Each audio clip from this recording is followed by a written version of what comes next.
Do you feel a shiver up your spine from fear?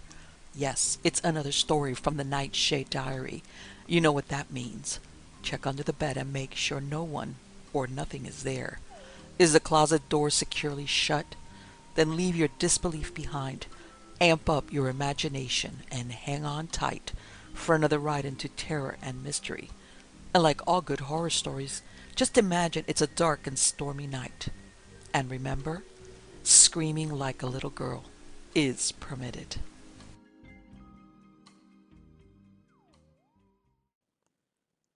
The Boats of Glen Carrig by William Hope Hodgson.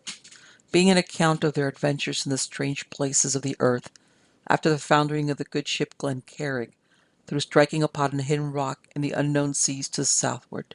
as told by John Winterstraw, gentleman, to his son James Winterstraw, in the year 1757, and by him committed very properly and legibly to manuscript. Madre mia, people may say thou art no longer young, and yet to me thy youth was yesterday, a yesterday that seems still mingled with my dreams. Ah, how the years have over thee flung their soft mantilla gray. In ode to them thou art not over old. How couldst thou be? Thy hair has scarcely lost its deep old glorious dark. Thy face is scarcely lined. No mark destroys its calm serenity, like gold of evening light when winsters scarce stir. The soul light of thy face is pure as prayer. Part 1. The Land of Lonesomeness. Now we had been 5 days in the boats, and in all this time made no discovering of land. Then upon the morning of the 6th day there came a cry from the boatswain, who had the command of the lifeboat, that there was something which might be land afar upon our larboard bow. But it was very low lying, and none could tell whether it was land or but a morning cloud. Yet, because there was a beginning of hope within our breast, we pulled wearily towards it, and thus in about an hour discovered it to be indeed the coast of some flat country. Then, it might be a little after the hour of midday, we had come so close to it that we could distinguish with ease what manner of land lay beyond the shore,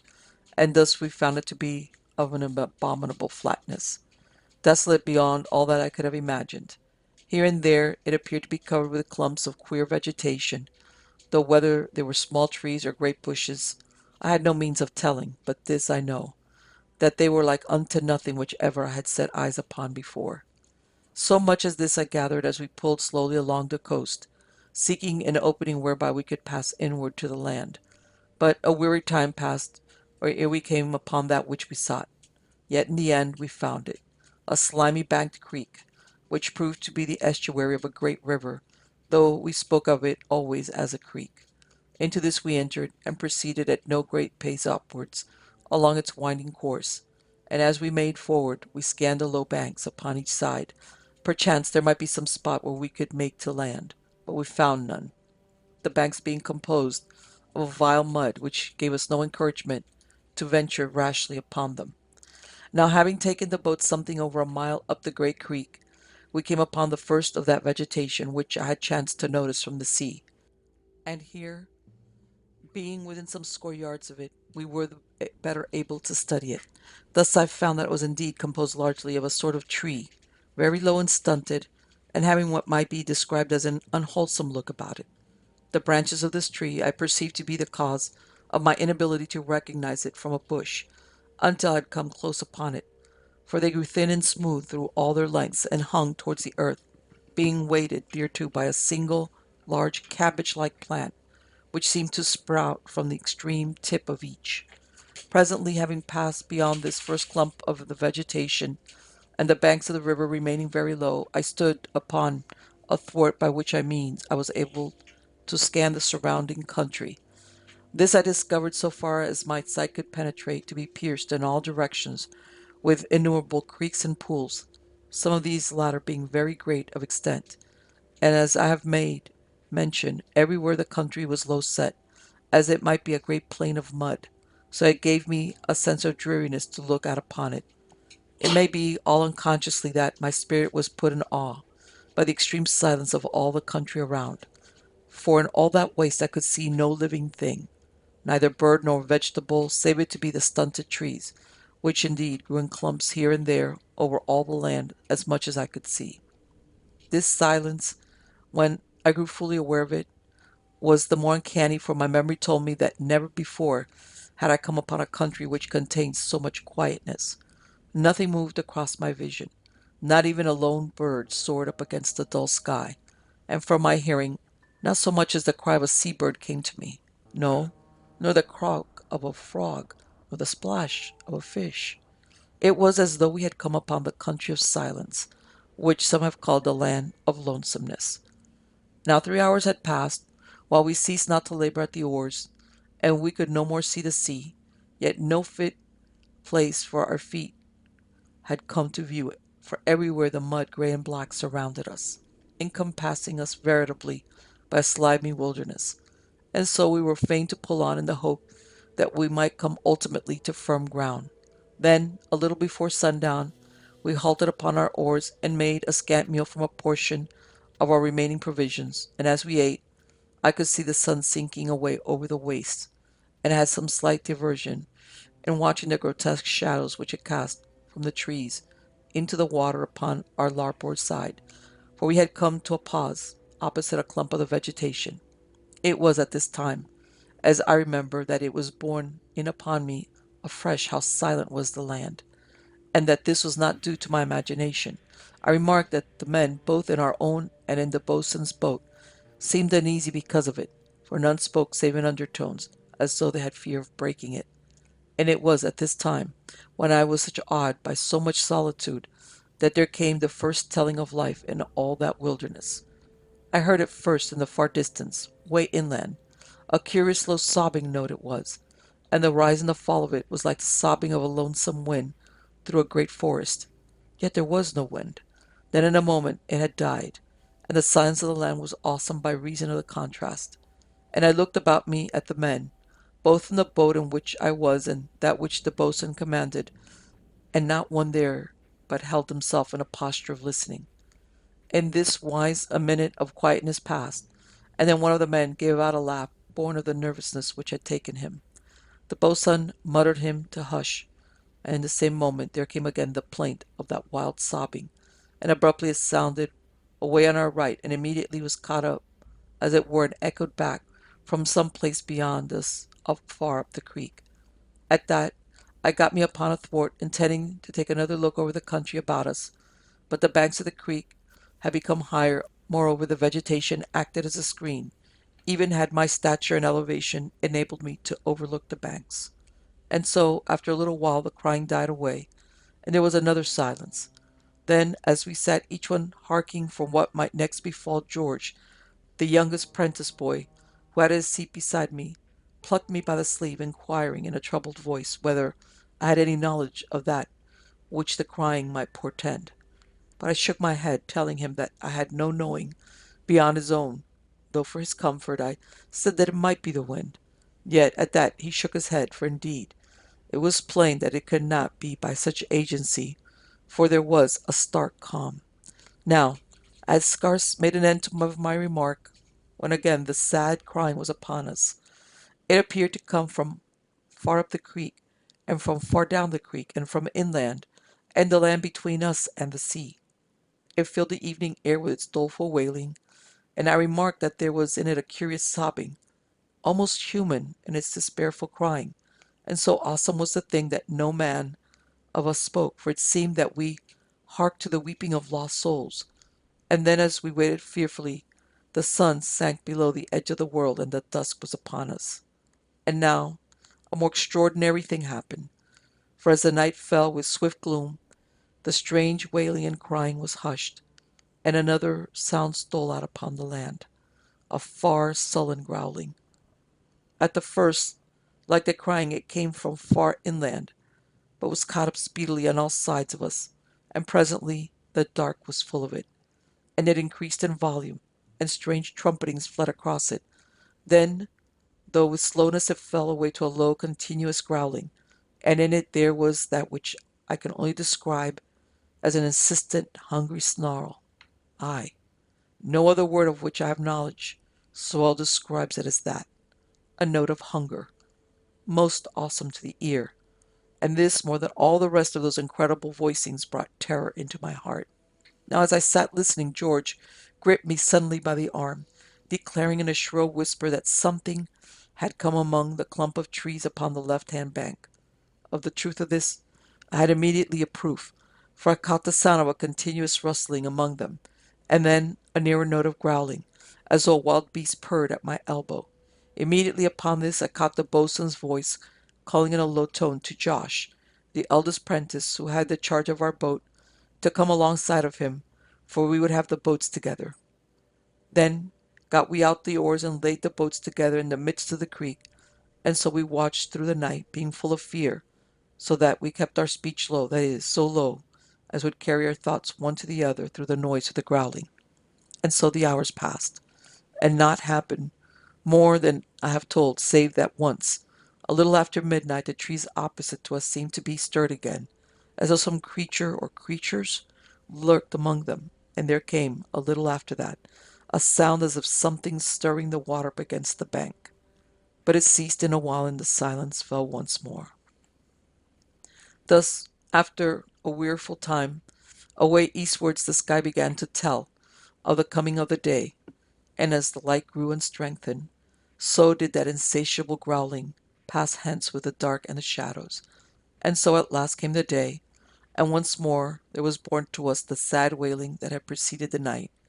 For a certain while it lasted, rising and falling most mournfully over the vastness of the surrounding waste, until the sun was risen some degrees above the horizon, after which it began to fail, dying away in lingering echoes most solemn to our ears. And so it passed. There came again the silence that had been with us in all the daylight hours. Now it being day, the boatswain bade us make such sparse breakfast as our provender allowed, after which, having first scanned the banks to discern if any fearful thing were visible, we took again to our oars and proceeded on our upward journey, for we hoped presently to come upon a country where life had not become extinct, and where we could put foot to honest earth. Yet, as I have made mention earlier, the vegetation where it grew did flourish most luxuriantly, so that I am scarce correct when I speak of life as being extinct in that land. For indeed, now I think of it, I can remember that the very mud from which it sprang seemed veritably to have a fat sluggish life of its own, so rich and viscid was it. Presently it was midday, yet there was little change in the nature of the surrounding wastes, though it may be that the vegetation was somewhat thicker and more continuous along the banks. But the banks were still the same thick, clinging mud, so that nowhere could we effect a landing, though had we the rest of the country beyond the banks seemed no better. And all the while, as we pulled, we glanced continuously from bank to bank, and those who worked not at the oars were fain to rest a hand by their sheath knives, for the happenings of the past night were continually in our minds, and we were in great fear, so that we had turned back to the sea, but that we had come so nigh to the end of our provisions. Part 2. The Ship in the Creek. Then it was nigh unto evening. We came upon a creek opening into the greater one through the bank upon our left. We had been like to pass it, as indeed we had passed many throughout the day, but that the boatswain whose boat had the lead cried out that there was some craft lying up a little beyond the first bend. And indeed so it seemed, for one of the masts of her, all jagged where it had carried away, stuck up plain to our view. Now, having grown sick with so much lonesomeness, and being in fear of the approaching night, we gave out something near to a cheer, which, however, the boatswain silenced, having no knowledge of those who might occupy the stranger. And so in silence the boatswain turned this craft towards the creek, whereat we followed, taking heed to keep quietness, and working the oars warily. So in a little we came to the shoulder of the bend, and had plain sight of the vessel some little way beyond us. From the distance she had no appearance of being inhabited, so that after some small hesitation we pulled towards her, though still being at pains to keep silence. The strange vessel lay against that bank of the creek which was upon our right, and over above her was a thick clump of the stunted trees. For the rest she appeared to be firmly embedded in the heavy mud, and there was a certain look of age about her, which carried to me a doleful suggestion that we would find not aboard of her fit for an honest stomach. We had come to a distance of maybe some 10 fathoms from her starboard bow, for she lay with her head towards the mouth of the little creek, when the boatswain bade his men to back water, the which Josh did regarding our own boat. Then, being ready to fly if we had been in danger, the boatswain hailed the stranger, but got no reply, save that some echo of his shout seemed to come back at us. And so he sung out again to her. Chance there might be some below decks who had not caught his first hail. But for the second time no answer came to us save the low echo. Not, but that the silent trees took on a little quivering, as though his voice had shaken them. At that, being confident now within our minds, we laid alongside and in a minute had shinnied up the oars and so gained her deck. Here, save that the glass of the skylight of the main cabin had been broken and some portion of the framework shattered, there was no extraordinary litter, so that it appeared to us as though she had been no great while abandoned. So soon as the boatswain had made his way up from the boat, he turned aft towards the scuttle, the rest of us following. We found the leaf of the scuttle pulled forward to within an inch of closing, and so much effort did it require of us to push it back that we had immediate evidence of a considerable time since any had done down that way. However, it was no great while before we were below, and here we found the main cabin to be empty, save for the bare furnishings. From it there opened off two staterooms at the forward end, and the captain's cabin in the after part. In all of these we found matters of clothing and sundries, such as proved that the vessel had been deserted apparently in haste. And further proof of this we found in a drawer in the captain's room a considerable quantity of loose gold, the which it was not to be supposed would have been left by the free will of the owner. Of the staterooms, the one upon the starboard gave evidence that it had been occupied by a woman, no doubt a passenger. The other, in which there were two bunks, had been shared so far as we could have any certainty by a couple of young men, and this we gathered by observation of various garments which were scattered carelessly about. Yet it must not be supposed that we spent any great time in the cabins, for we were pressed for food and made haste, under the directing of the boatswain, to discover the hulk held victuals whereby we might be kept alive. To this end we removed the hatch which led down to the lazarette, and lighting two lamps which we had with us in the boats, went down to make a search, and so in a little while we came upon two casks which the boatswain broke open with a hatchet. These casks were sound and tight, and in them was ship's biscuit, very good and fit for food. At this, as may be imagined, we felt eased in our mind, knowing that there was no immediate fear of starvation. Following this, we found a barrel of molasses, a cask of rum, some cases of dried fruit. These were mouldy and scarce fit to be eaten, a cask of salt beef, another of pork, a small barrel of vinegar, a case of brandy, two barrels of flour, one of which proved to be damp stuck, and a bunch of tallow dips. In a little while we had all these things up in the big cabin, so that we might come at them the better to make choice of that which was fit for our stomachs, and that which was otherwise. Meantime, while the boatswain overhauled these matters, Josh called a couple of the men, and went on deck to bring up the gear from the boats, for it had been decided that we should pass the night aboard the hulk. When this was accomplished, Josh took a walk forward to the forecastle, but found nothing beyond two seamen's chests, a sea bag, and some odd gear. There were indeed no more than 10 bunks in the place, for she was but a small brig, and had no call for a great crowd. Yet Josh was more than a little puzzled to know what had come to the odd chest, for it was not to be supposed that there had been no more than two, and a sea bag among 10 men. But to this at that time he had no answer, and so, being sharp for supper, made a return to the deck and thence to the main cabin. Now while he had been gone, the boatswain had set the men to clearing out the main cabin, after which he had served out 2 biscuits apiece all around and a tot of rum. To Josh, when he appeared, he gave the same, and a little we called a sort of council, being sufficiently stayed by the food to talk. Yet before we came to speech, we made shift to light our pipes, for the boatswain had discovered a case of tobacco in the captain's cabin, and after this we came to the consideration of a position. We had provender, so the boatswain calculated, to last us for the better part of 2 months, and this without any great stint, but we had yet to prove if the brig held casks of water, for that in the creek was brackish, even so far as we had penetrated from the sea, else We had not been in need. To the charge of this the boatswain set Josh, along with two of the men. Another he told to take charge of the galley, so long as we were in the hulk. But for that night he said we had no need to do aught,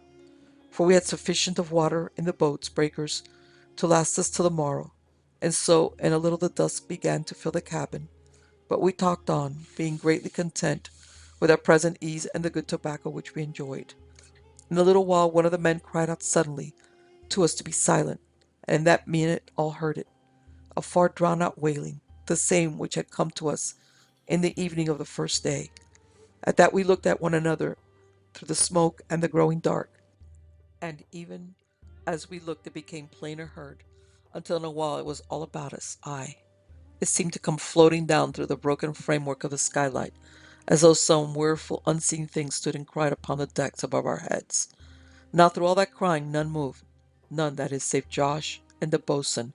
and they went up into the scuttle to see whether anything was in sight. But they found nothing, and so came down to us, for there was no wisdom in exposing ourselves, unarmed as we were, save for our sheath knives. And so, in a little, the night crept down upon the world, and still we sat within the dark cabin, none speaking and knowing of the rest only by the glow of their pipes. All at once there came a low muttered growl, stealing across the land, and immediately the crying was quenched in a sullen thunder. It died away, and there was a full minute of silence, then once more it came, and it was nearer and more plain to the ear. I took my pipe from my mouth, for I had come again upon the great fear and uneasiness which the happenings of the first night had bred in me, and a taste of the smoke brought me no more pleasure. The muttered growl swept over our heads, and died away into the distance, and there was a sudden silence.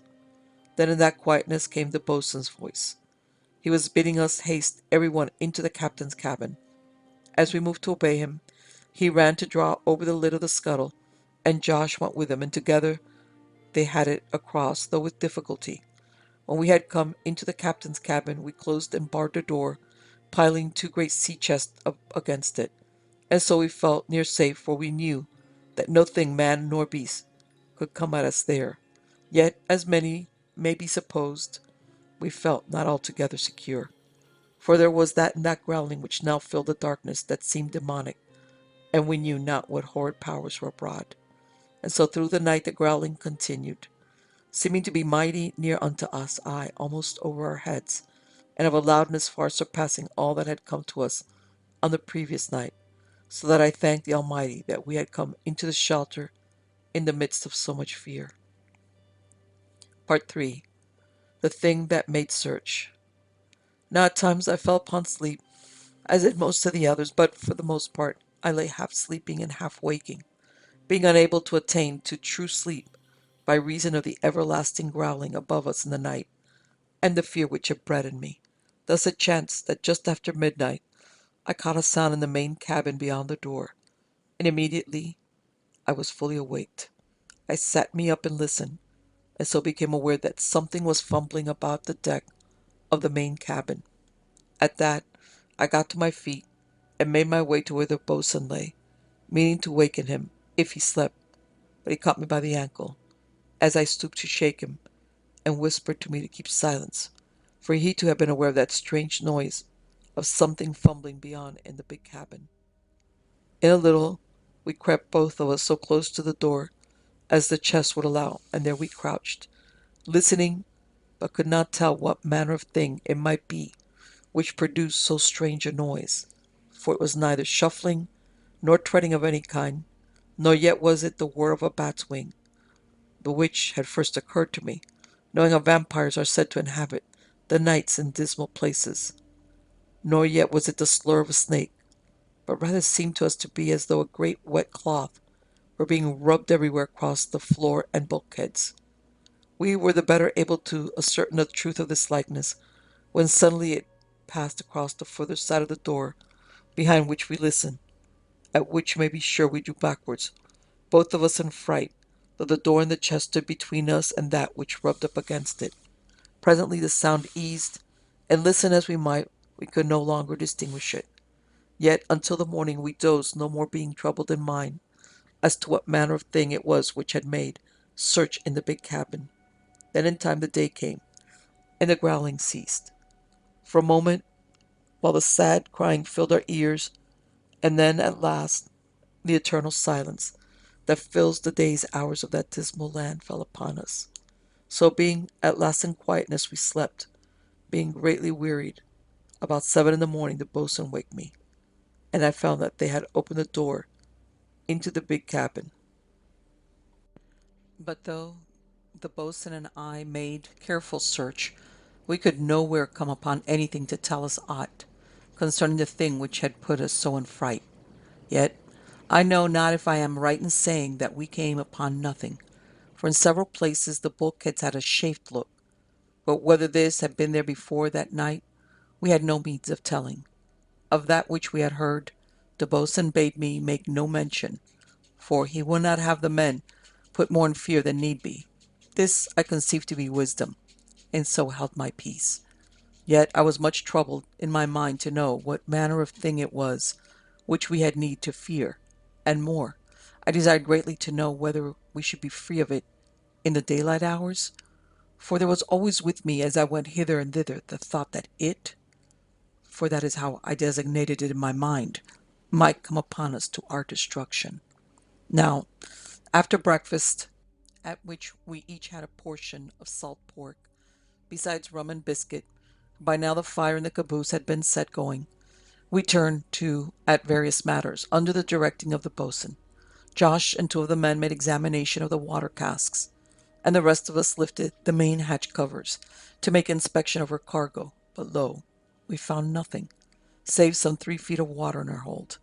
By this time Josh had drawn some water off from the cask, but it was most unsuitable for drinking, being vile of smell and taste. Yet the boatswain bade him draw some into buckets, so that the air might haply purify it. But though this was done, and the water allowed to stand through the morning, it was but little better.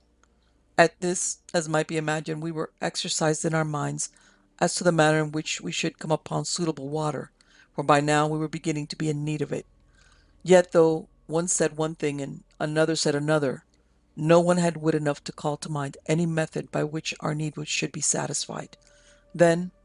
we had made an end of dining. The boatswain sent Josh with 4 of the men upstream. Perchance, after a mile or two, the water should prove of sufficient freshness to meet our purpose. Yet they returned a little before sundown, having no water, for everywhere it was salt. Now the boatswain, foreseeing that it might be impossible to come upon water, had set the men whom he had ordained to be our cook to boiling the creek water and 3 great kettles. This he had ordered to be done soon after the boat left, and over the spout of each he had hung a great pot of iron, filled with cold water from the hold, this being cooler than that from the creek, so that the steam from each kettle impinged upon the cold surface of the iron pots, and being by this means condensed, was caught in 3 buckets placed beneath them upon the floor of the caboose. In this way enough water was collected to supply us for the evening and the following morning. Yet it was but a slow method, and we had sore need of a speedier, were we to leave the hulk so soon as I, for one, desired. We made our supper before sunset, so as to be free of the crying which we had reason to expect. After that the boatswain shut the scuttle, and we went every one of us into the captain's cabin, after which we barred the door, as on the previous night, and well was it for us that we acted with this prudence. By the time that we had come into the captain's cabin and secured the door, it was upon sunsetting, and as the dusk came on, so did the melancholy wailing pass over the land. Yet being by now somewhat inured to so much strangeness, we lit our pipes and smoked, though I observed that none talked, for the crying without was not to be forgotten. Now, as I have said, we kept silence, but this was only for a time, and our reason for breaking it was a discovery made by George, the younger apprentice. This lad, being no smoker, was fain to do something to while away the time, and with this intent he had raked out the contents of a small box which had lain upon the deck at the side of the forward bulkhead.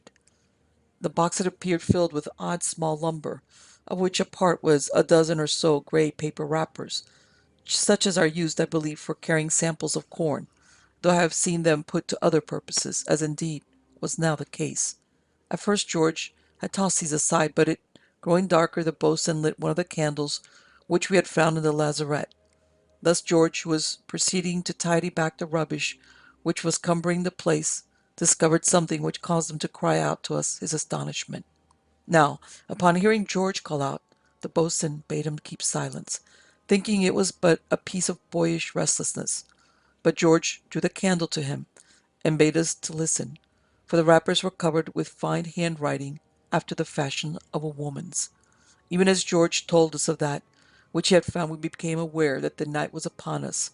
for suddenly the crying ceased, and in place thereof there came out of the far distance the low thunder of the night growling that had tormented us through the past 2 nights. For a space we ceased to smoke and sat, listening, for it was a very fearsome sound. In a very little while it seemed to surround the ship, as on the previous nights, but at length, using ourselves to it, we resumed our smoking, and bade George to read out to us from the writing upon the paper wrappers. Then George, though shaking somewhat in his voice, began to decipher that which was upon the wrappers, and a strange and awesome story it was, and bearing much upon our own concerns. Now when they discovered the spring among the trees that crowned the bank, there was much rejoicing, for we had come to have much need of water, and some being in fear of the ship, declaring because of all our misfortune, and the strange disappearances of their messmates, and the brother of my lover, that she was haunted by a devil, declared their intention of taking their gear up to the spring, and there making a camp. This they conceived and carried out in the space of one afternoon, though our captain, a good and true man, begged of them, as they valued life, to stay within the shelter of their living place. Yet, as I remarked, they would none of them hark to his counselling, and because the mate and the boatswain were gone, he had no means of compelling them to wisdom. At this point George ceased to read and began to rustle among the wrappers, as though in search for the continuation of the story. Presently he cried out that he could not find it, and dismay was upon his face. But the boatswain told him to read on from such sheets as were left, for as he observed, we had no knowledge if more existed, and we were fain to know further of that spring, which from the story appeared to be over the bank near to the vessel. George, being thus adjured, picked up the topmost sheet, for they were, as I heard him explain to the boatswain, all oddly numbered, and having but little reference one to the other. Yet we were mightily keen to know even so much as such odd scraps might tell us unto us. Whereupon George read from the next wrapper, which ran thus: Now suddenly I heard the captain's cry out that there was something in the main cabin, and immediately my lover's voice calling to me to lock my door, and on no condition to open it. Then the door of the captain's cabin slammed, and there came a silence, and the silence was broken by a sound. Now this was the first time that I had heard the thing make search through the big cabin, but afterwards my lover told me it had happened aforetime, and they had told me not, fearing to frighten me needlessly, though now I understood why my lover had bidden me never to leave my stateroom door unbolted in the night time. I remember also wondering if the noise of breaking glass that had waked me somewhat from my dreams a night or two previously had been the work of this indescribable thing. For on the morning following that night, the glass in the skylight had been smashed. Thus it was that my thoughts wandered out to trifles, while yet my soul seemed ready to leap out from my bosom with fright. I had, by reason of usage, come to ability to sleep despite of the fearsome growling, for I had conceived its cause to be the mutter of spirits in the night, and had not allowed myself to be unnecessarily frightened with doleful thoughts. My lover had assured me of our safety, and that we should yet come to our home. And now beyond my door I could hear that fearsome sound of the thing searching. George came to a sudden pause, for the boatswain had risen and put a great hand upon his shoulder. The lad made to speak, but the boatswain beckoned to him to say no word, and at that we, who had grown to nervousness through the happenings in the story, began every one to listen. Thus we heard a sound, which had escaped us in the noise of the growling without the vessel, and the interest of the reading. For a space we kept very silent, no man doing more than let the breath go in and out of his body, and so each one of us knew that something moved without, in the big cabin, and a little something touched upon our door. And it was, as I have mentioned earlier, as though a great swab rubbed and scrubbed at the woodwork. At this the man nearest unto the door came backwards in a surge, being put in sudden fear by reason of the thing being so near. But the boatswain held up a hand, bidding them in a low voice to make no unneedful noise. Yet, as though the sounds of their moving had been heard, the door was shaken with such violence that we waited, everyone expecting to see it torn from its hinges, but it stood, and we hasted to brace it by means of the bunk boards, which we placed between it and the two great chests, and upon these we set a third chest, so that the door was quite hid. Now, I have no remembrance whether I have put down that when we first came to the ship, we had found the stern window upon the larboard side to be shattered, but so it was, and the boatswain had closed it by means of a teakwood cover, which was made to go over it in stormy weather, with stout battens across which were set tight with wedges. This he had done upon the first night, having fear that some evil thing might come upon us through the opening, and very prudent was the same action of his as shall be seen. Then George cried out that something was at the cover of the larboard window, and we stood back, growing ever more fearful because that same evil creature was so eager to come at us. But the boatswain, who was a very courageous man, and calm withal, walked over to the closed window, and saw to it that the battens were secure, for he had knowledge sufficient to be sure, if this were so, that no creature with strength less than that of a whale could break it down, and in such case its bulk would assure us from being molested. Then, even as he made sure of the fastenings, there came a cry of fear from some of the men, for they had come at the glass of the unbroken window, a reddish mass, which plunged up against it, sucking upon it, as it were. Then Josh, who was nearest to the table, caught up the candle and held it towards the thing. Thus I saw that it had the appearance of a many-flapped thing, shaped as it might be out of raw beef, but it was alive. At this we stared, everyone being too bemused with terror to do aught to protect ourselves, even had we been possessed of weapons. And as we remained thus an instant like silly sheep waiting the butcher, I heard the framework creak and crack, and there ran splits all across the glass. In another moment the whole thing would have been torn away, and the cabin undefended, but that the boatswain, with a great curse at us for our landlubberly lack of use, seized the other cover and clapped it over the window. At that there was more help than could be made to avail, and the battens and wedges were in place in a trice. That this was no sooner accomplished than need be we had immediate proof, for there came a rending of wood and a splintering of glass, and after that a strange yowling out in the dark, and the yowling rose above and drowned the continuous growling that filled the night. In a little it died away, and in the brief silence that seemed to ensue, we heard a slobby fumbling at the teak cover, but it was well secured, and we had no immediate cause for fear. Part 4. The Two Faces. Of the remainder of that night I have but a confused memory. At times we heard the door shaken behind the great chest, but no harm came to it. An odd while there was a soft thudding and rubbing upon the decks over our heads, and once, as I recollect, the thing made a final try at the teak covers across the windows. But the day came at last, and found me sleeping. Indeed, we had slept beyond the noon, but that the boatswain, mindful of our needs, waked us, and we removed the chest. Yet, for perhaps the space of a minute, none durst open the door until the boatswain bid us stand to one side. We faced about at him then, and saw that he held a great cutlass in his right hand. He called to us that there were 4 more of the weapons, and made a backward motion with his left hand towards an open locker. At that, as might be supposed, we made some haste to the place to which he pointed, and found that among some other gear there were 3 more weapons such as he held, but the fourth was a straight cut and thrust, and this I had the good fortune to secure. Being now armed, we ran to join the boatswain, for by this he had the door open, and was scanning the main cabin. I would remark here how a good weapon does seem to put heart into a man, for I, who but a few short hours since had feared for my life, was now right full of lustiness and fight, which mayhap was no matter for regret. From the main cabin the boatswain led up unto the dock, and I remember some surprise at finding the lid of the scuttle even as we had left it the previous night. But then I recollected that the skylight was broken, and there was access to the big cabin that way. Yet I questioned within myself as to what manner of thing it could be which ignored the convenience of the scuttle, and descended by way of the broken skylight. We made a search of the decks and forecastle, but nothing found, and after that the boatswain stationed 2 of us on guard, while the rest went about such duties as were needful. In a little we came to breakfast, and after that we prepared to test the story upon the simple wrappers and see perchance whether there was indeed a spring of fresh water among the trees. Now between the vessel and the trees lay a slope of the thick mud, against which the vessel rested. To have scrambled up this bank had been next to impossible,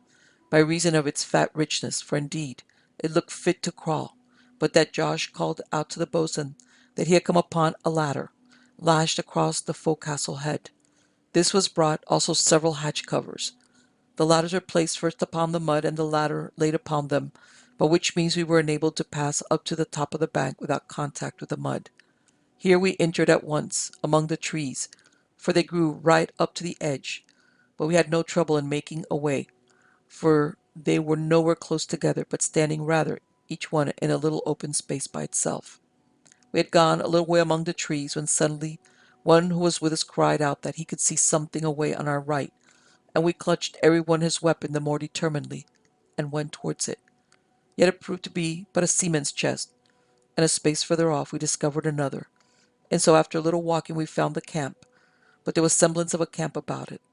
for the sail of which the tent had been formed was all torn and stained, and lay muddy upon the ground. Yet the spring was all we had wished, clear and sweet, and so we knew we might dream of deliverance. Now upon our discovery of the spring, it might be thought that we should set up a shout to those upon the vessel, but this was not so, for there was something in the air of the place which cast a gloom upon our spirits, and we had no disinclination to return unto the vessel. Upon coming to the brig, the boatswain called to 4 of the men to go down into the boats and pass up the breakers. Also he collected all the buckets belonging to the brig, and forthwith each of us was set to our work. Some, those with a weapon, entered into the wood and gave down the water to those stationed upon the bank, and these in turn passed it to those in the vessel. To the man in the galley the boatswain gave command to fill a boiler with some of the most select pieces of the pork and beef from the casks, and get them cooked so soon as might be, and so we were kept at it, for it had been determined, now that we had come upon water, that we should stay not an hour longer in that monster-ridden craft, and we were all agog to get the boats revictualled and put back to the sea, from which we had too gladly escaped. So we worked through all that remainder of the morning, and right on to the afternoon, for we were in mortal fear of the coming dark. Towards 4 o'clock, the boatswain sent the man who had been set to do our cooking up to us with slices of salt meat upon biscuits, and we ate as we worked, washing our throats with water from the spring, and so before the evening we had filled our breakers, and near every vessel which was convenient for us to take in the boats. More, some of us snatched the chance to wash our bodies, for we were sore with brine, having dipped in the sea to keep down thirst as much as might be. Now, though it had not taken us so great a while to make a finish of our water carrying, if matters had been more convenient, yet because of the softness of the ground under our feet, and the care with which we had to pick our steps, and some little distance between us and the brig, it had grown later than we desired before we had made an end. Therefore, when the boatswain sent word that we should come aboard and bring our gear, we made all haste. Thus, as it chanced, I found that I had left my sword beside the spring, having placed it there to have 2 hands for the carrying of one of the breakers. At my remarking my loss, George, who stood near, cried out that he would run for it, and was gone in a moment, being greatly curious to see the spring. Now, at this moment, the boatswain came up and called for George, but I informed him that he had run to the spring to bring me my sword. At this the boatswain stamped his feet and swore a great oath, declaring that he had kept the lad by him all day, having a wish to keep him from any danger which the wood might hold, and knowing the lad's desire to adventure there. At this, a matter which I should have known, I reproached myself for so gross a piece of stupidity, and hastened after the boatswain, who had disappeared over the top of the bank. I saw his back as he passed into the wood, and ran until I was up with him, for suddenly, as it were, I found that a sense of chilly dampness had come among the trees, though a while before the place had been full of the warmth of the sun. This I put to the account of evening, which was drawing on apace, and also it must be borne in mind that there were but the 2 of us. We came to the spring, but George was not to be seen, and I saw no sign of my sword. At this the boatswain raised his voice and cried out the lad's name. Once he called, and again, then at the second shot we heard the boy's shrill halloo from some distance ahead among the trees. At that we ran towards the sound, plunging heavily across the ground, which was everywhere covered with a thick scum that clogged the feet in walking. As we ran, we hallooed, and so came upon the boy, and I saw that he had my sword. The boatswain ran towards him, and caught him by the arm, speaking with anger, and commanding him to return with us immediately to the vessel. But the lad for reply pointed with my sword, and we saw that he pointed at what appeared to be a bird against the trunk of one of the trees. This, as I moved closer, I perceived to be a part of the tree, and no bird, but it had a very wondrous likeness to a bird, so much so that I went up to it to see if my eyes had deceived me. Yet it seemed no more than a freak of nature, though most wondrous in its fidelity, being but an excrescence upon the trunk. With sudden thought that it would make me a curio, I reached up to see whether I could break it away from the tree, but it was above my reach, so that I had to leave it. Yet one thing I discovered, for in stretching towards the protuberance I had placed a hand upon the trunk, and its trunk was soft as pulp under my fingers, much after the fashion of a mushroom. As we turned to go, the boatswain inquired of George his reason for going beyond the spring, and George told them that he had seemed to hear someone calling to him among the trees, and there had been so much pain in the voice that he had run towards it, but been unable to discover the owner. Immediately afterwards, he had seen the curious bird-like excrescence upon a tree near by. Then we had called, and of the rest we had knowledge. We had come nigh to the spring on our return journey, when a sudden low whine seemed to run among the trees. I glanced towards the sky and realized that the evening was upon us. I was about to remark upon this to the boatswain when abruptly he came to a stand and bent forward to stare into the shadows to our right. At that George and I turned ourselves about to perceive what matter it was which had attracted the attention of the boatswain. Thus we made out a tree some 20 yards away, which had all its branches wrapped about its trunk, much as the lash of a whip is wound about its stalk. Now this seemed to us a very strange sight, and we made all of us towards it to learn the reason of so extraordinary a happening. Yet, when we had come close upon it, we had no means of arriving at a knowledge of that which it portended, but walked each of us around the tree,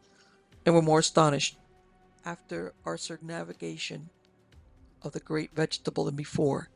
Now suddenly and in the distance I caught the far wailing that came before the night, and abruptly, as it seemed to me, the tree wailed at us.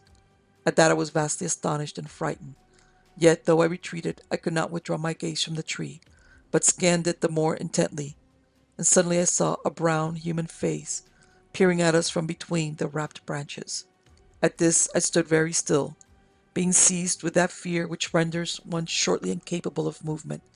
Then before I had possession of myself, I saw that it was of a part with the trunk of the tree, for I could not tell where it ended and the tree began. Then I caught the boatswain by the arm and pointed, for whether it was a part of the tree or not, it was a work of the devil. But the boatswain, on seeing it, ran straightway so close to the tree that he might have touched it with his hand, and I found myself beside him. Now George, who was on the boatswain's other side, whispered that there was another face not unlike to a woman's, and indeed so soon as I perceived it, I saw that the tree had a second excrescence, most strangely after the face of a woman. Then the boatswain cried out with an oath at the strangeness of the thing, and I felt the arm which I held shake somewhat, as it might be with a deep emotion. Then far away I heard again the sound of the wailing, and immediately from among the trees about us there came answering wails and a great sighing. And before I had time to be more than aware of these things, the tree wailed again at us. And at that the boatswain cried out suddenly that he knew, though of what it was that he knew, I had at that time no knowledge. And immediately he began with his cutlass to strike at the tree before us, and to cry upon God to blast it.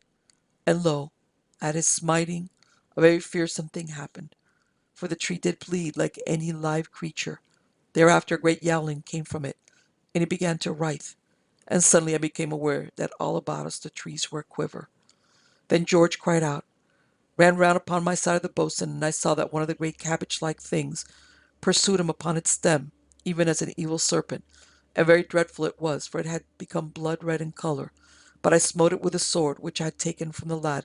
and it fell to the ground. Now from the brig I heard them hallooing, and the trees had become like live things, and there was a vast growling in the air, and hideous trumpetings. Then I caught the boatswain again by the arm, and shouted to him that we must run for our lives, and this we did, smiting with our swords as we ran, for they came things at us out from the growing dusk.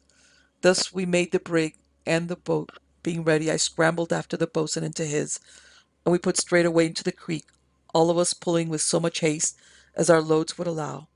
I mean, when I looked back at the brig, and it seemed to me that a multitude of things hung over the bank above her, and there seemed a flicker of things moving hither and thither aboard of her. And then we were in the great creek up which we had come, and so little it was night. All that night we rowed,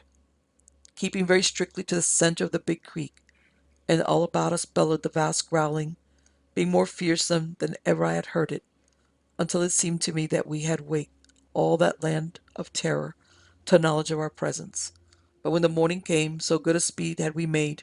what with our fear and the current being with us, that we were nigh upon the open sea, whereat each one of us raised a shout, feeling like freed prisoners, and so full of thankfulness to the Almighty we rowed outward to the sea. Part 5. The Great Storm. Now, as I have said, we came at last in safety to the open sea, and so for a time had some degree of peace, though it was long ere we threw off all of the terror which the land of lonesomeness had cast over our hearts. And one more matter there is regarding that land,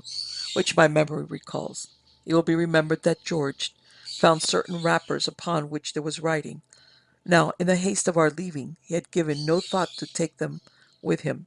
Yet a portion of one he found within the side pocket of his jacket, and it ran somewhat thus: "But I hear my lover's voice wailing in the night, and I go to find him, for my loneliness is not to be borne. May God have mercy upon me." And that was all. For a day and a night we stood out from the land towards the north, having a steady breeze to which we set our lug sails, and so made very good way, the sea being quiet, though with a slow lumbering swell from the southward. It was on the morning of the second day of our escape that we met with the beginnings of our adventures into the silent sea, the which I am about to make so clear as I am able. The night had been quiet, and the breeze steady until near unto the dawn, when the wind slacked away to nothing, and we lay there waiting. Perchance the sun should bring the breeze with it, and this it did, but no such wind as we did desire. For when the morning came upon us, we discovered all that part of the sky to be full of a fiery redness, which presently spread away down to the south, so that an entire quarter of the heavens was, as it seemed to us, a mighty arc of blood-colored fire. Now, at the sight of these omens, the boatswain gave orders to prepare the boats for the storm, which we had reason to expect, looking for it in the south, for it was from that direction that the swell came rolling upon us. With this intent we roused out so much heavy canvas as the boats contained, for we had gotten a bolt and a half from the hulk in the creek, also the boat covers, which we could lash down to the brass studs under the gunwale of the boats. Then in each boat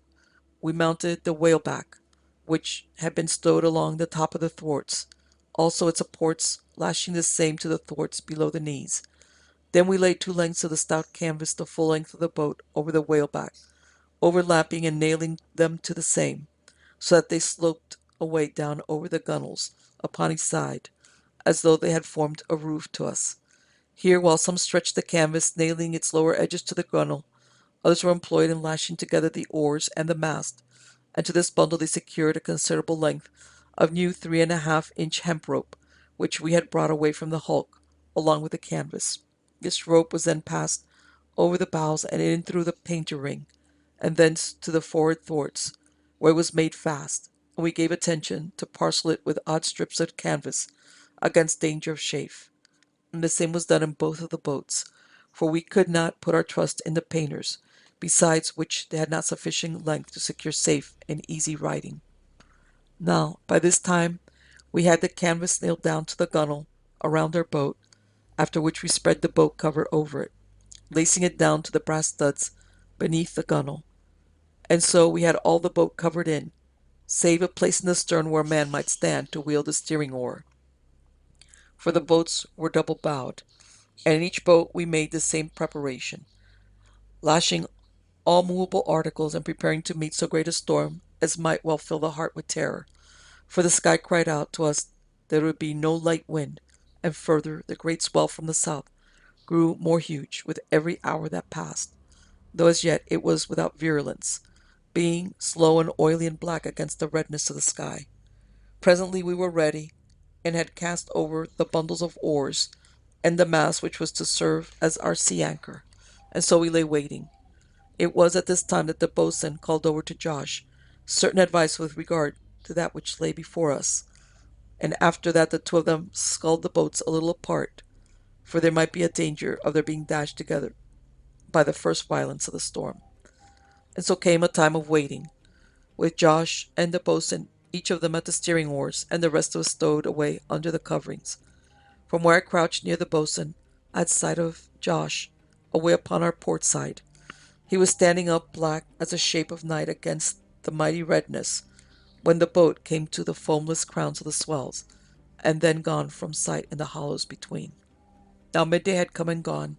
and we had made a shift to eat so a good meal as our appetites would allow, for we had no knowledge how long it might be ere we should have chance of another, if indeed we had ever need to think more of such. And then in the middle part of the afternoon we heard the first cryings of the storm, a far distant moaning rising and falling most solemnly. Presently all the southern part of the horizon, so high up, maybe as some 7 to 10 degrees, was blotted out by a great black wall of cloud, o'er which the red glare came down upon the great swells,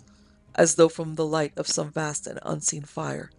It was about this time I observed that the sun had the appearance of a great full moon, being pale and clearly defined, and seeming to have no warmth nor brilliancy, and this, as may be imagined, seemed most strange to us, the more so because of the redness in the south and east. And all this while the swells increased most prodigiously, though without making broken water. Yet they informed us that we had done well to take so much precaution, for surely they were raised by a very great storm. A little before evening the moaning came again, and then a space of silence, after which there rose a very sudden bellowing, as of a wild beast, and then once more the silence. About this time the boatswain making no objection, I raised my head above the cover until I was in a standing position, for until now I had taken no more than occasional peeps, and I was very glad of the chance to stretch my limbs, for I had grown mightily cramped. Having stirred the sluggishness of my blood, I sat me down again, but in such a position that I could see every part of the horizon without difficulty. Ahead of us, that is, to the south, I saw now that the great wall of cloud had risen some further degrees, and there was something less of the redness, though indeed what there was left of it was sufficiently terrifying, for it appeared to crest the black cloud like a red foam, seeming it might be as though a mighty sea made ready to break over the world. Towards the west the sun was sinking behind a curious red-tinted haze, which gave it the appearance of a dull red disk. To the north, seemingly very high in the sky, were some flecks of clouds lying motionless, and of a very pretty rose color. And here I may remark that all the sea to the north of us appeared as a very ocean of dull red fire, though, as might be expected, the swells coming up from the south against the light were so many exceeding great hills of blackness. It was just after I had made these observations that we heard again the distant roaring of the storm, and I know not how to convey the exceeding terror of that sound. It was as though some mighty beast growled far down towards the south, and it seemed to make very clear to me that we were but two small craft in a very lonesome place. Then, even while the roaring lasted, I saw a sudden light flare up, as it were from the edge of the southern horizon. It had somewhat the appearance of lightning, yet vanished not immediately, as is the wont of lightning. And more, it had not been my experience to witness such spring up from out of the sea, but rather down from the heavens. Yet I have little doubt but that it was a form of lightning, for it came many times after this, so that I had chance to observe it minutely, and frequently, as I watched, the storm would shout at us in a most fearsome manner. Then, when the sun was low upon the horizon, there came to our ears a very shrill screaming noise, most penetrating and distressing, and immediately afterwards the boatswain shouted out something in a hoarse voice, and commenced to sway furiously upon the steering oar. I saw his stare fixed upon a point a little on our larboard bow, and perceived that in that direction the sea was all blown up into vast clouds of dust-like froth, and I knew that the storm was upon us. Immediately afterwards a cold blast struck us, but we suffered no harm, for the boatswain had gotten the boat bows on by this. The wind passed us, and there was an instant of calm.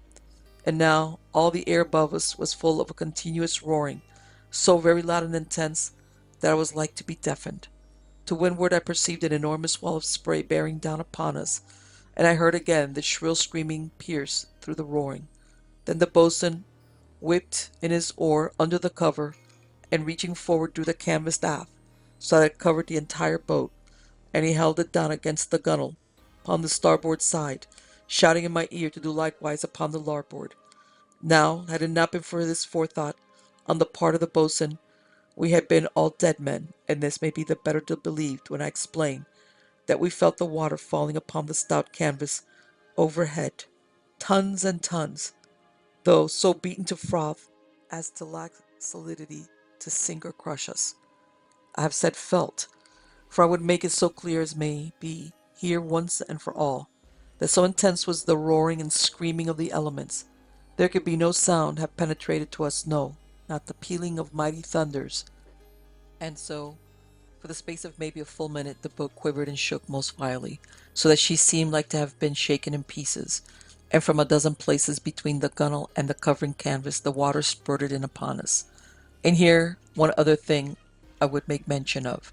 During that minute the boat had ceased to rise and fall upon the great swell,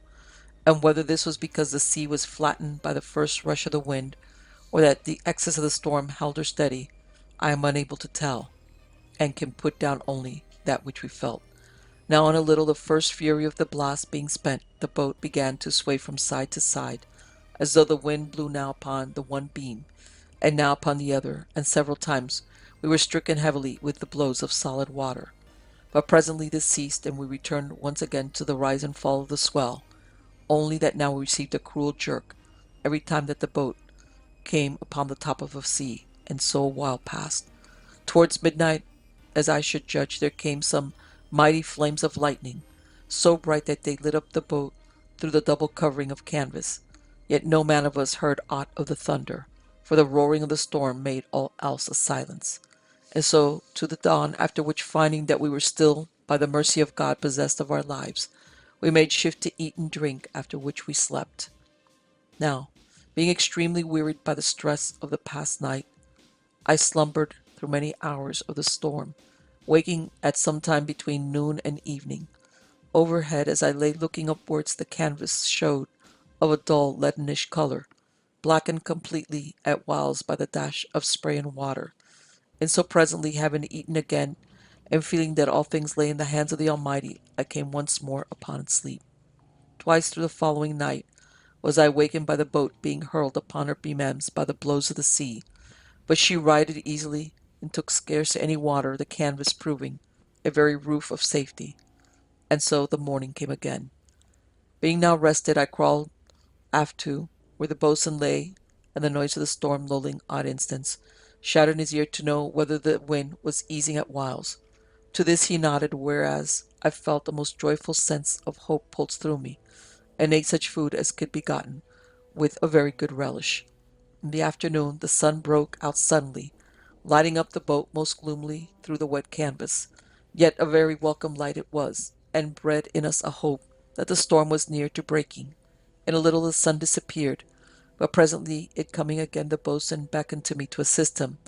and we removed our temporary nails, as we had used to fasten down the after part of the canvas,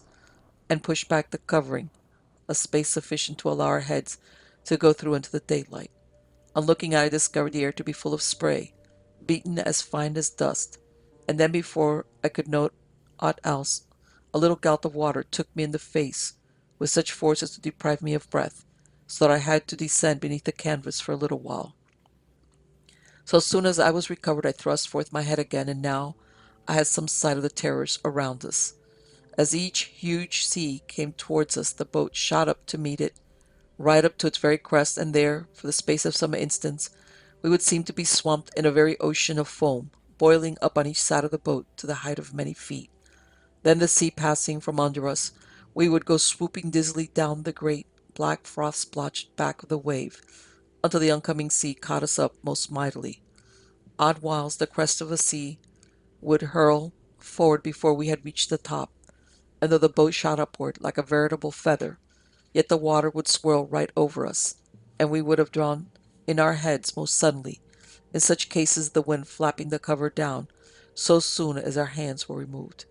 And apart from the way in which the boat met the seas, there was a very sense of terror in the air, the continuous roaring and howling of the storm,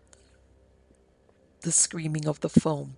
as the frothy summits of the briny mountains hurled past us, and the wind that tore the breath out of our weak human throats, are things scarce to be conceived. Presently we drew in our heads, the sun having vanished again, and nailed down the canvas once more, and so prepared for the night. From here on until the morning, I have very little knowledge of any happenings, for I slept much of the time, and for the rest there was little to know, cooped up beneath the cover. Nothing save the interminable thundering swoop of the boat downwards, and then the halt and upward hurl, and the occasional plunges and surges to larboard or starboard, occasioned I can only suppose by the indiscriminate might of the seas. I would make mention here how that I had little thought all this while for the peril of the other boat, and indeed I was so very full of our own that it is no matter at which to wonder.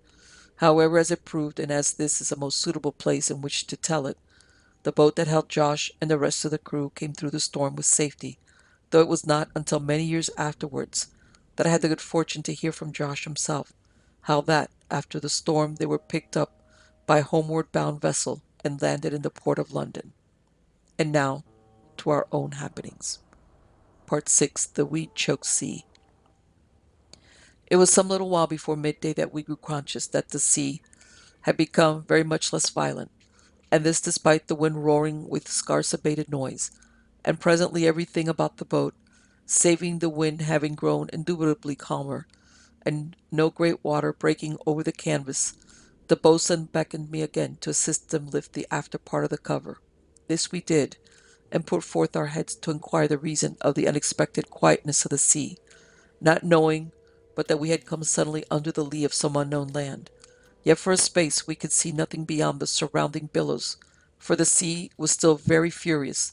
though no matter to cause us concern after that through which we had come. Presently, however, the boatswain, raising himself, saw something, and bending, cried in my ear that there was a low bank which broke the force of the sea, but he was full of wonder to know how that we had passed it without shipwreck. And while he was still pondering the matter, I raised myself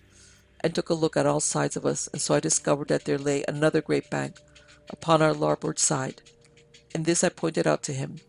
Immediately afterwards we came upon a great mass of seaweed, swung up on the crest of a sea, and presently another, and so we drifted on, and the seas grew less with astonishing rapidity, so that in a little we stripped off the cover so far as the midship thwart, for the rest of the men were sorely in need of the fresh air after so long a time below the canvas covering. It was after we had eaten that one of them made out that there was another low bank astern, upon which we were drifting. At that the boatswain stood up and made an examination of it, being much exercised in his mind to know how we might come clear of it with safety. Presently, however, we had come so near to it we discovered it to be composed of seaweed, and so we let the boat drive upon it, making no doubt but that the other banks which we had seen were of a similar nature. In a little we had driven in among the weed, yet though our speed was greatly slowed, we made some progress, and so in time came upon the other side, and now we found the sea to be near quiet, so that we hauled in our sea anchor, which had collected a great mass of weed about it, and removed the whaleback and canvas coverings, after which we stepped the mast, and set a tiny storm foresail upon the boat, for we wished to have her under control, and could set no more than this because of the violence of the breeze. Thus we drove on before the wind, the boatswain steering and avoiding all such banks as showed ahead, and ever the sea grew calmer. Then, when it was near unto evening, we discovered a huge stretch of the weed that seemed to block all the sea ahead, and at that we hauled down the foresail, and took to our oars and began to pull broadside onto it towards the west. Yet so strong was the breeze that we were being driven down rapidly upon it, and then just before sunset we opened out the end of it, and drew in our oars, very thankful to set the little foresail and run off again before the wind. And so presently the night came down upon us, and the boatswain made us take turns and turn about to keep a lookout, for the boat was going some knots through the water, and we were among strange seas. but he took no sleep at all that night, keeping always to the steering oar. I have memory, during my time of watching, of passing odd floating masses, which I make no doubt were weed, and once we drove right to the top of one, but drew clear without much trouble, and all the while, through the dark to starboard, I could make out the dim outline of that enormous weed extant lying low upon the sea, and seeming without end. And so presently, my time to watch being at an end, I returned to my slumber, and when next I wake it was morning. Now the morning discovered to me that there was no end to the weed upon our starboard side, for it stretched away into the distance ahead of us so far as we could see, while all about us the sea was full of floating masses of the stuff. And then suddenly one of the men cried out that there was a vessel in among the weed. At that, as may be imagined, we were very greatly excited, and stood upon the thwarts that we might get a better view of her. Thus I saw her a great way in from the edge of the weed, and I noticed that her foremast was gone near to the deck, and she had no main topmast, though strangely enough her mizzen stood unharmed. And beyond this I could make out but little, because of the distance, though the sun, which was upon our larboard side, gave me some sight of her hull, but not much, because of the weed in which she was deeply embedded. Yet it seemed to me that her sides were very weather-worn, and in one place some glistening brown object, which may have been a fungus, caught the rays of the sun, sending off a wet sheen. There we stood all of us upon the thwarts, staring and exchanging opinions, and were like to have overset the boat, but that the boatswain ordered us down. And after this we made breakfast and had much discussion regarding the stranger as we ate. Later, toward midday, we were able to set our mizzen, for the storm had greatly modified, and so presently we hauled away to the west, to escape a great bank of the weed which ran out from the main body. Upon rounding this, we let the boat off again, as set the main lug, and thus made very good speed before the wind. Yet, though we ran all that afternoon parallel with the weed to starboard, we came not to its end. And 3 separate times we saw the hulks of rotting vessels, some of them having the appearance of a previous age, so ancient did they seem. Now toward evening the wind dropped to a very little breeze, so that we made but slow way, and thus we had better chance to study the weed. And now we saw that it was full of crabs, though for the most part so very minute as to escape the casual glance. Yet they were not all small, for in a while I discovered a swaying among the weed. A little way in from the edge, and immediately I saw the mandible of a very great crab stir amid the weed. At that, hoping to obtain it for food, I pointed it out to the boatswain, suggesting that we should try and capture it. And so, there being by now scarce any wind, he bade us get a couple of the oars and back the boat up to the weed. This we did, after which he made fast a piece of salt meat to a bit of spun yarn and bent this onto the boat hook. Then he made a running bowline and slipped the loop onto the shaft of the boat hook, after which he held out the boat hook, after the fashion of a fishing rod, over the place where I had seen the crab. Almost immediately there swept up an enormous claw and grasped the meat, and at that the boatswain cried out to me to take an oar and slide the bowline along the boat hook, so that it should fall over the claw. And this I did, and immediately some of us hauled upon the line, tightening it about the great claw. Then the boatswain sung out to us to haul the crab aboard, that we had it most securely, yet on the instant we had reason to wish that we had been less successful. For the creature, feeling the tug of our pull upon it, tossed the weed in all directions, and thus we had full sight of it, and discovered it to be so great a crab as is scarce conceivable, a very monster. And further, it was apparent to us that the brute had no fear of us, nor intention to escape, but rather made to come at us, whereas the boatswain, perceiving our danger, cut the line, and bade us put weight upon the oars. And so in a moment we were in safety, and very determined to have no more meddling with such creatures. Presently the night came upon us, and the wind remaining low, there was everywhere about us a great stillness, most solemn after the continuous roaring of the storm which had beset us in the previous days. Yet now and again a little wind would rise and blow across the sea, and where it met the weed there would come a low, damp rustling, so that I could hear the passage of it for no little time after the calm had come once more all about us. Now it is a strange thing that I, who had slept amid the noise of the past days, should find sleeplessness amid so much calm. Yet so it was, and presently I took the steering oar, proposing that the rest should sleep, and to this the boatswain agreed, first warning me, however, most particularly to have care that I kept the boat off the weed, for we had still a little way on us, and further to call him should anything unforeseen occur. And after that, almost immediately he fell asleep, as indeed did the most of the men. From the time that I relieved the boatswain until midnight, I sat upon the gunwale of the boat, with the steering oar under my arm, and watched and listened, most full of a sense of the strangeness of the seas into which we had come. It is true that I had heard tell of seas choked up with weed, seas that were full of stagnation, having no tides, but had not thought to come upon such a one in my wanderings, having indeed set down such tales as being bred of imagination, and without reality in fact. Then, a little before dawn, and when the sea was yet full of darkness, I was greatly startled to hear a prodigious splash among the weed, perhaps at a distance of some 100 yards from the boat. Then, as I stood full of alertness and knowing not what the next moment might bring forth, there came to me across the immense waste of weed a long, mournful cry, and then again the silence. Yet though I kept very quiet, there came no further sound, and I was about to reseat myself when, afar off in that strange wilderness, there flashed out a sudden flame of fire. Now, upon seeing fire in the midst of so much lonesomeness, I was as one mazed, and could do naught but stare. Then my judgment returning to me, I stooped and waked the boatswain, for it seemed to me that this was a matter for his attention. He, after staring at it a while, declared that he could see the shape of a vessel's hull beyond the flame, but immediately he was in doubt, as indeed I had been all the while. And then, even as we peered, the light vanished, and though we waited for the space of some minutes, watching steadfastly, there came no further sight of that strange illumination. From now until the dawn, the boatswain remained awake with me, and we talked much upon what we had seen, yet could come to no satisfactory conclusion, for it seemed impossible to us that a place of so much desolation could contain any living being. And then, just as the dawn was upon us, there loomed up a fresh wonder, the hull of a great vessel, maybe a couple or 3 score fathoms in from the edge of the weed. Now the wind was still very light, being no more than an occasional breath, so that we went past her at a drift. Thus the dawn had strengthened sufficiently to give us a clear sight of the stranger, before we had gone more than a little past her. And now I perceived that she lay full broadside unto us, and that her 3 masts were gone close down to the deck.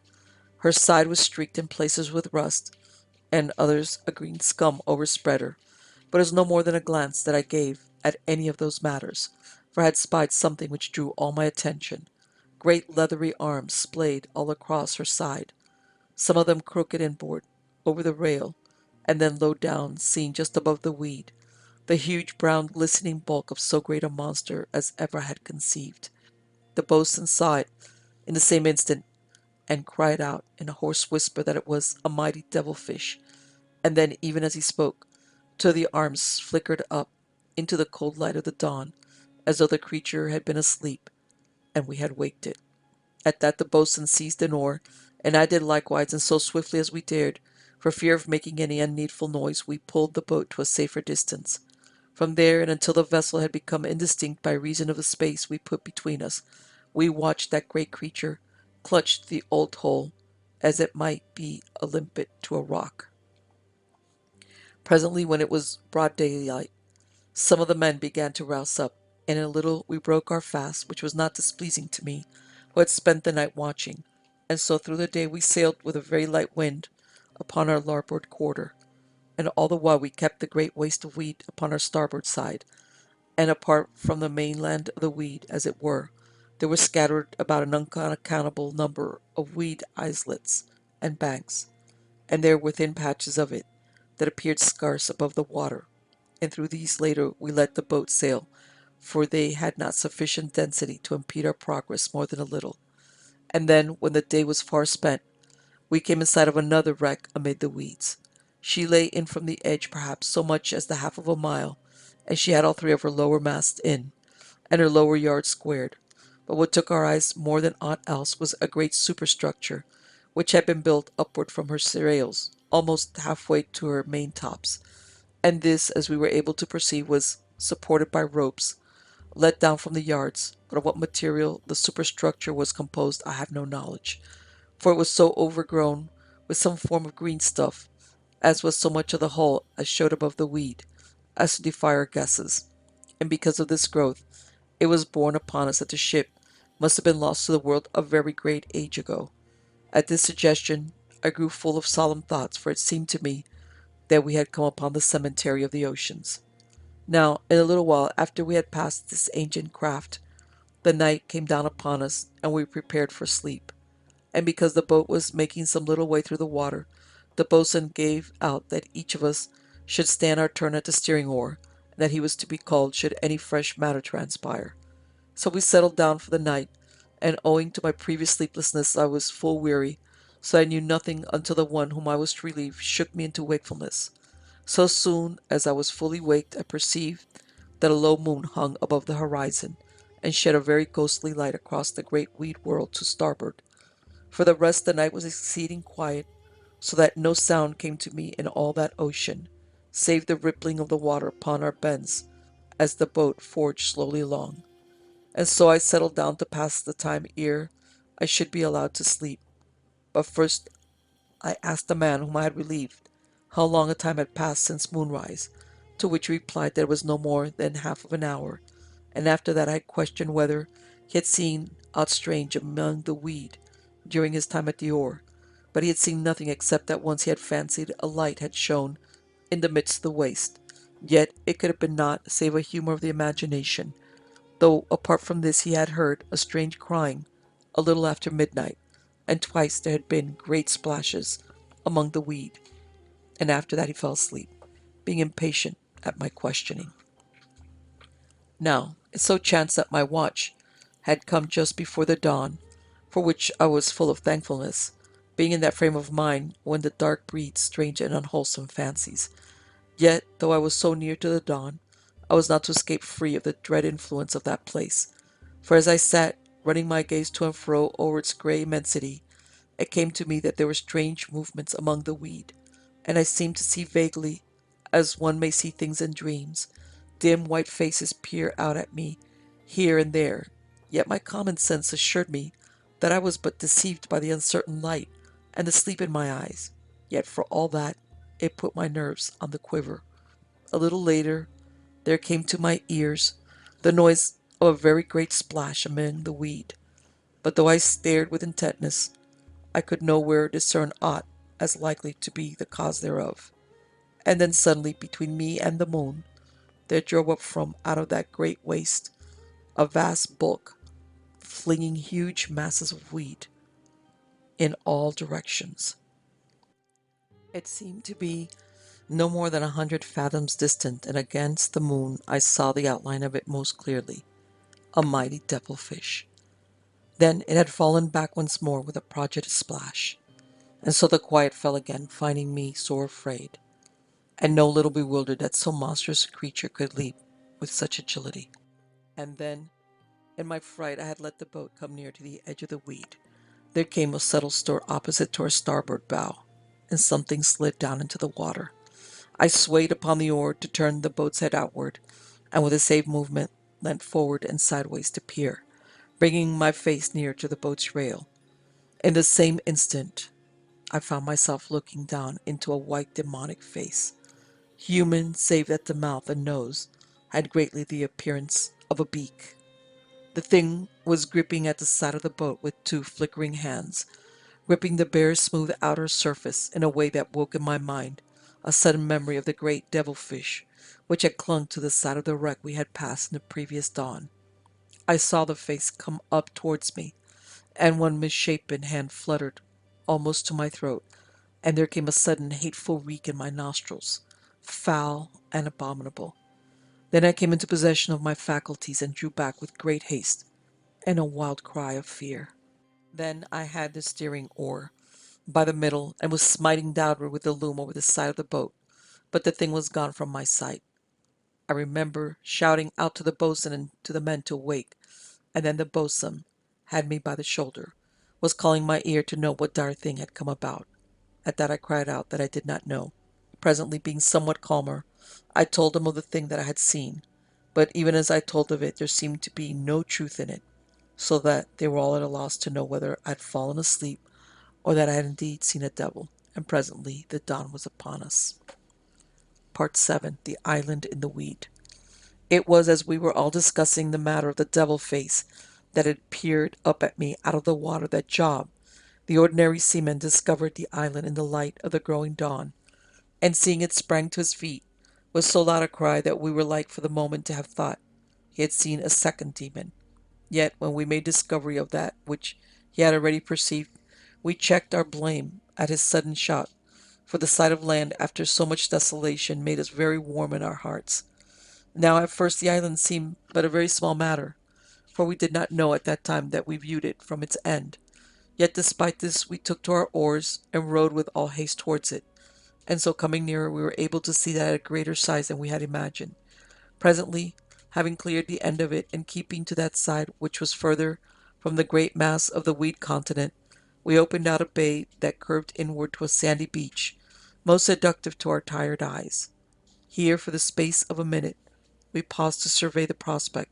and I saw that the island was of a very strange shape, having a great hump of black rock at either end, and dipping down into a steep valley between them. In this valley there seemed to be a deal of strange vegetation that had the appearance of mighty toadstools, and down nearer the beach there was a thick grove of a kind of very small reed, and those we discovered afterwards to be exceedingly tough and light, having something of the qualities of the bamboo. Regarding the beach, it might have been most reasonably supposed that it should be very thick with the driftwood, but this was not so, at least not at that time. The projecting horn of the black rock which ran out into the sea from the upper end of the island was thick with it. And now the boatswain, having assured himself that there was no appearance of any danger, we bent to our oars and presently had the boat aground upon the beach, and there finding it convenient we made our breakfast. During this meal the boatswain discussed with us the most proper thing to do, and it was decided to push the boat off from the shore, leaving Job in her, while the remainder of us made some exploration of the island. And so having made an end of eating, we proceeded as we had determined, leaving Job in the boat,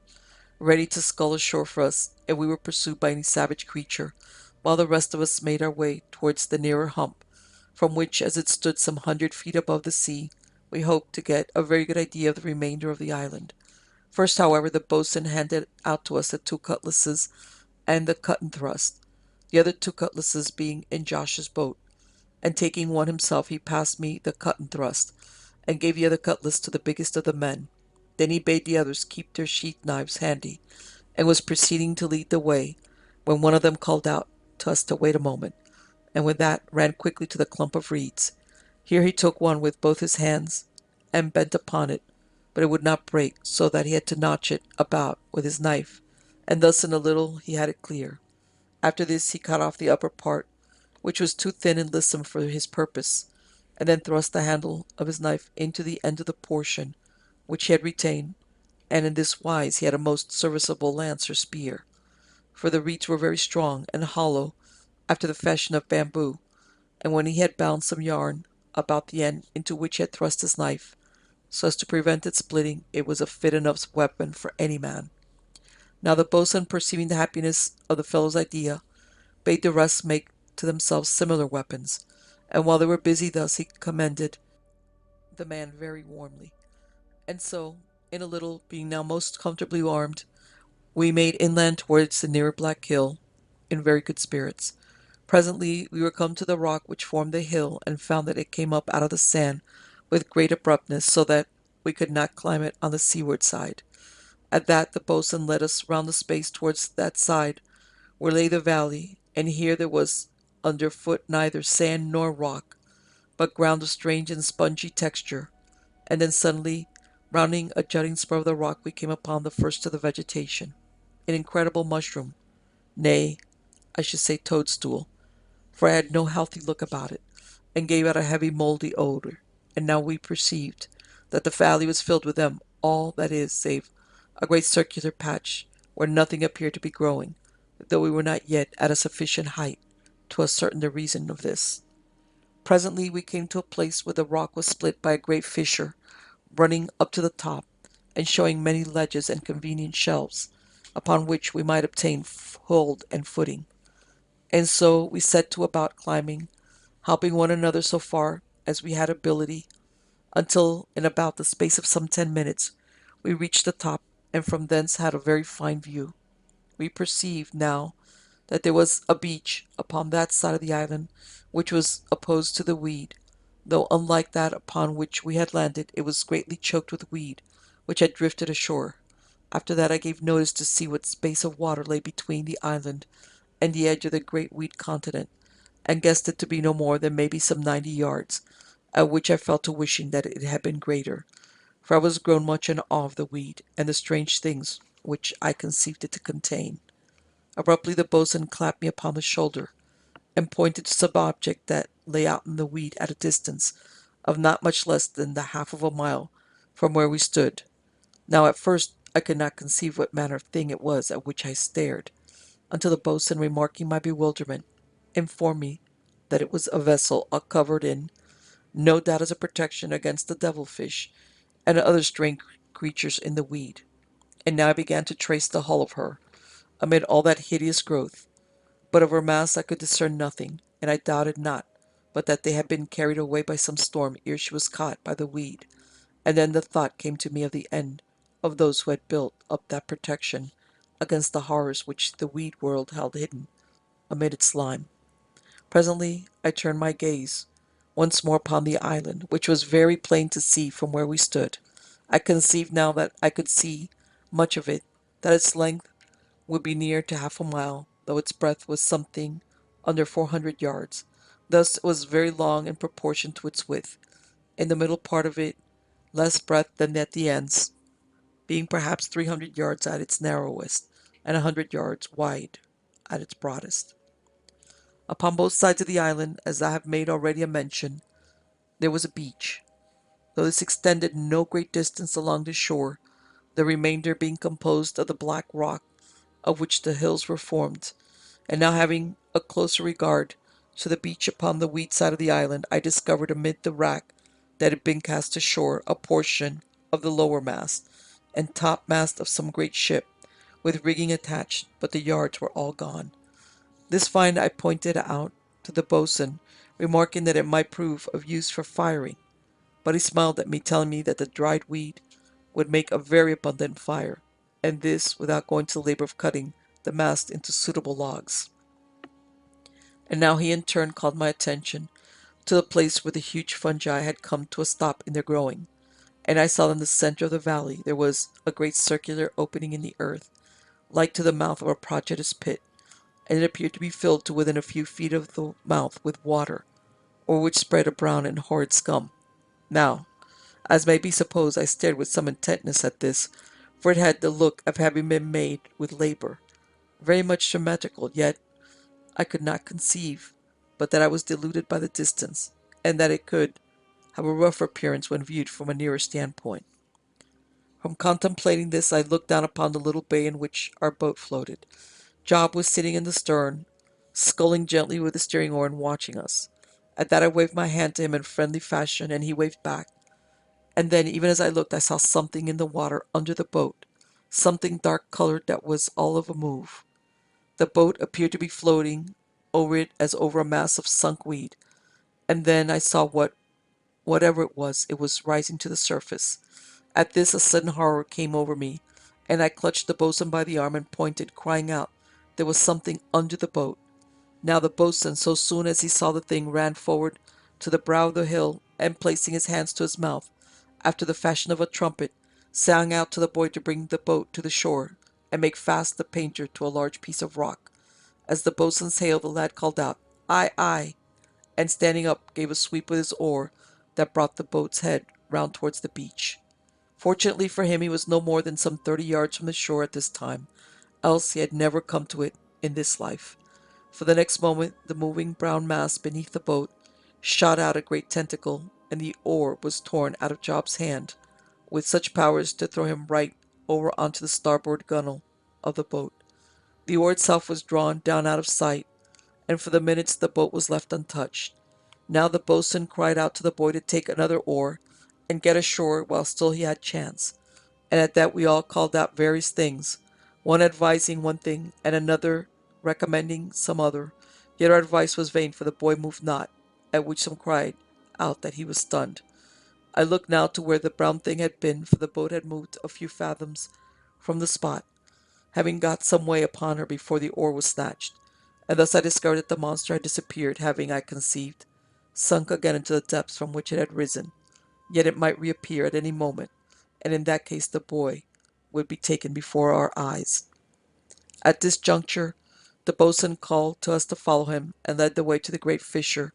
up which we had climbed, and so in a minute we were each of us scrambling down with what haste we could make towards the valley. And all the while, as I dropped from ledge to ledge, I was full of torment to know whether the monster had returned.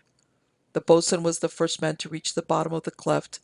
and he set off immediately around the base of the rock to the beach, the rest of us following him as we made safe our footing in the valley. I was the third man down, but being light and fleet of foot, I passed the second man and caught up with the boatswain just as he came upon the sand. Here I found that the boat was within some 5 fathoms of the beach, and I could see Job still lying sensible, but of the monster there was no sign. And so matters were, the boat nearly a dozen yards from the shore, and Job lying insensible in her, with somewhere near under her keel, for all that we knew, a great monster, and we helpless upon the beach. Now I could not imagine how to save the lad, and indeed I fear he had been left to destruction, for I had deemed it madness to try to reach the boat by swimming, but for the extraordinary bravery of the boatswain, who without hesitating dashed into the water and swam boldly out to the boat, which by the grace of God he reached without mishap, and climbed in over the bows. Immediately he took the painter and hove it to us, bidding us tail onto it, and bringing the boat to shore without delay. By this method of gaining the beach, he showed wisdom, for in this wise he escaped attracting the attention of the monster by unneedful stirring of the water, as he would surely have done had he made use of an oar. Yet despite his care, we had not finished with the creature, for just as the boat grounded, I saw the lost steering oar shoot up half its length out of the sea, and immediately there was a mighty splather in the water astern, and the next instant the air seemed full of huge whirling arms. At that the boatswain gave one look behind, and seeing the thing upon him, snatched the boy into his arms, and sprang over the bows unto the sand. Now, at sight of the devilfish, we had all made for the back of the beach at a run, none troubling even to retain the painter. Because of this we were like to have lost the boat, for the great cuttlefish had its arms all splayed about it, seeming to have a mind to drag it down into the deep water from whence it had risen. It had possibly succeeded, but that the boatswain brought us to our senses, for having laid Job out of harm's way, he was the first to seize the painter, which lay trailed upon the sand, and at that we got back our courage and ran to assist him. Now there happened to be convenient a great spike of rock, the same indeed to which the boatswain had bidden Job tie the boat, and to this we ran the painter, taking a couple of turns about it, and 2 half hitches, and now, unless the rope carried away, we had no reason to fear the loss of the boat, though there seemed to us to be a danger of the creature's crushing it. Because of this, and because of a feeling of natural anger against the thing, the boatswain took up from the sand one of the spears which had been cast down when we hauled the boat ashore. With this, he went down so far as seemed safe, and prodded the creature in one of its tentacles, the weapon entering easily, at which I was surprised, for I had understood that these monsters were near to invulnerable in all parts save their eyes. At receiving the stab, the great fish appeared to feel no hurt, for it showed no signs of pain, and at that the boatswain was further emboldened to go nearer, so that he might deliver a more deadly wound. Yet scarce had he taken 2 steps before the hideous thing was upon him, and but for an agility wonderful in so great a man, he had been destroyed. Yet, spite of so narrow an escape from death, he was not the less determined to wound or destroy the creature, and to this end he dispatched some of us to the grove of reeds to cut half a dozen of the strongest, and when we returned with these, he bade 2 of the men lash their spears securely to them, and by this means they now had spears of a length of between 30 and 40 feet. With these it was possible to attack the devilfish without coming within reach of its tentacles.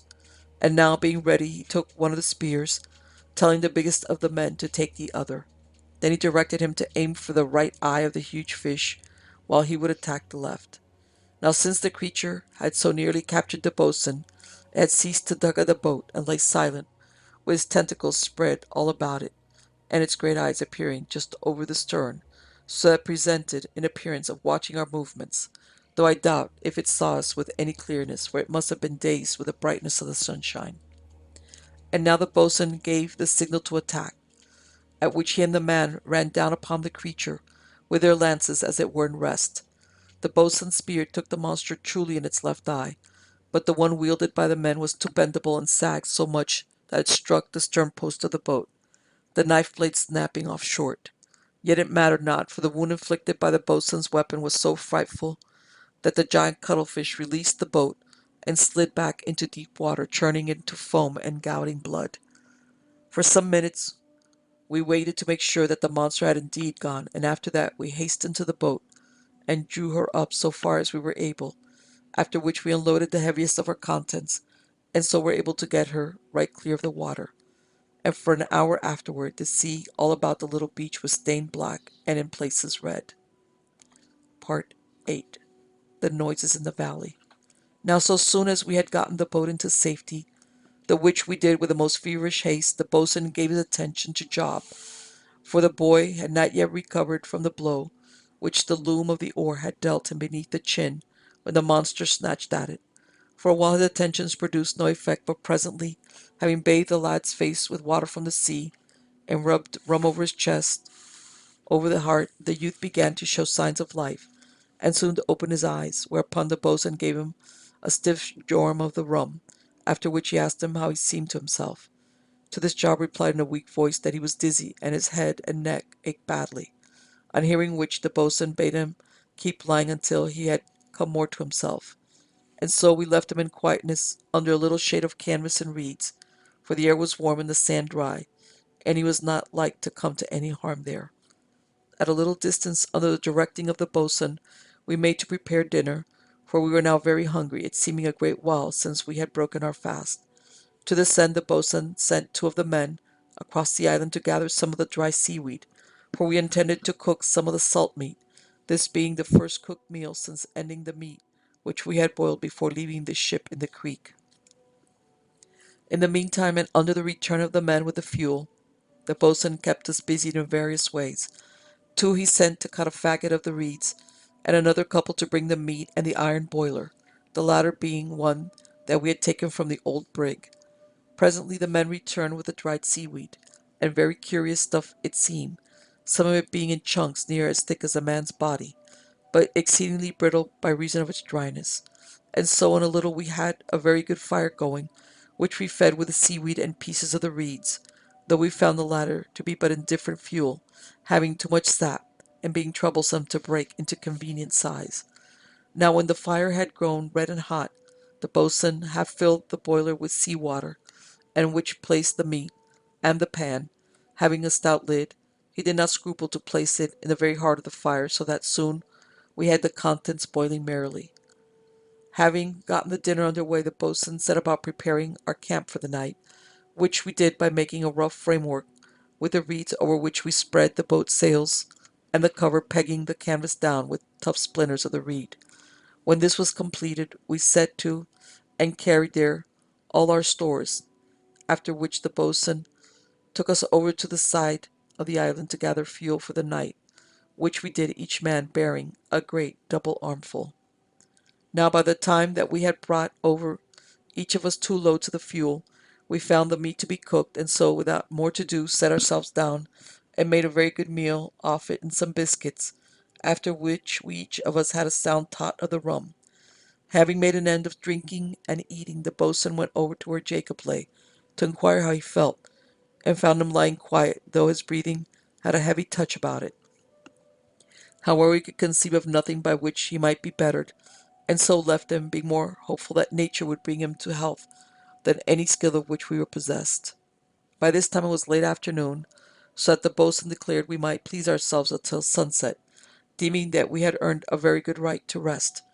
but that from sunset till the dawn we should be told, have each of us to take turns about to watch, for though we were no longer upon the water, none might say whether we were out of danger or not, as witnessed the happenings of the morning, though certainly he apprehended no danger from the devilfish, so long as we kept well away from the water's edge. And so from now until dark Most of the men slept, but the boatswain spent much of that time in overhauling the boat to see how it might chance to have suffered during the storm, and also whether the struggles of the devilfish had strained it in any way. And indeed it was speedily evident that the boat would need some attention, for the plank in her bottom, next but one to the keel upon the starboard side, had been burst inwards. This having been done, it would seem, by some rock in the beach, hidden just beneath the water's edge, the devilfish having no doubt ground the boat down upon it. Happily the damage was not great, though it will certainly have to be carefully repaired before the boat would be again seaworthy. For the rest, there seemed to be no other part needing attention. Now, I had not felt any call to sleep, and so had followed the boatswain to the boat, giving him a hand to remove the bottom boards, and finally to slew her bottom a little upwards, so that he might examine the leak more closely. When he had made an end with the boat, he went over to the stores and looked closely into their condition, and also to see how they were lasting. And after that he sounded all the water breakers, having done which he remarked that it would be well for us if we could discover any fresh water upon the island. By this time it was getting towards evening, and the boatswain went across to look at Job, finding him much as he had been when we visited him after dinner. At that the boatswain asked me to bring across one of the longer of the bottom boards, which I did, and we made use of it as a stretcher to carry the lad into the tent, and afterwards we carried all the loose woodwork of the boat into the tent, emptying the lockers of their contents, which included some oakum, a small boat's hatchet, a coil of 1.5-inch hemp line, a good saw, an empty colza oil tin, a bag of copper nails, some bolts and washers, 2 fishing lines, 3 spare tholes, a 3-pronged rein without the shaft, 2 balls of spun yarn, 3 hanks of roping twine, a piece of canvas with 4 roping needles stuck in it, the boat's lamp, a spare plug,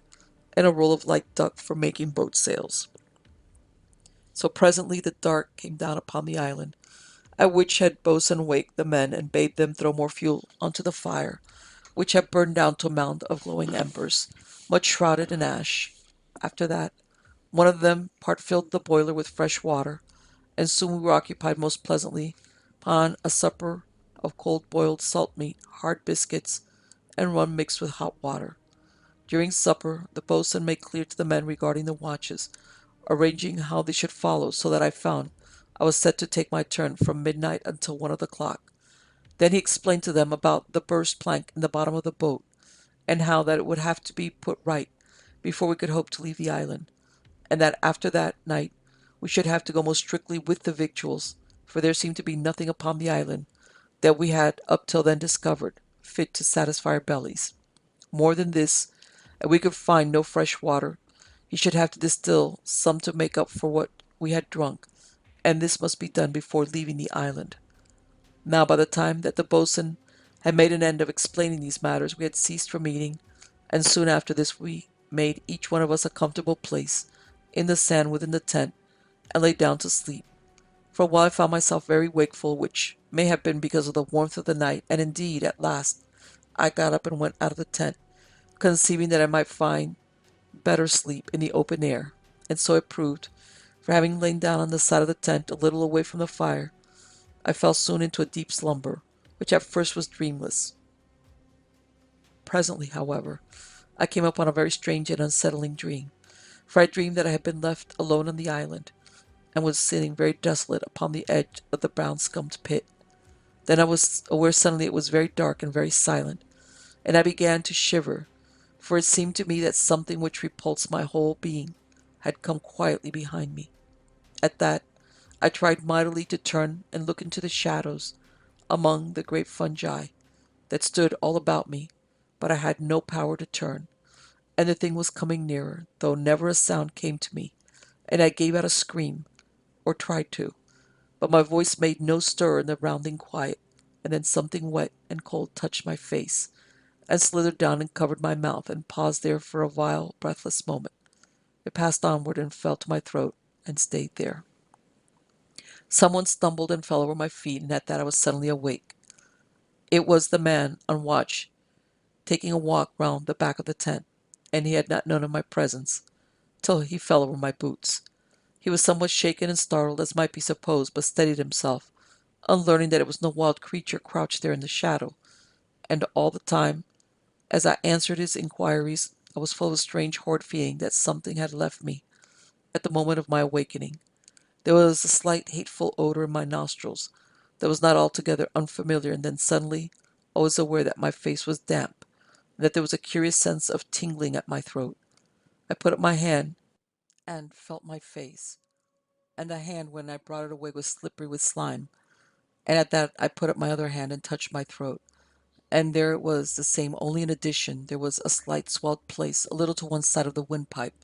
the sort of place that the bite of a mosquito will make, but I had no thought to blame any mosquito. Now the stumbling of the man over me, my awakening, and the discovery that my face and throat were beslimed were but the happenings of some few short instants, and then I was upon my feet, and following him round to the fire, for I had a sense of chilliness and a great desire not to be alone. Now, having come to the fire, I took some of the water that had been left in the boiler and washed my face and neck, after which I felt more my own man. Then I asked the man to look at my throat so that he might give me some idea of what manner of place the swelling seemed, and he, lighting a piece of the dry seaweed to act as a torch, made examination of my neck, but could see little save a number of small ring-like marks, red inwardly and white at the edges, and one of them was bleeding slightly. After that I asked him whether he had seen anything moving around the tent,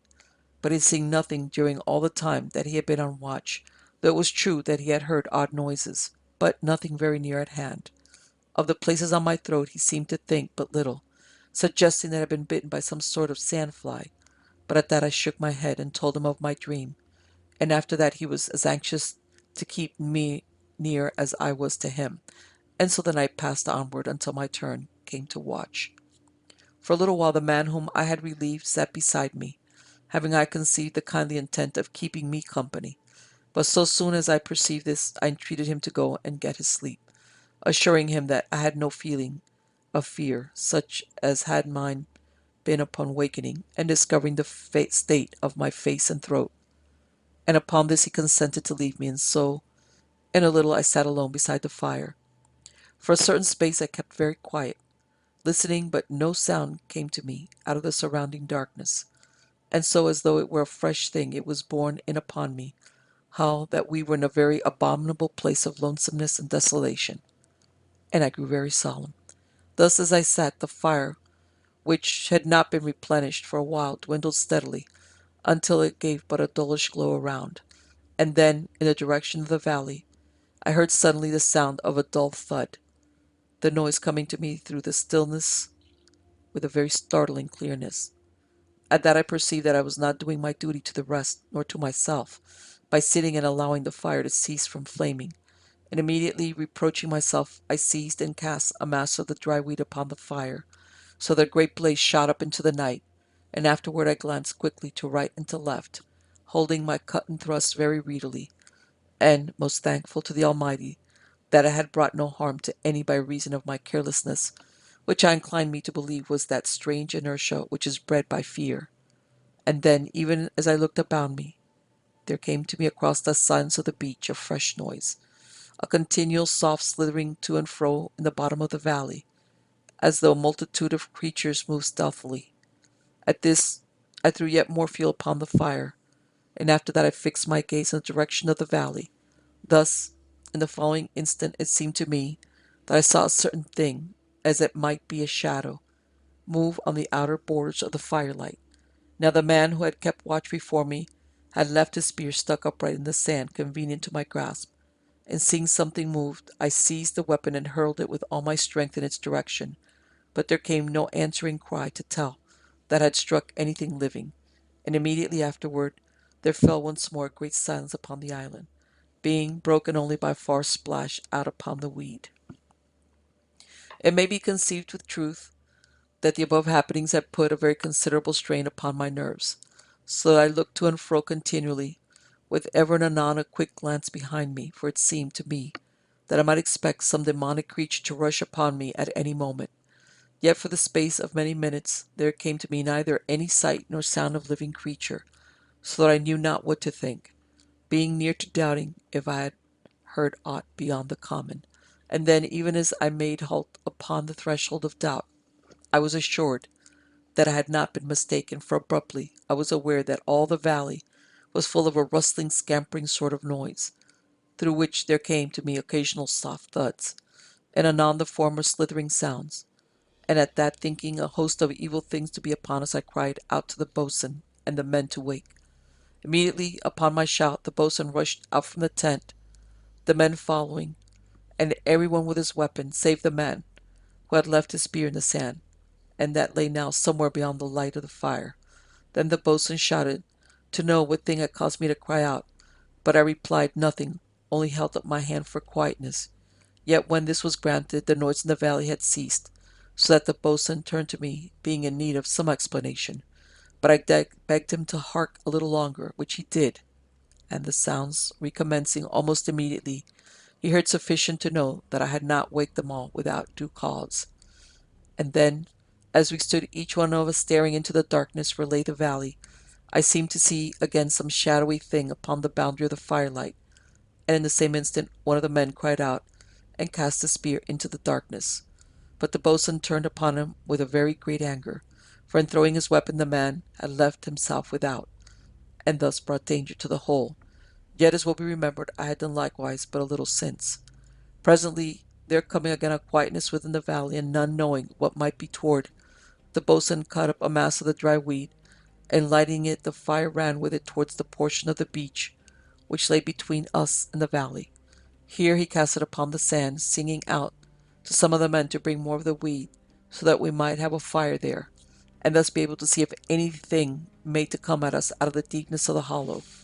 Presently we had a very good fire, and by the light of this the two many spears were discovered, both of them stuck in the sand, and no more than a yard one from the other, which seemed to me a very strange thing. Now for a while after the lighting of the second fire, there came no further sounds from the direction of the valley, nothing indeed to break the quietness of the island, save the occasional lonely splashes that sounded from time to time out in the vastness of the weed continent. Then, about an hour after I had wakened the boatswain, one of the men who had been tending the fires came up to him to say that we had come to the end of our supply of wheat fuel. At that the boatswain looked very blank, the which did the rest of us as well we might. Yet there was no help for it, until one of the men bethought him of the remainder of the faggot of reeds, which we had cut, and which, burning but poorly, we had discarded for the weed. This was discovered at the back of the tent, and with it we fed the fire that burned between us and the valley, but the other we suffered to die out, for the reeds were not sufficient to support even that one until dawn. At last, and while it was still dark, we came to the end of our fuel, and as the fire died down, so did the noises in the valley recommence. And there we stood in the growing dark, each one keeping a very ready weapon and a more ready glance. And at times the island would be mightily quiet, and then again the sounds of things crawling in the valley. Yet I think the silences tried us the more. And so at last came the dawn. Part 9. What happened in the dusk. Now, with the coming of the dawn, a lasting silence stole across the island and into the valley, and conceiving that we had nothing more to fear, the boatswain bade us get some rest while he kept watch, and so I got at last a very substantial little spell of sleep, which made me fit enough for the day's work. Presently, after some hours had passed, the boatswain roused us to go with him to the further side of the island to gather fuel, and soon we were back with each a load, so that in a little we had the fire going right merrily. Now for breakfast we had a hash of broken biscuits, salt meat, and some shellfish, which the boatswain had picked up from the beach at the foot of the further hill, the whole being right liberally flavored with some of the vinegar, which the boatswain said would keep down the scurvy that might be threatening us. And at the end of the meal he served out to us each a little of the molasses, which we mixed with hot water and drank. The meal being ended, he went into the tent to take a look at Job, the which he had done already in the early morning, for the condition of the lad preyed somewhat upon him, he being for all his size and tough roughness a man of surprisingly tender heart. Yet the boy remained much as on the previous evening, so that we knew not what to do with him to bring him into better health. One thing we tried, knowing that no food had passed his lips since the previous morning, and that was to get some little quantity of hot water, rum, and molasses down his throat, for it seemed to us he might die from very lack of food. But though we worked with him for more than half of an hour, We could not get him to come to sufficiently to take anything, and without that we had fear of suffocating him. And so presently we had to perforce leave him within the tent and go about our business, for there was very much to be done. Yet before we did aught else, the boatswain led us all into the valley, being determined to make a very thorough exploration of it. Perchance there might be any lurking beast or devil thing waiting to rush out and destroy us as we worked. And more, he would make search that he might discover what manner of creatures had disturbed our night. Now, in the early morning, when we had gone for the fuel, we had kept to the upper skirt of the valley, where the rock of the nearer hill came down into the spongy ground. But now we struck right down into the middle part of the vale, making a way amid the mighty fungi to the pit-like opening that filled the bottom of the valley. Now, though the ground was very soft, there was in it so much of springiness that it left no trace of our steps, after which we had gone a little way. None, that is, save that in odd places a wet patch followed upon our treading. Then, when we got ourselves near to the pit, the ground became softer so that our feet sank into it and left very real impressions, and here we found tracks most curious and bewildering. For amid the slush which edged the pit, which I would mention here had less the look of a pit now that I had come near to it, were multitudes of markings, which I can liken to nothing so much as the tracks of mighty slugs amid the mud, only that they were not altogether like that of slugs, for there were other markings such as might have been made by bunches of eels cast down and picked up continually. At least, this is what is suggested to me, and I do but put it down as such. Apart from the markings which I have mentioned, there was everywhere a deal of slime, and this we traced all over the valley, among the great toadstool plants, but beyond that, which I have already remarked, we found nothing. Nay, but I was near to forgetting, we found a quantity of this thin slime upon those fungi which filled the end of the little valley nearest to our encampment, and here also we discovered many of them fresh broken or uprooted, and there was the same mark of the beast upon them all. And now I remember the dull thuds that I had heard in the night, and made little doubt but that the creature had climbed the great toadstools so that they might spy us out, and it may be that many climbed upon one, so that their weight broke the fungi or uprooted them. At least so the thought came to me. And so we made an end of our search, and after that the boatswain set each of us to work. But first he had us all back to the beach to give a hand to turn over the boat, so that he might get to the damaged part. Now, having the bottom of the boat full to his view, he made discovery that there was other damage beside that of the burst plank, for the bottom plank of all had come away from the keel, which seemed to us a very serious matter, though it did not show when the boat was upon her bilges. Yet the boatswain assured us that he had no doubts but that she could be made seaworthy, though it would take a greater while than hitherto he had thought needful. Having concluded his examination of the boat, the boatswain sent one of the men to bring the bottom boards out of the tent, for he needed some planking for the repair of the damage. Yet when the boards had been brought, he needed still something which they could not supply, and this was a length of very sound wood of some 3 inches in breadth each way, which he intended to bolt against the starboard side of the keel. After he had gotten the planking replaced so far as was possible, he had hopes that by means of this device he would be able to nail the bottom plank to this, and then caulk it with oakum, so making the boat almost so sound as ever. Now, hearing him express his need for such a piece of timber, we were all adrift to know from whence such a thing could be gotten, until there came suddenly to me a memory of the mast and topmast upon the other side of the island, and at once I made mention of them. At that the boatswain nodded, saying that we might get the timber out of it, though it would be a work requiring some considerable labor. In that we had only a handsaw and a small hatchet. Then he sent us across to be getting it clear of the weed, promising to follow when he had made an end of trying to get the 2 displaced planks back into position. Having reached the spars, we set to do with a very good will to shift away the weed and wrack that was piled over them, and very much entangled with the rigging. Presently we had laid them bare, and so we discovered them to be in remarkably sound condition, the lower mast especially being a fine piece of timber. All the lower and topmast standing rigging was still attached, though in places the lower rigging was stranded so far as half-way up the shrouds. Yet there remained much that was good, and all of it quite free from rot, and of the very finest quality of white hemp, such as to be seen only in the best found vessels. About the time that we had finished clearing the weed, The boatswain came over to us, bringing with him the saw and the hatchet. Under his direction, we cut the lanyards of the topmost rigging, and after that sawed through the topmost just above the cap.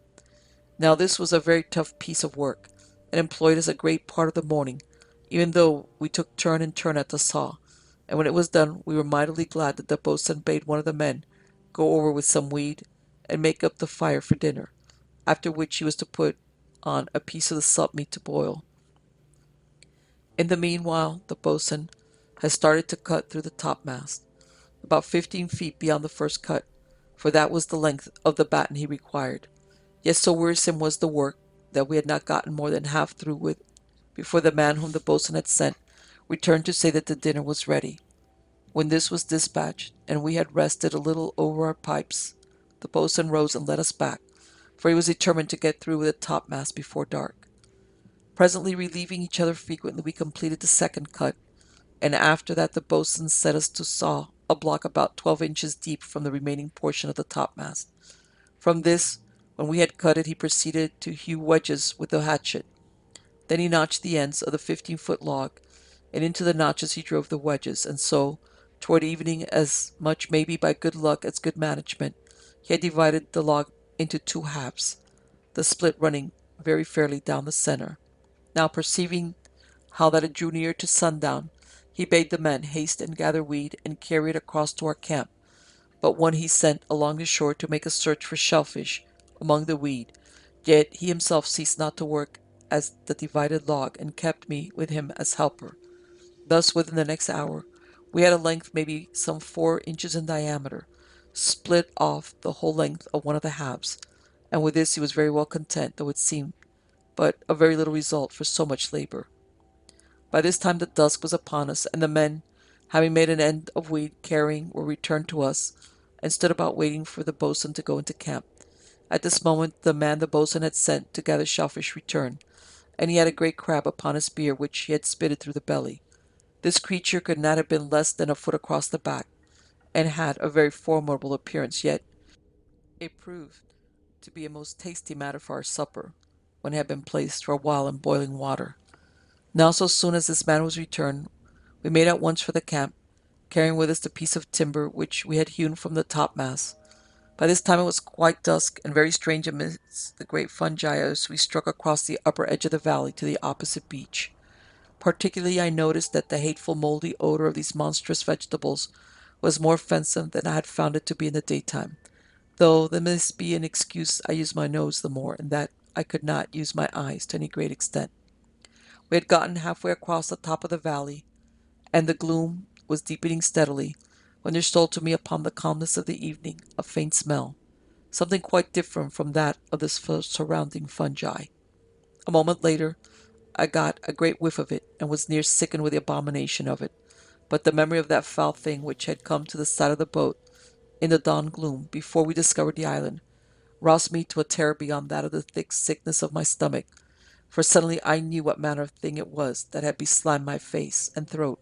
upon the previous night, and left its hideous stench lingering in my nostrils. And with the knowledge I cried out to the boatswain to make haste, for there were demons with us in the valley. And at that some of the men made to run, but he bade them, in a very grim voice, stay where they were and keep well together, else would they be attacked and overcome, straggled all among the fungi in the dark. And this being, I doubt not, as much in fear of the rounding dark as of the boatswain, they did. And so we came safely out of the valley, though there seemed to follow us a little lower down the slope an uncanny slithering. Now so soon as we reached the camp, the boatswain ordered 4 fires to be lit, one on each side of the tent, and this we did, lighting them at the embers of our old fire,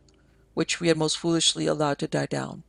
When the fires had been got going, we put on the boiler and treated the great crab, as I have already mentioned, and so fell upon a very hearty supper. But as we ate, each man had his weapon stuck in the sand beside him, for we had knowledge that the valley held some devilish thing, or maybe many, though the knowing did not spoil our appetites. So presently we came to an end of eating, whereat each man pulled out his pipe, intending to smoke, but the boatswain told one of the men to get him upon his feet and keep watch, else might we be in danger of surprise, with every man lolling upon the sand, and this seemed to me very good sense, for it was easy to see that the men too readily deemed themselves secure by reason of the brightness of the fires about them. Now, while the men were taking their ease within the circle of the fires, the boatswain lit one of the dips which we had out of the ship in the creek, and went in to see how Job was after the day's rest. At that I rose up, reproaching myself for having forgotten the poor lad, and followed the boatswain into the tent. Yet I had but reached the opening when he gave out a loud cry, and held the candle low down to the sand. At that I saw the reason for his agitation,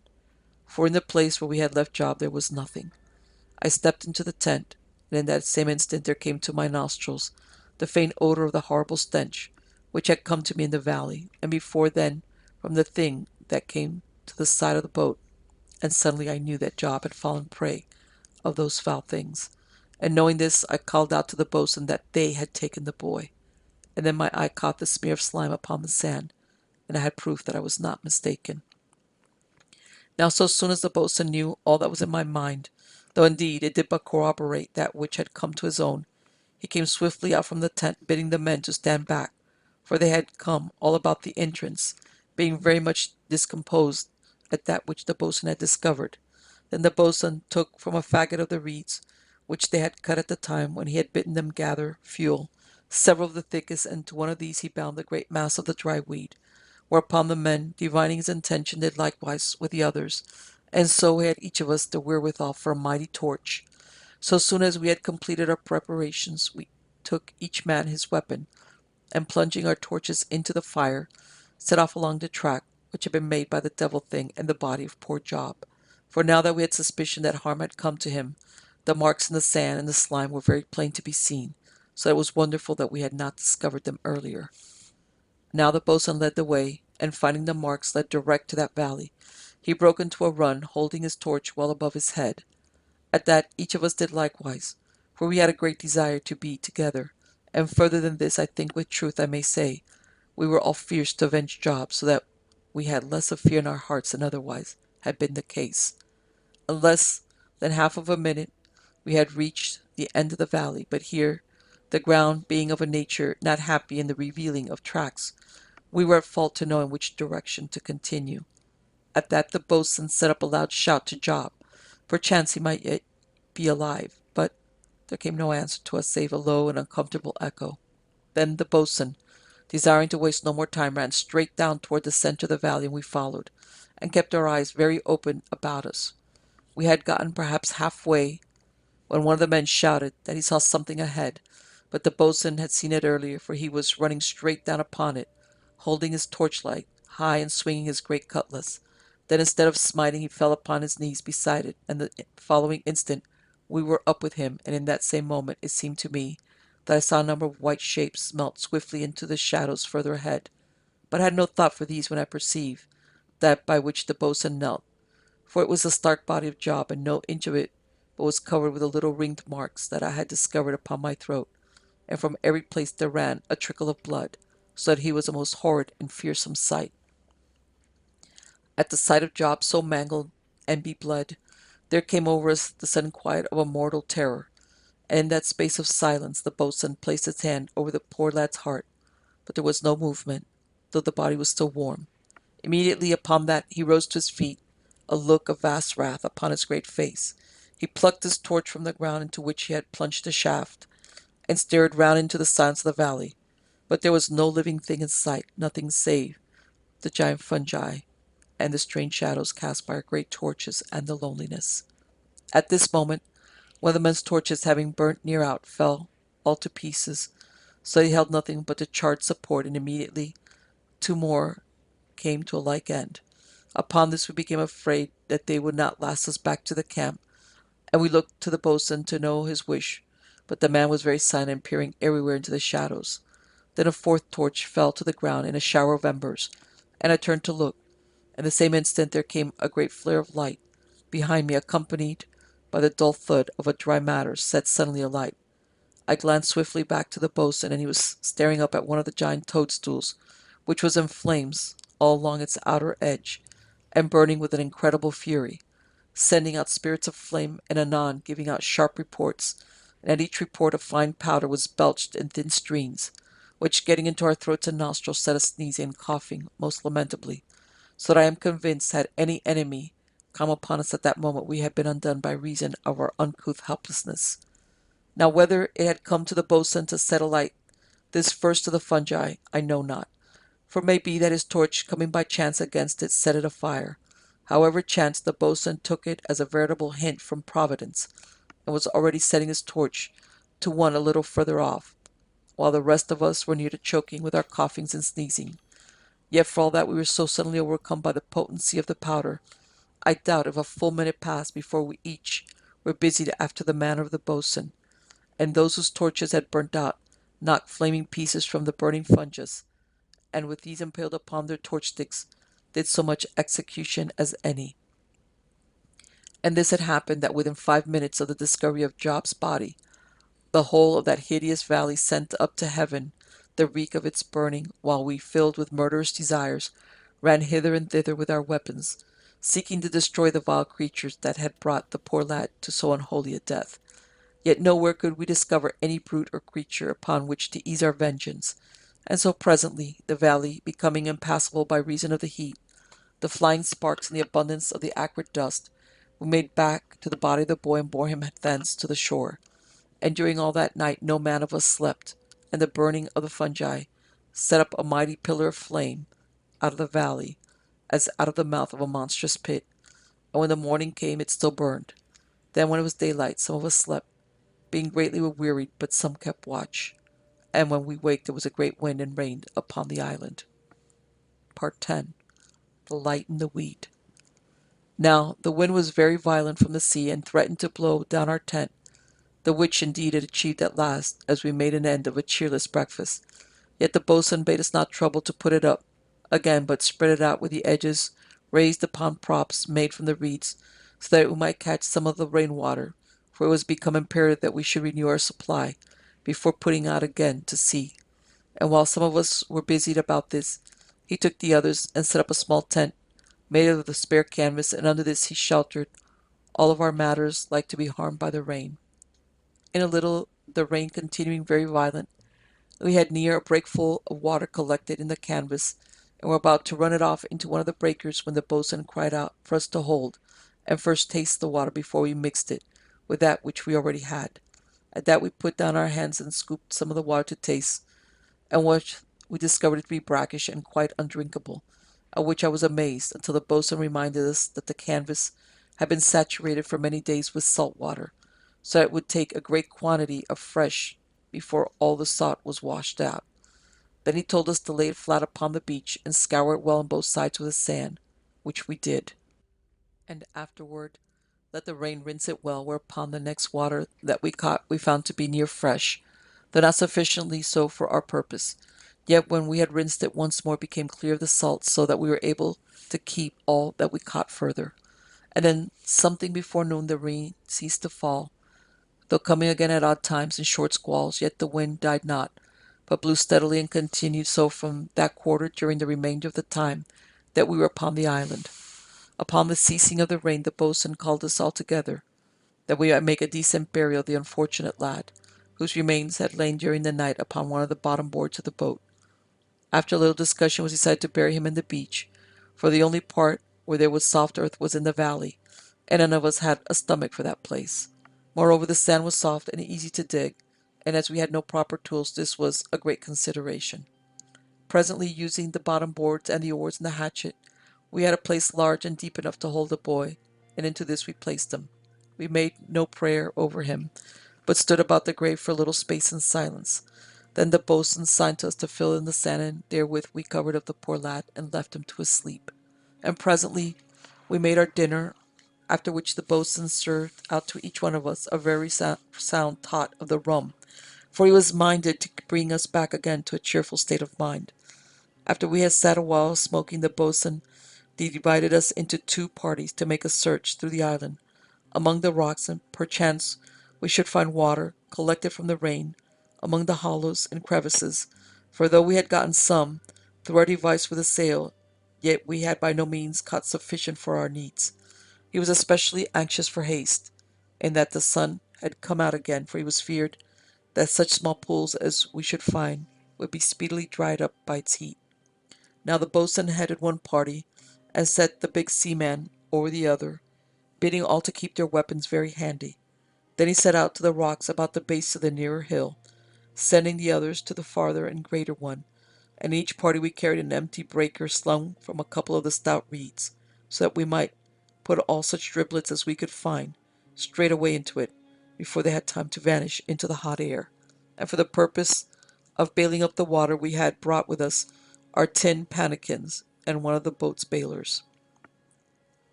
In a while, and after much scrambling amid the rocks, we came upon a little pool of water that was remarkably sweet and fresh, and from this we moved near 3 gallons before it became dry, and after that we came across maybe 5 or 6 others, but not one of them near so big as the first.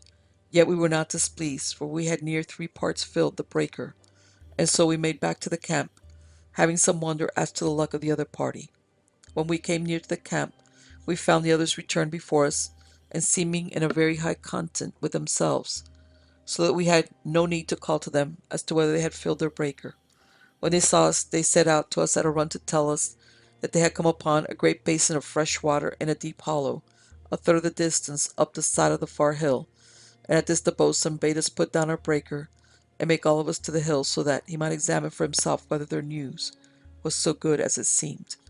Presently, being guided by the other party, we passed around to the back of the far hill, and discovered it to go upward to the top at an easy slope, with many ledges and broken places, so it was scarce more difficult than a stair to climb. And so, having climbed perhaps 90 or 100 feet, we came suddenly upon the place which held the water, and found that they had not made too much of their discovery, for the pool was near 20 feet long by 12 broad, and so clear as though it had come from a fountain. Yet it had considerable depth, as we discovered by thrusting a spear shaft down into it. Now the boatswain, having seen for himself how good supply of water there was for our needs, seemed very much relieved in his mind, and declared that within 3 days at the most we might leave the island, at which we felt none of us any regret. Indeed, had the boat escaped harm, we might have been able to leave the same day, but this could not be, for there was much to be done before we had her seaworthy again. Having waited until the boatswain had made complete his examination, we turned to descend, thinking that this would be the boatswain's intentions, but he called us to stay, and looking back we saw that he made to finish the ascent of the hill. At that we hastened to follow him, though we had no notion of his reason for going higher. Presently we were come to the top,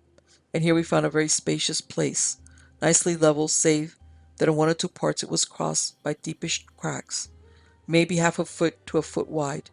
and perhaps 3 to 6 fathoms long. But apart from these and some great boulders, it was, as I have mentioned, a spacious place. Moreover, it was bone dry and pleasantly firm under one's feet,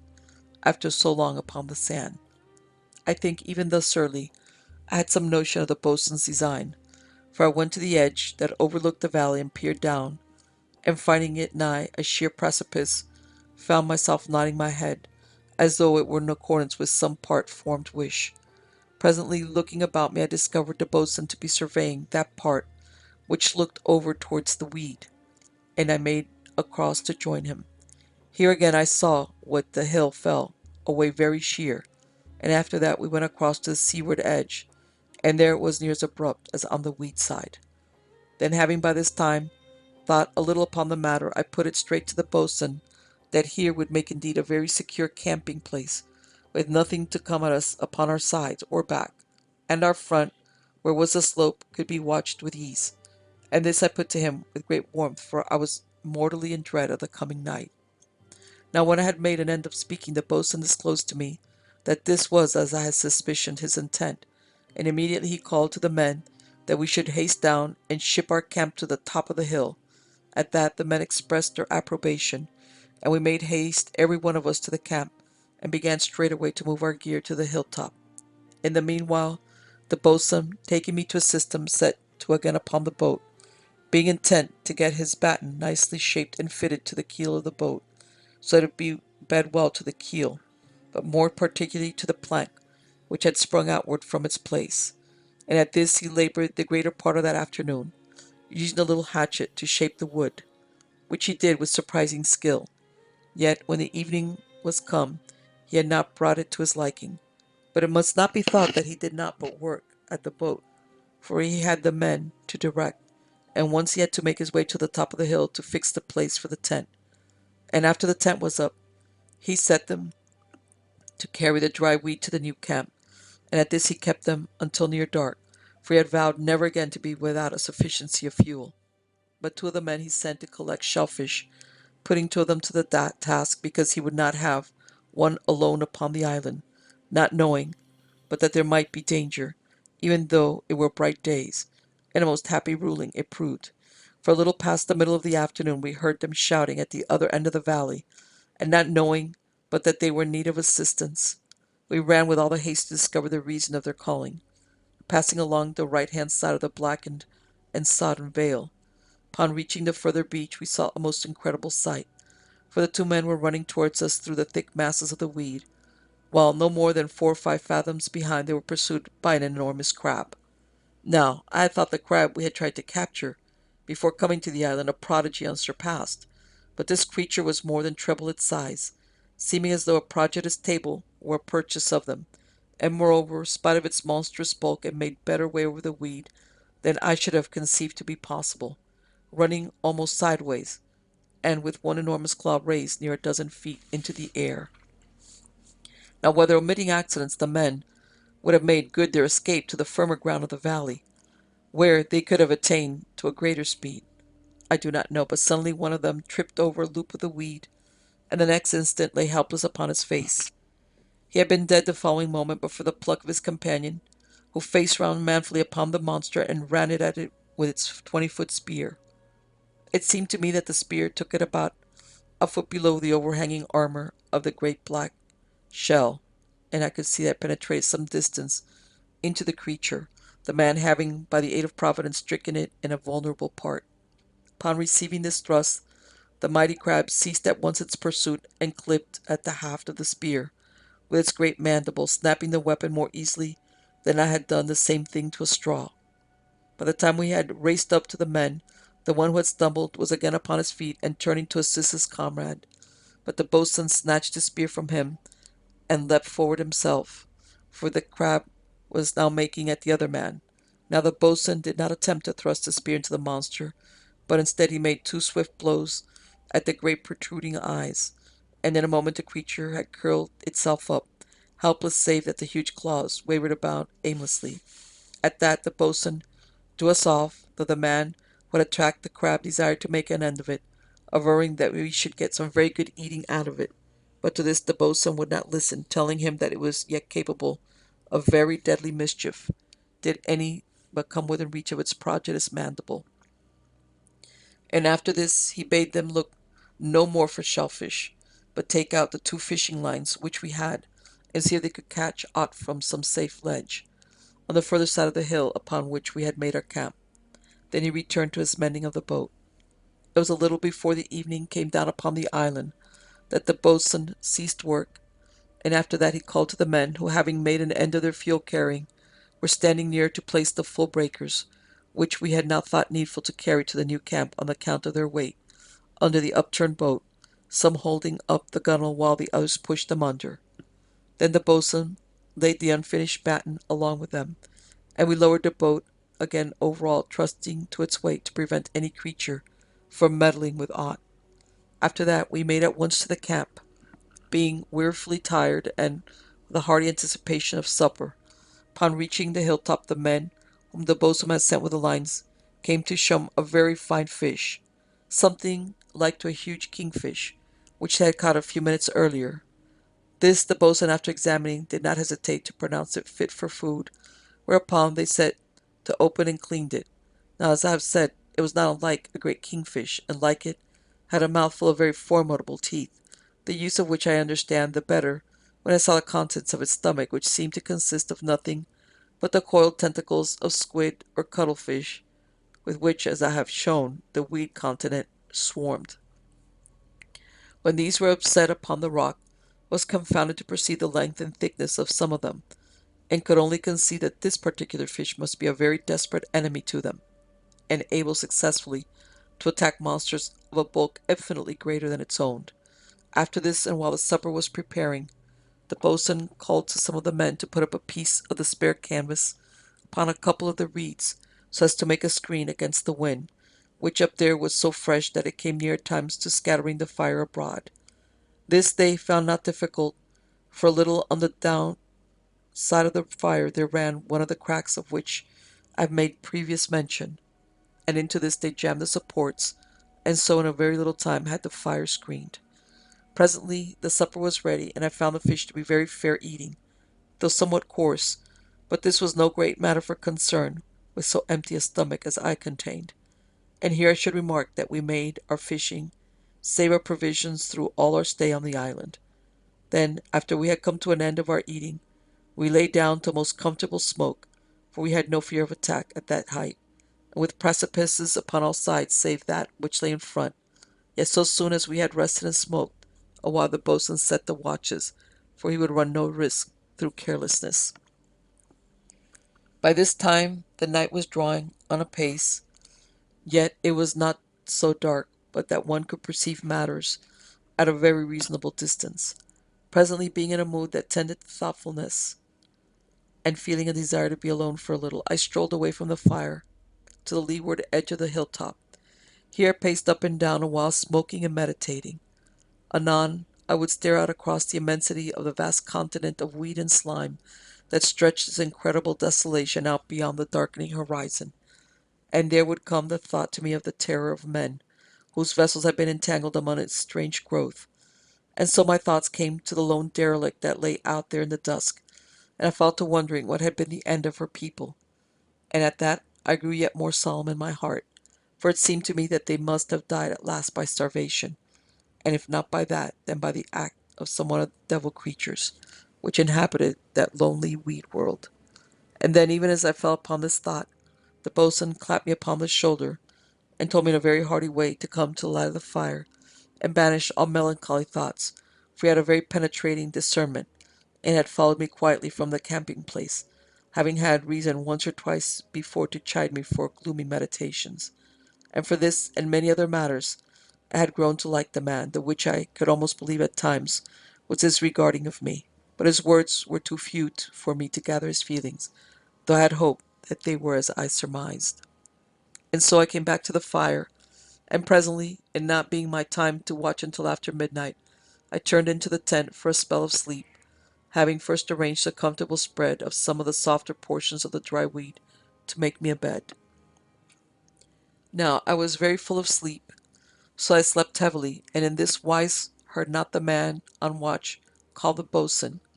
yet the rousing of the others waked me, and so I came to myself and found the tent empty, at which I ran very hurriedly to the doorway, and so discovered that there was a clear moon in the sky,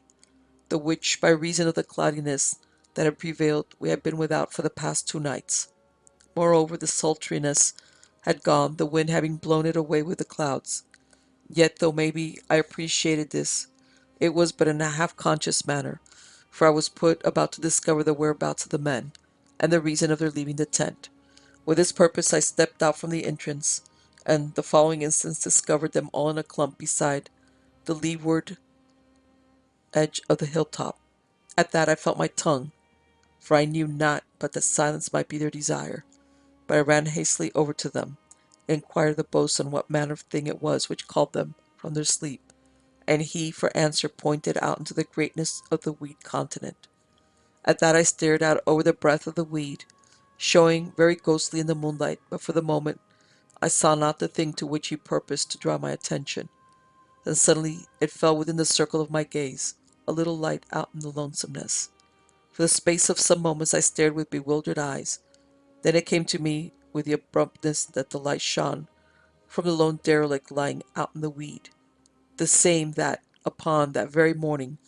I had looked with sorrow and awe, because at the end of those who had been in her, and now behold a light burning, seemingly within one of her cabins, though the moon was scarce powerful enough to enable the outline of the hulk to be seen clear of the rounding wilderness. And from this time until the day we had no more sleep, but made up the fire and sat round it full of excitement and wonder, and getting up continued to discover the light still burned. This it ceased to do about an hour after I had first seen it, but it was more the proof that some of our kind were no more than half of a mile from our camp. And at last the day came. Part 11. The signals from the ship. Now so soon as it was clearly light, we all went of us to the leeward brow of the hill to stare upon the derelict, which now we had cause to believe no derelict, but an inhabited vessel. Yet though we watched her for upwards of 2 hours, we could discover no sign of any living creature, the which indeed, had we been in cooler minds, we had not thought strange, seeing that she was also shut in by the great superstructure. But we were hot to see a fellow creature after so many lonesomeness and terror in strange lands and seas, and so could not by any means contain ourselves in patience until those aboard the hulk should choose to discover themselves to us. And so at last, being wearied with watching, we made it up together to a shout when the boatswain should give us the signal, by this means making a good volume of sound which we conceived the wind might carry down to the vessel. Yet though we raised many shouts, making, as it seemed to us, a very great noise, there came no response from the ship, and at last we were fain to cease from our calling, and ponder some other way of bringing ourselves to the notice of those within the hulk. For a while we talked, some proposing one thing and some another, but none of them seeming like to achieve our purpose. And after that we fell to marveling that the fire which we had lit in the valley had not awakened them to the fact that some of their fellow creatures were upon the island. For had it, we could not suppose but that they would have kept a perpetual watch upon the island until such time as they should have been able to attract our notice. Nay, more than this, it was scarce credible that they should not have made an answering fire, or set some of their bunting above the superstructure, so that our gaze should be arrested upon the instant we chanced to glance towards the hulk. But so far from this, there appeared even no purpose to shun our attention, for that light which we had viewed in the past night was more in the way of an accident than of the nature of a purposeful exhibition. And so presently we went to breakfast, eating heartily, our night of wakefulness having given us mighty appetites, but for all that, we were so engrossed by the mystery of the lonesome craft that I doubt if any of us knew what manner of food it was with which we filled our bellies. First, one view of the matter would be raised, and when this had been combated, another would be broached, and in this wise it came up finally that some of the men were falling in doubt whether the ship was inhabited by anything human, saying rather that it might be held by some demonic creature of the great weed continent. At this proposition, there came among us a very uncomfortable silence, for not only did it chill the warmth of our hopes, but seemed like to provide us with a fresh terror, who were already acquainted with too much. Then the boatswain spoke, laughing with a hearty contempt at our sudden fears, and pointed out that it was just as like that they aboard the ship had been put in fear by the great blaze from the valley, as that they should take it for a sign that fellow creatures and friends were at hand. For, as he put it to us, who of us could say what fell brutes and demons the weed continent did hold? And if we had reason to know that there were very dread things among the weed, how much the more must they, who had, for all that we knew, been many years beset around by such. And so, as he went on to make clear, we might suppose that they were very well aware there had come some creatures to the island, yet maybe they desired not to make themselves known until they had been given sight of them, and because of this we must wait until they chose to discover themselves to us. Now, when the boatswain had come to an end, we felt each one of us greatly cheered, for his discourse seemed very reasonable. Yet there were many matters that troubled our company, for as one put it, was it not mightily strange that we had not had previous sight of their light, or in the day of the smoke from their galley fire? But to this the boatswain replied that our camp hitherto had lain in a place where we had not sight even of the great world of weed, leaving alone any view of the derelict, and more that at such times as we had crossed to the opposite beach, we had been occupied too sincerely as to have much thought to watch the hulk, which indeed from that position showed only her great superstructure. Further, that until the preceding day we had but once climbed to any height, and that from our present camp the derelict could not be viewed, and to do so we had to go near to the leeward edge of the hilltop. And so, breakfast being ended, we all went to us to see if there were yet any signs of life in the hulk. But when an hour had gone, we were no wiser. Therefore, it being folly to waste further time, the boatswain left one man to watch from the brow of the hill, charging him very strictly to keep in such position that he could be seen by any aboard the silent craft, and so took the rest down to assist him in the repairing of the boat. And from thence on during the day he gave the men a turn each at watching, telling them to wave to him should there come any sign from the bulk. Yet, excepting the watch, he kept every man so busy as might be, some bringing weed to keep us a fire, which he had lit near the boat, one to help him turn and hold the batten upon which he labored, and two he sent across to the wreck of the mast, to detach one of the futtock shrouds, which, as is most rare, were made of iron rods. This, when they brought it, he bade me heat in the fire, and afterwards beat out straight at one end, and when this was done, he set me to burn holes with it through the keel of the boat, at such places as he had marked, these being for the bolts with which he had determined to fasten on the batten. In the meanwhile he continued to shape the batten until it was a very good and true fit, according to his liking, and all the while he cried out to this man and to that, one to do this or that, and so I perceived that apart from the necessity of getting the boat into a seaworthy condition, he was desirous to keep the men busied, for they were becoming so excited at the thought of fellow creatures almost within hail, that he could not hope to keep them sufficiently in hand without some matter upon which to employ them. Now, as it must not be supposed that the boatswain had no share of our excitement, for I noticed that he gave ever and anon a glance to the crown of the far hill. Perchance the watchman had some news for us. Yet the morning went by, no signal came to tell us that the people in the ship had designed to show themselves to the pan upon watch, and so we came to dinner. At this meal, as might be supposed, we had a second discussion about the strangeness of the behavior of those aboard the hulk. Yet none could give any more reasonable explanation than the boatswain had given in the morning, and so we left it at that. Presently, when we had smoked and rested very comfortably, for the boatswain was no tyrant, we rose at his bidding to descend once more to the beach. But at this moment one of the men, having run to the edge of the hill to take a short look at the hulk, cried out that a part of the great superstructure over the quarter had been removed, or pushed back, and that there was a figure there, seeming so far as his unaided sight could tell, to be looking through a spyglass at the island. Now, it would be difficult to tell of all our excitement at this news, and we ran eagerly to see for ourselves if it could be as he informed us. And so it was, for we could see the person very clearly, though remote and small because of the distance. That he had seen us we discovered in a moment, for he began suddenly to wave something, which I judged to be the spyglass, in a very wild manner, seeming also to be jumping up and down. Yet I doubt not but that we were as much excited, for suddenly I discovered myself to be shouting with the rest in a most insane fashion, and moreover I was waving my hands and running to and fro upon the brow of the hill. Then I observed that the figure on the hulk had disappeared, but it was for no more than a moment, and then it was back, and there were near a dozen with it, and it seemed to me that some of them were females, but the distance was over great for surety.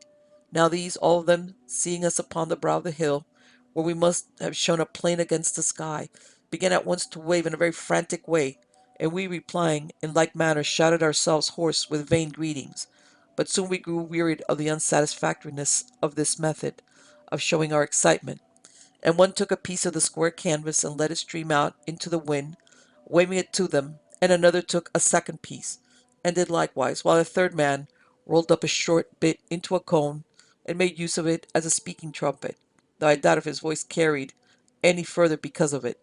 For my part, I had seized one of the long bamboo-like reeds, which were lying about near the fire, and with this I was making a very brave show. And so may be seen how very great and genuine was our exultation upon our discovery of these poor people shut off from the world within that lonesome craft. Then suddenly it seemed to come to us to realize that they were among the weed, and we upon the hilltop, and that we had no means of bridging that which lay between. And at this we faced one another to discuss what we should do to effect the rescue of those within the hulk. Yet it was little that we could even suggest, for though one spoke of how he had seen a rope cast by means of a mortar to a ship that lay offshore, yet this helped us not, for we had no mortar. But here the same man cried out that they in the ship might have such a thing, so that they would be able to shoot us the rope, and at this we thought more upon his saying, for if they had such a weapon, then might our difficulties be solved. Yet we were greatly at a loss to know how we should discover whether they were possessed of one, and further to explain our desire to them. But here the boatswain came to our help, and bade one man go quickly and char some of the reeds in the fire, and while this was being done, he spread out upon the rock one of the spare lengths of canvas. Then he sung out to the man to bring him one of the pieces of charred reed, and with this he wrote our question upon the canvas, calling for fresh charcoal as he required it. Then having made an end of writing, he bade two of the men take hold of the canvas by the ends and expose it to the view of those in the ship, and in this manner we got them to understand our desire. For presently some of them went away and came back after a little and held up for us to see a very great square of white, and upon it a great No. And at this here we again were at our wits' end to know how it would be possible to rescue those within the ship, for suddenly our whole desire to leave the island was changed into a determination to rescue the people in the hulk. And indeed, had our intentions not been such as we had been veritable curs, though I am happy to tell that we had no thought at this juncture but for those who were now looking to us to restore them once more to the world to which they have been so long strangers. Now, as I have said, we were again at our wits' end to know how to come at those within the hulk, and there we stood all of us, talking together perchance we should hit upon some plan, and anon we would turn and wave to those who watched us so anxiously. Yet a while passed, and we had come no nearer to a method of rescue. Then a thought came to me, waked perchance by the mention of shooting the rope over to the hulk by means of a mortar, now that I had read once in a book of a fair maid whose lover effected her escape from a castle by a similar artifice, only that in this case he made use of a bow in place of a mortar, and a cord instead of a rope, his sweetheart hauling up the rope by means of the cord. Now, it seemed to me a possible thing to substitute a bow for the mortar, if only we could find the material with which to make such a weapon,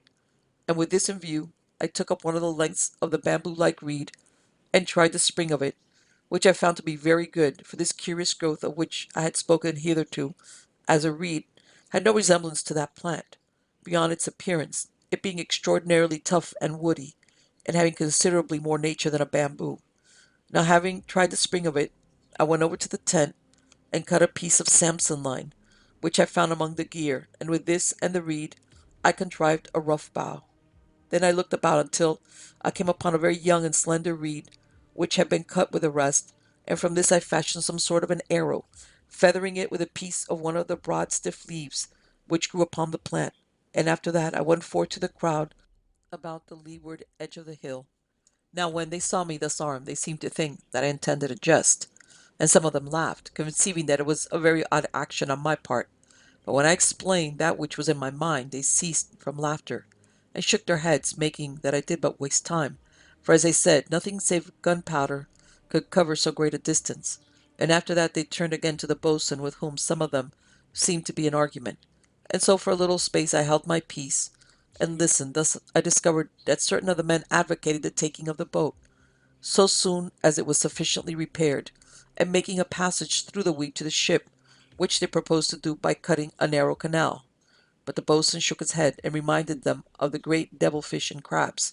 and the worse things which the weed concealed, saying that those in the ship would have done it long since, had it been possible. And at that the men were silenced, being robbed of their unreasoning ardor by this warning.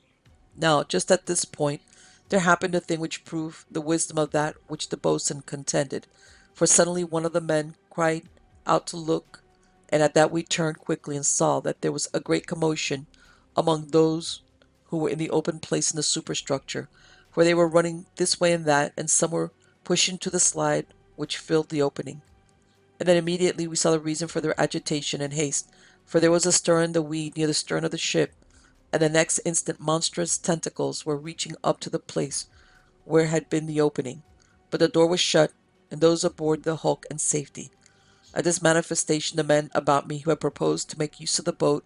and the others also cried out their horror of the vast creature, and I am convinced had the rescue depended upon their use of the boat, then had those in the hulk been forever doomed.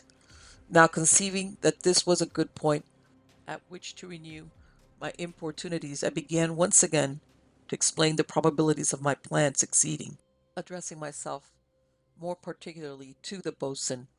I told Hal that I had read that the ancients made mighty weapons, some of which could throw a great stone so heavy as 2 men, over a distance surpassing a quarter of a mile. Moreover, they had compassed huge catapults which threw a lance or a great arrow even further.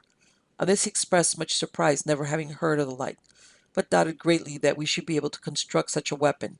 Yet I told him that I was prepared, for I had the plan of one clearly in my mind, and further I pointed out to him that we had the wind in our favor, and that we were a great height up, which would allow the arrow to travel the further before it came so low as the weed. Then I stepped to the edge of the hill, and bidding him watch, fitted my arrow to the string, and having bent the bow, loosed it, whereupon, being aided by the wind and the height on which I stood, the arrow plunged into the weed at a distance of near 200 yards from where we stood, that being about a quarter of the distance on the road to the derelict. At this the boatswain was won over to my idea, though, as he remarked, the arrow had fallen nearer had it been drawing a length of yarn after it. And to this I assented, but pointed out that my bow and arrow was but a rough affair, and more, that I was no archer. That I promised him with the bow that I should make to cast a shaft clean over the hulk, did he but give me his assistance, and bid the men to help. Now, as I have come to regard it in the light of greater knowledge, my promise was exceeding rash, but I had faith in my conception, and was very eager to put it to the test, the which, after much discussion at supper, it was decided I should be allowed to do. Part 12. The Making of the Great Bow.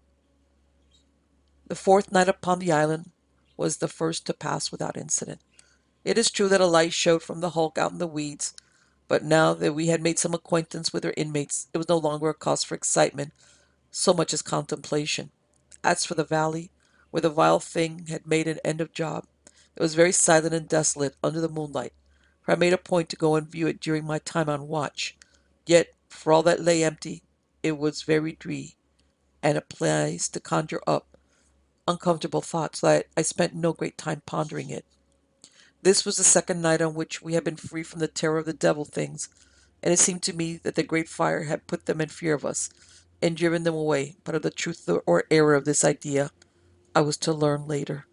Now it must be admitted that, apart from a short look into the valley, and occasional starings at the light out in the weeds, I gave little attention to aught but my plans for the great bow, and to such use did I put my time, that when I was relieved, I had each particular in detail worked out, so that I knew very well just what to set the men doing so soon as we should make a start in the morning. Presently, when the morning had come, and we had made an end of breakfast, we turned to upon the great bow, the boatswain directing the men under my supervision. Now for the first time to which I bent attention was the raising to the top of the hill of the remaining half of that portion of the topmast which the boatswain had split in twain to procure the batten for the boat. To this end we went down all of us to the beach, where lay the wreckage, and getting about the portion which I intended to use, carried it to the foot of the hill. Then we sent the men to the top to let down the rope by which we had moored the boat to the sea anchor, and when we had bent this on securely to the piece of timber, we returned to the hilltop, and tailed on to the rope, and so presently, after much weariful pulling, had it up. The next thing I desired was that the split face of the timber should be dubbed straight, and this the boatswain understood to do, and while he was about it, I went with some of the men to the grove of reeds, and here with great care I made a selection of some of the finest, these being for the bow, and after that I cut some which were very clean and straight, intending them for the great arrows. With these we returned once more to the camp, and there I set to and trimmed them of their leaves, keeping these latter for I had a use of them. Then I took a dozen reeds, and cut them each to a length of 25 feet, and afterwards notched them for the strings. In the meantime I had sent 2 men down to the wreckage of the mast to cut away a couple of the hempen shrouds, and bring them to the camp, and they appearing about this time, I set to work to unlay the shrouds, so that I might get out the fine white yarns which lay beneath the outer covering of tar and blacking. These, when they had come at them, we found to be very good and sound, and this being so, I bid them make 3 yarn sennet, meaning it for the strings of the bows. Now it will be observed that I have said bows, and this I will explain. It had been my original intention to make one great bow, lashing a dozen of the reeds together for the purpose, but this, upon pondering it, I conceived to be but a poor plan, for there would be much life and power lost in the rendering of each piece through the lashings, when the bow was released. To obviate this, and further to compass the bending of the bow,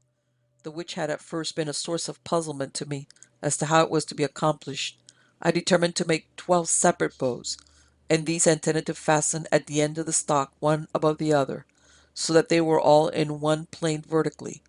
and because of this conception I should be able to bend the bows one at a time, and slip each string over the catch notch, and afterward frap the 12 strings together in the middle part so that they should be but one string to the butt of the arrow. All this I explained to the boatswain, who indeed had been exercised in his own mind as to how we should be able to bend such a bow as I had intended to make, and he was mightily pleased with my method of evading this difficulty,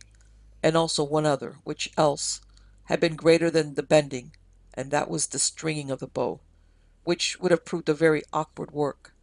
Presently the boatswain called out to me that he had got the surface of the stock sufficiently smooth and nice,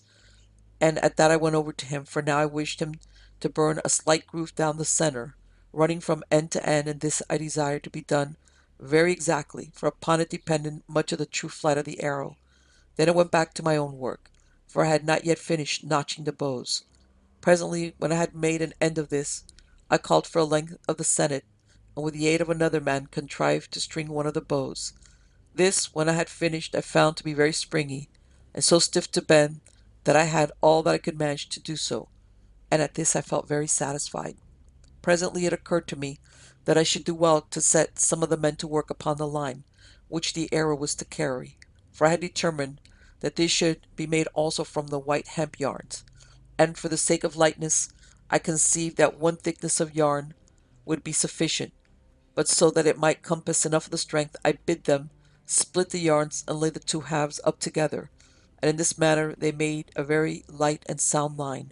though it must not be supposed that it was finished at once, for I needed over half a mile of it, and thus it was later finished than the bow itself.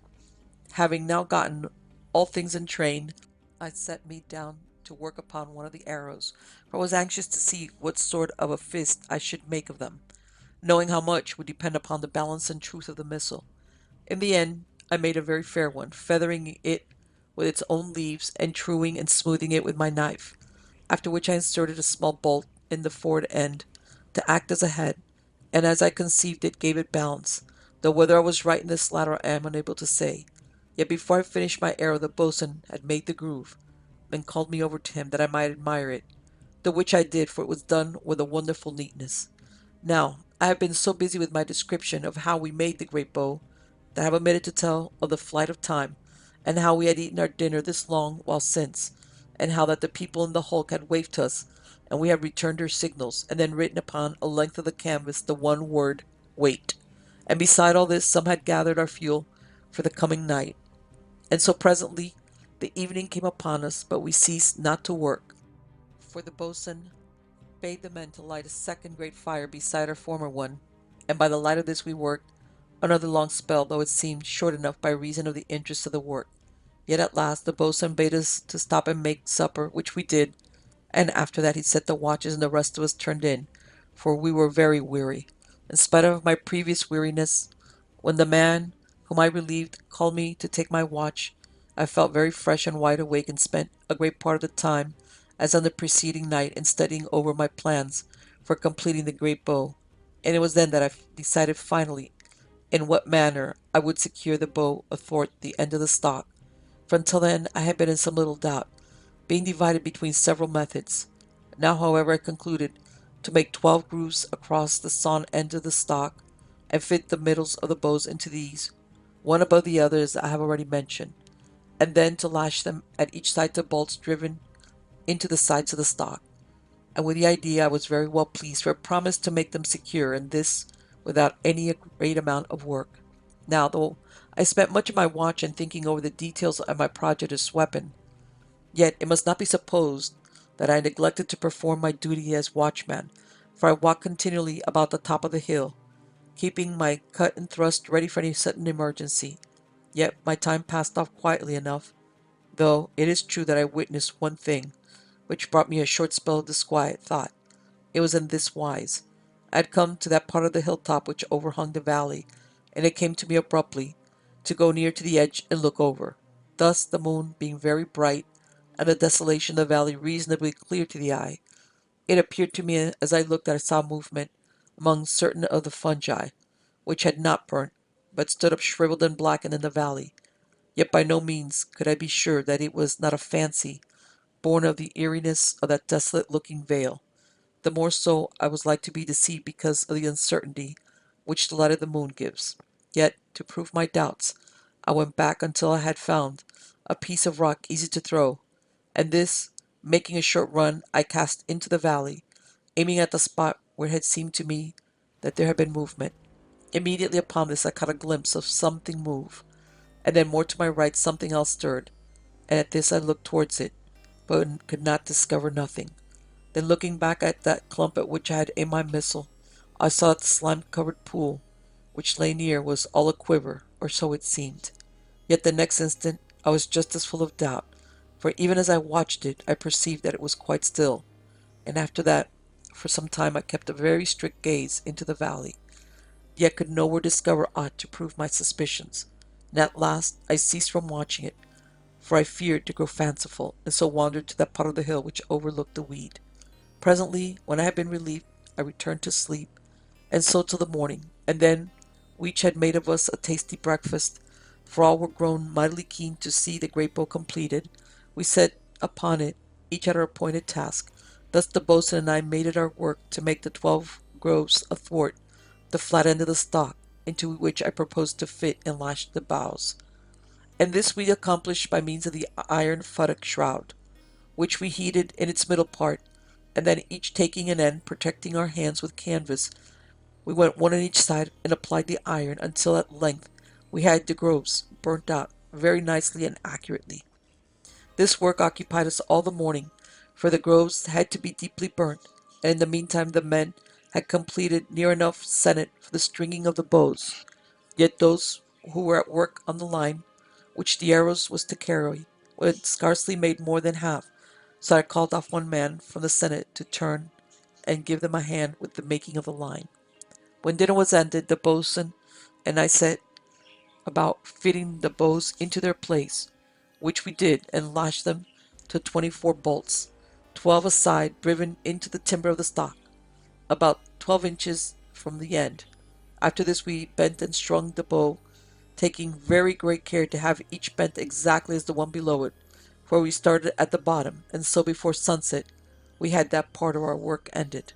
Now, because of the 2 fires which we had lit on the previous night had exhausted our fuel, the boatswain deemed it prudent to cease work and go down all of us to bring up a fresh supply of the dry seaweed and some faggots of the reeds. This we did, making an end of our journey just as the dusk came over the island. Then, having made a second fire as one of the preceding night, we had first our supper, and after that another spell of work, all the men turning to upon the line which the arrow was to carry, while the boatswain and I set to, each of us upon the making of a fresh arrow, for I had realized that we should have to make one of 2 flights before we could hope to find our range and make true our aim. Later, maybe about 9 of the night, the boatswain bade us all put our way work, and then he set the watches, after which the rest of us went into the tent to sleep, for the strength of the wind made this shelter a very pleasant thing. That night, when it came my turn to watch, I minded me to take a look into the valley, but though I watched at intervals through the half of an hour, I saw nothing to lead me to imagine that I had indeed seen aught on the previous night, and so I felt more confidence in my mind that we should be troubled no further by the devil things which had destroyed poor Job. Yet I must record one thing which I saw during my watch, though this was from the edge of the hilltop, which overlooked the weed continent, and was not in the valley, but in the stretch of clear water which lay between the island and the weed. As I saw it, it seemed to me that a number of great fish were swimming across from the island diagonally towards the great continent of weed. They were swimming in one wake and keeping a very regular line, but not breaking the water after the manner of porpoise or blackfish. Yet though I have mentioned this, it must not be supposed that I saw any strange thing in such a sight, and indeed I thought nothing more of it than to wonder what sort of fish they might be, for as I saw them indistinctly in the moonlight, they made a queer appearance, seeming each of them to be possessed of two tails, and further, I could have thought I perceived a flicker as of tentacles just beneath the surface, but of this I was by no means sure. Upon the following morning, having hurried our breakfast, each of us set again upon our tasks, for we were in hopes to have the great bow at work before dinner. Soon the boatswain had finished his arrow, and mine was completed very shortly after, so that there lacked nothing now to the completion of our work, save the finishing of the line and the getting of the bow into position. This latter assisted by the men, we proceeded now to effect making a level bed of rocks near the edge of the hill, which overlooked the weed. Upon this we placed the great bow, and then having sent the men back to their work at the line, we proceeded to the aiming of the huge weapon. Now, when we had gotten the instrument pointed, as we conceived, straight over the hulk, the which we accomplished by squinting along the groove which the boatswain had burnt down the center of the stock, we turned to upon the arranging of the notch and trigger, the notch being to hold the strings when the weapon was set, and the trigger, a board bolted on loosely at the side just below the notch, to push them upwards out of this place when we desired to discharge the bow. This part of the work took up no great portion of our time, and soon we had all ready for our first flight. Then we commenced to set the bows, bending the bottom one first and then those above in turn, until all were set, and after that we laid the arrow very carefully in the groove. Then I took two pieces of spun yarn and frapped the strings together at each end of the notch, and by this means I was assured that all the strings would act in unison when striking the butt of the arrow. And so we had all things ready for the discharge, whereupon I placed my foot upon the trigger, and bidding the boatswain watch carefully the flight of the arrow, pushed downward. The next instant, with a mighty twang and a quiver that made the great stock stir on its bed of rocks, the bow sprang to its lesser tension, hurling the arrow outward and upward in a vast arc. Now, it may be conceived with what mortal interest we watched its flight, and so in a minute discovered that we had aimed too much to the right, for the arrow struck the weed ahead of the hulk, but beyond it. At that I was filled near to bursting with pride and joy, and the men who had come forward to witness the trial shouted to acclaim my success, while the boatswain clapped me twice upon the shoulder to signify his regard, and shouted as loud as any. Now it seemed to me that we had but to get the true aim, and the rescue of those in the hulk would be but a matter of another day or two, for having once gotten a line to the hulk, we should haul across a thin rope by its means, and with this a thicker one, after which we should set this up so taut as possible, and then bring the people in the hulk to the island by means of a seat and block which we should haul to and fro along the supporting line. Now having realized that the bow would indeed carry so far as the wreck, we made haste to try our second arrow, and at the same time we bade the men go back to their work upon the line, for we should have need of it in a very little while. Presently, having pointed the bow more to the left, I took the frappings of the string, so that we could bend the bow singly, and after that we set the great weapon again. Then, seeing that the arrow was straight in the groove, I replaced the frappings, and immediately discharged it. This time, to my very great pleasure and pride, the arrow went with a wonderful straightness toward the ship, and clearing the superstructure, passed out of our sight as it fell behind it. At this I was on patience to try to get the line to the hulk before we made our dinner, but the men had not yet laid up sufficient, there being then only 450 fathoms, which the boatswain measured off by stretching it along his arms and across his chest. This being so, we went to dinner, and made very great haste through it, and after that every one of us worked at that line, and so in about an hour we had sufficient, for I had estimated that it would not be wise to make the attempt with a less length than 500 fathoms. Having now completed a sufficiency of the line, the boatswain set one of the men to flake it down very carefully upon the rock beside the bow, while he himself tested it at all such parts as he thought in any way doubtful, and so presently all was ready. Then I bent it on to the arrow, and having set the bow while the men were flaking down the line, I was prepared immediately to discharge the weapon. Now all the morning a man upon the hulk had observed us through a spyglass, from a position that brought his head just above the edge of the superstructure, and being aware of our intentions, having watched the previous flights, he understood the boatswain, when he beckoned to him, that we had made ready for a third shot, and so with an answering wave of his spyglass he disappeared from our sight. At that, having first turned to see that all were clear of the line, I pressed down the trigger, my heart beating very fast and thick, and so in a moment the arrow was sped. But now, doubtless because of the weight of the line, it made nowhere near so good a flight as on the previous occasion, the arrow striking the weed some 200 yards short of the hulk, and at this I could near have wept with vexation and disappointment. Immediately upon the failure of my shot,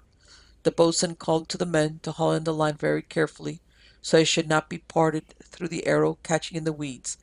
Then he came over to me and proposed that we should set at once to make a heavier arrow, suggesting that it had been lack of weight in the missile which had caused it to fall short.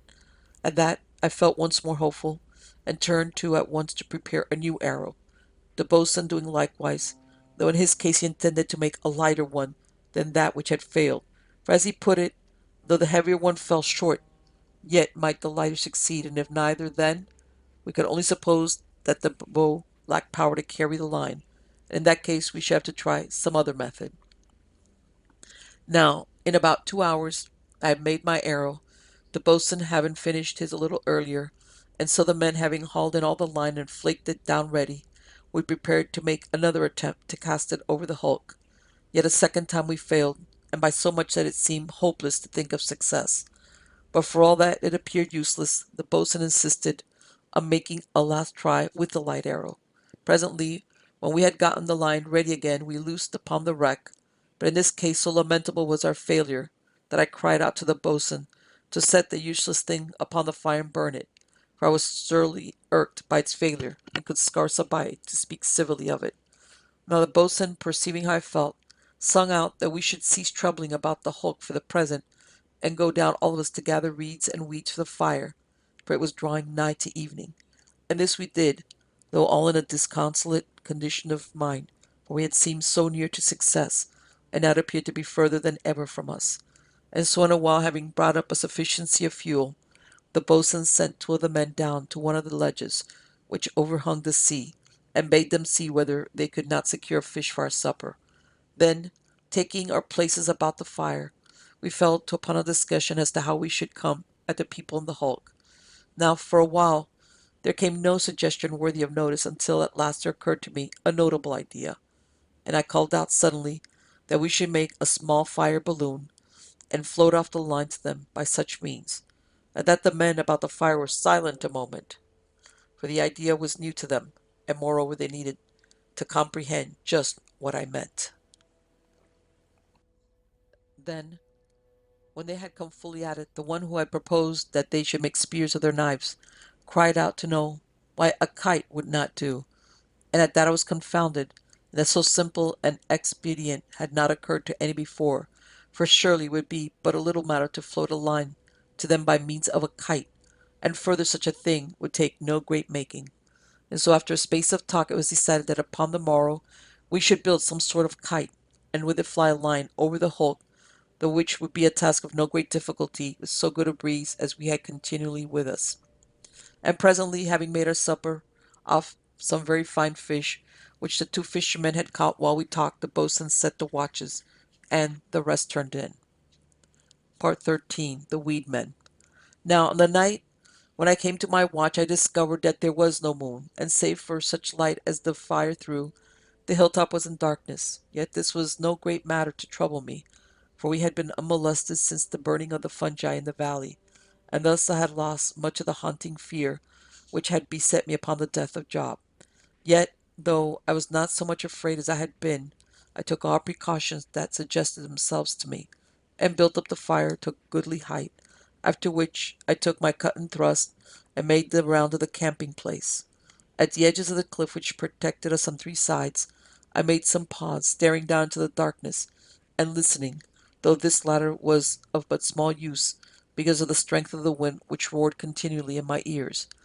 Yet though I neither saw nor heard anything, I was presently possessed of a strange uneasiness, which made me return twice or thrice to the edge of the cliffs,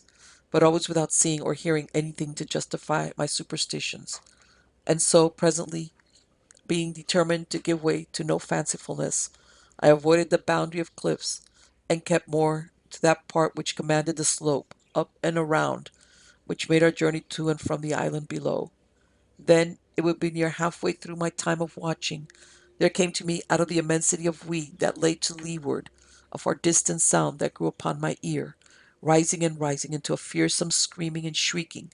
and then dying away into the distance in queer sobs, and so at last to a note below that of the winds. And this, as might be supposed,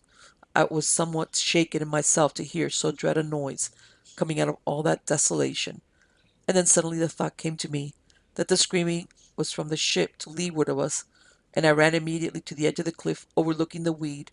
and stared into the darkness. But now I perceived by a light which burned in the hulk that the screaming had come from some place a great distance to the right of her, and more, as my sense assured me, it could by no means have been possible for those in her to have sent their voices to me against such a breeze as blew at that time. And so for a space I stood nervously pondering, and peering away into the darkness of the night. Thus in a little I perceived a dull glow upon the horizon. Presently there rose into view the upper edge of the moon, and a very welcome sight it was to me, for I had been upon the point of calling the boatswain to inform them regarding the sound which I had heard, but I hesitated, being afraid to seem foolish if nothing should befall. Then, even as I stood watching the moon rise into view, there came again to me the beginning of that screaming, somewhat like to the sound of a woman sobbing with a giant's voice, and it grew and strengthened until it pierced through the roar of the wind with an amazing clearness, and then slowly, and seeming to echo and echo, it sank away into the distance, and there was again in my ears no sound beyond that of the wind. At this, having looked fixedly in the direction from which the sound had proceeded, I ran straight away to the tent and roused the boatswain, for I had no knowledge of what the noise might portend, and this second cry had shaken me from all bashfulness.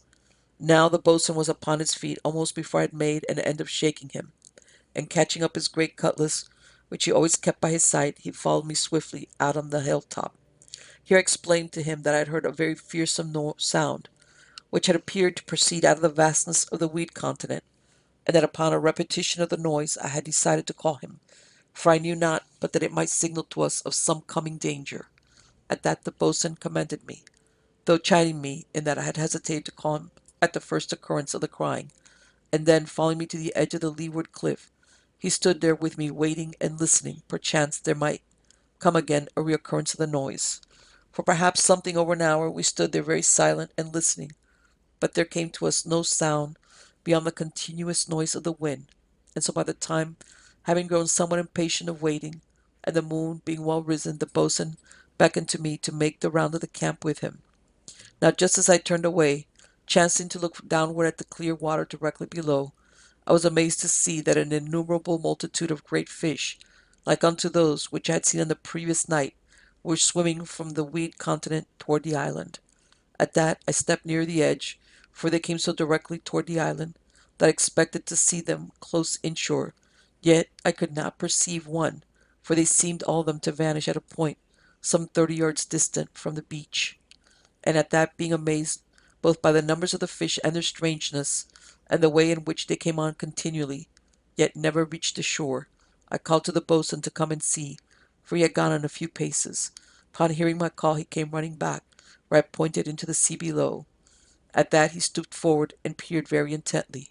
and I with him, yet neither one of us could discover the meaning of so curious an exhibition, and so for a while we watched, the boatswain being quite so much interested as I. Presently, however, he turned away, saying that we did foolishly to stand there peering at every curious sight. We should be looking to the welfare of the camp. And so we began to go the round of the hilltop. Now, while we had been watching and listening, we had suffered the fire to die down to a most unwise lowness. Consequently, though the moon was rising, there was by no means the same brightness that should have made the camp light. On perceiving this, I went forward to throw some fuel on the fire, and then, even as I moved, it seemed to me that I had seen something stir in the shadow of the tent, and at that I ran towards the place, uttering a shout and waving my cutting thrust. Yet I found nothing, and so feeling somewhat foolish, I turned to make up the fire, as had been my intention, and while I was thus busy, the boatswain came running over to me to know what I had seen, and in that same instant there ran three of the men out of the tent, all of them waked by my sudden cry. But I had not to tell them, save that my fancy had played me a trick, and had showed me something where my eyes could find nothing, and at that two of the men went back to resume their sleep, but the third, the big fellow to whom the boatswain had given the other cutlass, came with us, bringing his weapon, and though he kept silent, it seemed to me that he had gathered something of our uneasiness, and for my part I was not sorry to have his company. Presently we came to that portion of the hill which overhung the valley, and I went to the edge of the cliff,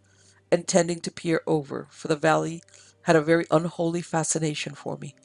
Yet no sooner had I glanced down than I started, and ran back to the boatswain, and plucked him by the sleeve, and at that, perceiving my agitation, he came with me in silence to see what matter had caused me so much quiet excitement. Now, when he looked over, he also was astounded, and drew back instantly. Then, using great caution, he bent forward once more and stared down, and at that the big seaman came up behind, walking upon his toes, and stooped to see what manner of thing we had discovered. Thus we each of us stared down upon a most unearthly sight, for the valley all beneath us was aswarm with moving creatures, white and unwholesome in the moonlight, and their movements were somewhat like the movements of monstrous slugs, though the things themselves had no resemblance to such in their contours, but minded me of naked humans, very fleshy and crawling upon their stomachs, yet their movements lacked not a surprising rapidity. And now, looking a little over the boatswain's shoulder, I discovered that those hideous things were coming up out from the pit-like pool in the bottom of the valley, and suddenly I was minded of the multitudes of strange fish which we had seen swimming toward the island, but which had all disappeared before reaching the shore, and I had no doubt but that they entered the pit through some natural passage known to them beneath the water. And now I was made to understand my thought of the previous night, that had seen the flicker of tentacles. These things below us had each two short and stumpy arms, but the ends appeared divided into hateful and wiggling masses of small tentacles, which slid hither and thither as the creatures moved about the bottom of the valley, and at their hinder ends, where they should have grown feet, there seemed other flickering bunches, but it must not be supposed that we saw these things clearly. Now it is scarcely possible to convey the extraordinary disgust which the sight of these human slugs bred in me, nor could I, do I think I would, for were I successful, then would others be like to retch even as I did, the spasm coming on without premonition and born of very horror. And then suddenly, even as I stared sick with loathing and apprehension, there came into view, not a fathom below my feet, a face like to the face which had leered up into my own on that night, as we drifted beside the weed continent.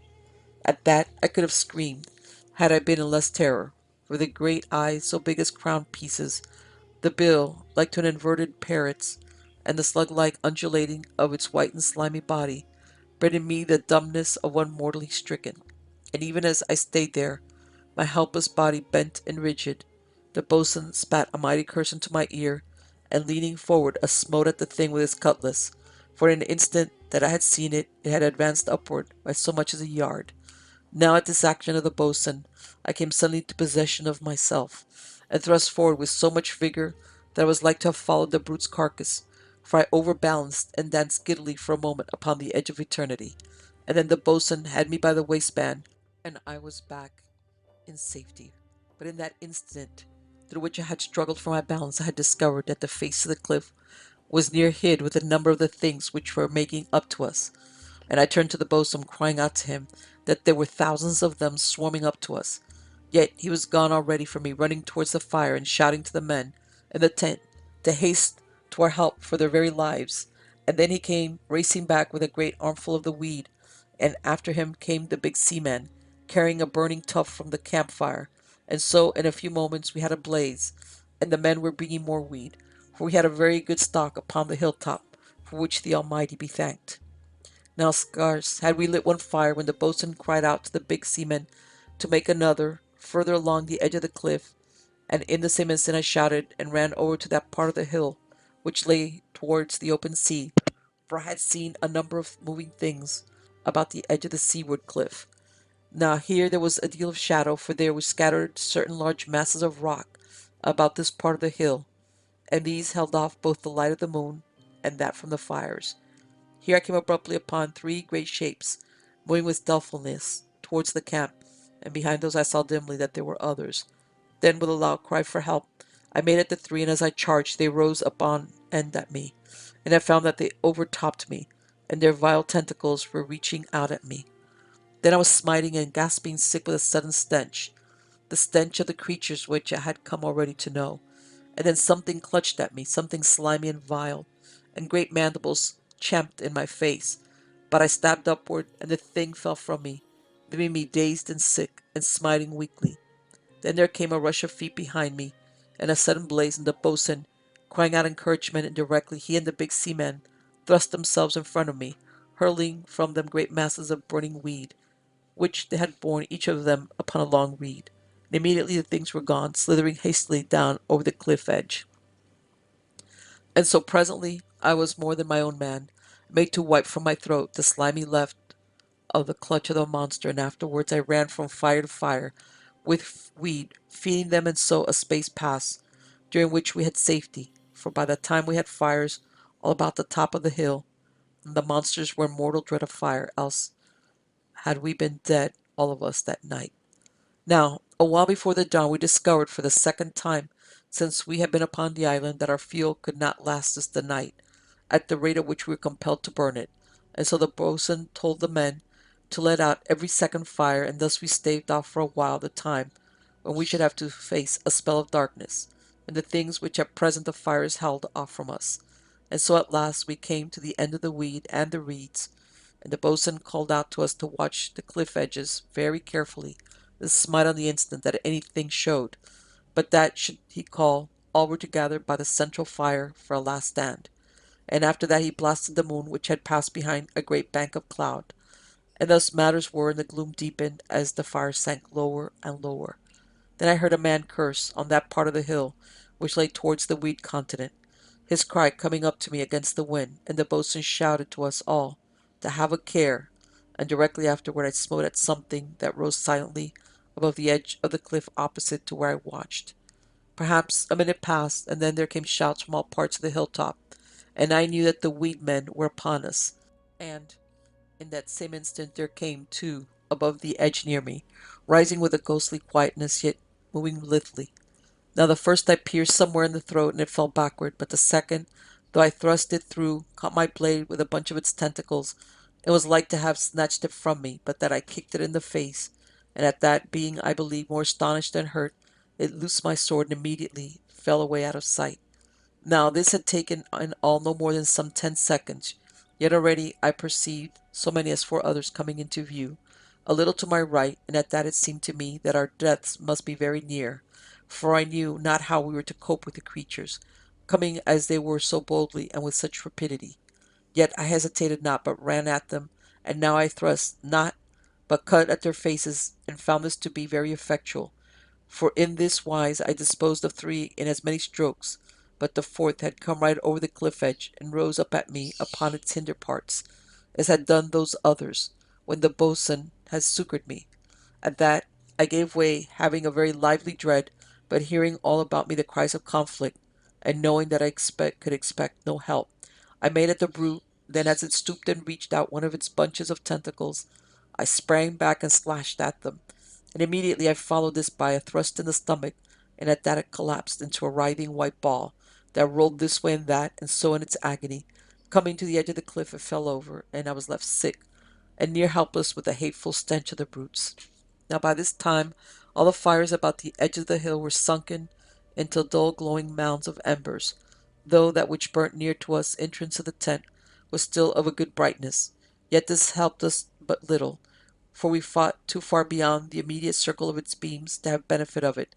and still the moon, at which now I threw a despairing glance, was no more than a ghostly shape behind the great bank of cloud which was passing over it. Then, even as I looked upward, glancing as it might be over my left shoulder, I saw with a sudden horror that something had come nigh me, and upon the instant I caught the reek of the thing, and leapt fearfully to one side, turning as I sprang. Thus was I saved in the very moment of my destruction, for the creature's tentacles smeared the back of my neck as I leapt, and then I had smitten once and again and conquered. Immediately after this I discovered something to be crossing the dark space that lay between the dull mount of the nearest fire and that which lay further along the hilltop, and so wasting no moment of time, I ran toward the thing and cut it twice across the head before ever it could get upon its hind parts, in which position I had learned greatly to dread them. Yet no sooner had I slain this one than there came a rush of maybe a dozen upon me, these having climbed silently over the cliff edge in the meanwhile. At this I dodged and ran madly towards the glowing mound of the nearest fire, the brutes following me almost so quick as I could run. But I came to the fire the first, and then a sudden thought came to me. I thrust the point of my cut and thrust among the embers, and switched a great shower of them at the creatures, and at that I had a momentary clear vision of many white, hideous faces stretched out toward me, and brown, champing mandibles which had the upper beak shutting into the lower, and the clumped, wiggling tentacles were all aflutter. Then the gloom came again, but immediately I switched another and yet another shower of the burning embers towards them, so directly I saw them give back, and then they were gone. At this, all about the edges of the hilltop, I saw the fires being scattered in like manners, for others had adopted this device to help them in their sore straits. For a little after this I had a short breathing space, the brutes seeming to have taken fright, yet I was full of trembling, and I glanced hither and thither, not knowing when one or more of them would come upon me. And ever I glanced toward the moon and prayed the Almighty that the clouds would pass quickly, else we should all be dead men. And then, as I prayed, there rose a sudden, terrible scream from one of the men, and in that same moment there came something over the edge of the cliff fronting me. But I cleft it, or ever it could rise higher, and in my ears there echoed still the sudden scream which had come from that part of the hill which lay to the left of me. Yet I dared not leave my station, for to have done so would have been to have risked all, and so I stayed, tortured by the strain of ignorance and my own terror. Again, I had a little spell in which I was free from molestation, nothing coming into sight so far as I could see to right or left of me, though others were less fortunate, as the curses and sounds of blows told me. And then came abruptly another cry of pain, and I looked up again to the moon, and prayed aloud that it might come out to show some light before we were all destroyed, but it remained hid. Then a sudden thought came into my brain, and I shouted at the top of my voice to the boatswain to set the great crossbow upon the central fire, for thus we should have a big blaze, the wood being very nice and dry. Twice I shouted to him, saying, "Burn the bow! Burn the bow!" And immediately he replied, shouting to all the men to run to him and to carry it to the fire, and this we did, and bore it to the center fire, and then ran back with all speed to our places. Thus in a minute we had some light, and the light grew as the fire took hold of the great log, the wind fanning it to a blaze, and so I faced outward, looking to see if any vile face showed above the edge before me, or to my right or left. Yet I saw nothing save, as it seemed to me, once a fluttering tentacle came up a little to my right, but nothing else for a space. Perhaps it was near 5 minutes later that there came another attack, and in this I came near to losing my life, through my folly in venturing too near to the edge of the cliff. For suddenly there shot up out of the darkness below a clump of tentacles and caught me about the left ankle, and immediately I was pulled into a sitting position, so that both my feet were over the edge of the precipice, and it was only by the mercy of God that I had not plunged head foremost into the valley. Yet, as it was, I suffered a mighty peril, for the brute that had my foot put a vast strain upon it, trying to pull me down, but I resisted, using my hands and seat to sustain me, and so discovering that it could not compass my end in this wise, it slacked somewhat of the stress, and bit at my boot, shearing through the hard leather, and nigh destroying my small toe. But now, being no longer compelled to use both hands to retain my position, I slashed down with great fury, being maddened by the pain and the mortal fear which the cruel creature had put upon me. Yet I was not immediately free of the brute, for it caught my sword blade, but I snatched it away before it could take a proper hold, mayhaps cutting its feelers, somewhat thereby, though of this I cannot be sure, for they seemed not to grip around the thing, but to suck to it, and in a moment, by a lucky blow, I maimed it, so that it loosed me, and I was able to get back into some condition of security. And from this onward we were free from molestation, though we had no knowledge but that the quietness of the weedmen did but portend a fresh attack. And so at last it came to the dawn, and in all this time the moon came not to our help, being quite hid by the clouds which now covered the whole arc of the sky, making the dawn of a very desolate aspect. And so soon as there was a sufficiency of light, we examined the valley, but there was nowhere any of the weedmen, no, not even any of their dead, for it seemed that they had carried off all such and their wounded, and so we had no opportunity to make an examination of the monsters by daylight. Yet, though we could not come upon their dead, all about the edges of the cliff was blood and slime, and from the latter there came ever the hideous stench which marked the brutes. But from this we suffered little, the wind carrying it far away to leeward, and filling our lungs with sweet and wholesome air. Presently, seeing that the danger was past, the boatswain called us to the centre fire, on which burned still the remnants of the great bow, and here we discovered for the first time that one of the men was gone from us. At that we made search about the hilltop, and afterward in the valley, and about the island, but found him not. Part 14. In communication. Now the search which we made through the valley for the body of Tompkins, that being the name of the lost man, I have some doleful memories. But first, before we left the camp, the boatswain gave us all a very sound tot of the rum, and also a biscuit apiece, and thereafter we hasted down, each man holding his weapon readily. Presently, when we were to the beach, we ended the valley upon the seaward side. The boatswain led us along to the bottom of the hill, where the precipices came down into the softer stuff which covered the valley, and here we made a careful search. Perchance he had fallen over, and lay dead or wounded near to our hands. But it was not so, and after that we went down to the mouth of the great pit, and here we discovered the mud all about it to be covered with multitudes of tracks, and in addition to these in the slime we found many traces of blood, but nowhere any sign of Tompkins. And so having searched all the valley we came out upon the weed, which strewed the shore nearer to the great weed continent, but discovered nothing until we had made up toward the foot of the hill, where it came down sheer into the sea. Here I climbed onto a ledge, the same from which the men had caught their fish, thinking that if Tompkins had fallen from above, he might lie in the water at the foot of the cliff, which was there, maybe some 10 to 20 feet deep. But for a little space I saw nothing. Then suddenly I discovered that there was something white down in the sea away to my left, and at that I climbed further out along the ledge. In this wise I perceived that the thing which had attracted my notice was the dead body of one of the weed men. I could see it but dimly, catching odd glimpses of it as the surface of the water smoothed at whiles. It appeared to me to be lying curled up, and somewhat upon its right side, and in proof that it was dead, I saw a mighty wound that had come near to shearing away the head, and so after a further glance I came in, and told what I had seen. At that, being convinced by this time that Tompkins was indeed done to death, we ceased our search, but first, before we left the spot, the boatswain climbed out to get a sight of the dead weed man, and after him the rest of the men, for they were greatly curious to see clearly what manner of creature it was that had attacked us in the night. Presently, having seen so much of the brute as the water would allow, they came in again to the beach, and afterwards we returned to the opposite side of the island, and so being there, we crossed over to the boat to see whether it had been harmed, but found it to be untouched. Yet that the creatures had been all about it we could perceive by the marks of slime upon the sand, and also by the strange trail which they had left in the soft surface. Then one of the men called out that there had been something at Job's grave, which, as will be remembered, had been made in the sand, some little distance from the place of our first camp.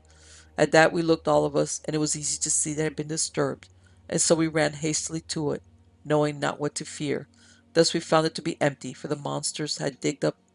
the poor lad's body, and of it we could discover no sign. Upon this we came to a greater horror of the weed men than ever, for we knew them now to be foul ghouls, who could not let even the dead body rest in the grave. Now after this the boatswain led us all back to the hilltop, and there he looked to our hurts, for one man had lost 2 fingers in the night's fray, another had been bitten savagely in the left arm, while a third had all the skin of his face raised in wheals, where one of the brutes had fixed its tentacles. And all these had received but scant attention because of the stress of the fight, and after that, the discovery that Tompkins was missing. Now, however, the boatswain set to upon them, washing and binding them up, and for dressings he made use of some of the oakum which we had with us, binding this on with strips torn from the roll of the spare duck which had been in the locker of the boat. For my part, seizing the chance to make some examination of my wounded toe, the which indeed was causing me to limp, I found that I had endured less harm than seemed to me, for the bone of the toe was untouched, though showing bare, yet when it was cleansed I had not overmuch pain with it, though I could not suffer to have the boot on, and so bound some canvas about my foot until such time as it should be healed. Presently, when our wounds were all attended to, the which had taken time, for there was none of us altogether untouched, the boatswain bade the man whose fingers were damaged to lie down in the tent, and the same orders he gave him that was bitten in the arm. Then the rest of us he directed to go down with him and carry up fuel, for that night had shown him how our very lives depended upon a sufficiency of this, and so all that morning we brought fuel to the hilltop, both weed and reeds, resting not until midday, when he gave us a further tot of the rum, and after that set one of the men upon the dinner. Then he bade the man, Jessup by name, who had proposed to fly a kite over the vessel in the weed, to say whether he had any craft in making of such a matter. At that the fellow laughed, told the boatswain that he would make him a kite that would fly very steadily and strongly, and this without the aid of a tail. And so the boatswain bade him today to set without delay, for that we should do well to deliver the people in the hulk, and afterwards make all haste from the island, which was no better than a nesting place of the ghouls. Now, hearing the man say that his kite would fly without a tail, I was mightily curious to see what manner of thing he would make, for I had never seen the like, nor heard that such was possible. Yet he spoke of no more than he could accomplish, for he took two of the reeds and cut them to a length of about 6 feet. Then he bound them together in the middle, so that they formed a St. Andrew's cross, and after that he made two more such crosses, and when these were completed, he took four reeds maybe a dozen feet long, and bade us stand them upright in the shape of a square, so that they formed the four corners. And after that, he took one of the crosses and laid it in the square, so that its four ends touched the four uprights, and in this position he lashed it. Then he took the second cross and lashed it midway between the top and bottom of the uprights, and after that he lashed the third at the top, so that the three of them acted as spreaders to keep the four longer reeds in their place, as though they were for the uprights of a little square tower. Now, when he had gotten so far as that, the boatswain called us out to make our dinners, and this we did, and afterwards in a short time in which to smoke, and while we were thus at our ease, the sun came out, the which it had not done all day, and at that we felt vastly brighter, for the day had been very gloomy with clouds until the time, and what with the loss of Tompkins and our own fear and hurts, we had been exceeding doleful, but now, as I have said, we became more cheerful, and went very alertly to the finishing of the kite. At this point it came suddenly to the boatswain that we had made no provision of cord for the flying of the kite, and he called out to the man to know what strength the kite would require, at which Jessup answered him that maybe 10 yards sennet would do, and this being so, the boatswain led three of us down to the wreck mast upon the further beach, and from this we stripped all that was left of the shrouds, and carried them to the top of the hill. So presently, having unlaid them, we set to upon the sennet, using 10 yards, but plating two as one, by which means we progressed with more speed than if we had taken them singly. Now, as we worked, I glanced occasionally towards Jessup, and saw that he stitched a band of the light duck around each of the framework which he had made, and these bands I judged to be about 4 feet wide, in this wise leaving an open space between the two, so that now the thing looked like to be a punchinello show, only that the opening was in the wrong place, and there was too much of it. After that he bent down a brill or two of the uprights, making this of a piece of good hemp rope, which he found in the tent, and then he called out to the boatswain that the kite was finished. At that the boatswain went over to examine it, the which did all of us, for none of us had seen the like of such a thing, and if I misdoubt not, few of us had much faith that it would fly, for it seemed so big and unwieldy. Now, I think that Jessup gathered something of our thoughts, for calling to one of us to hold the kite lest it should blow away, he went into the tent, and brought out the remainder of the hemp line, the same from which he had cut the brittle. This he bent onto it, and giving the end into our hands, bade us go back with it until all the slack was taken up,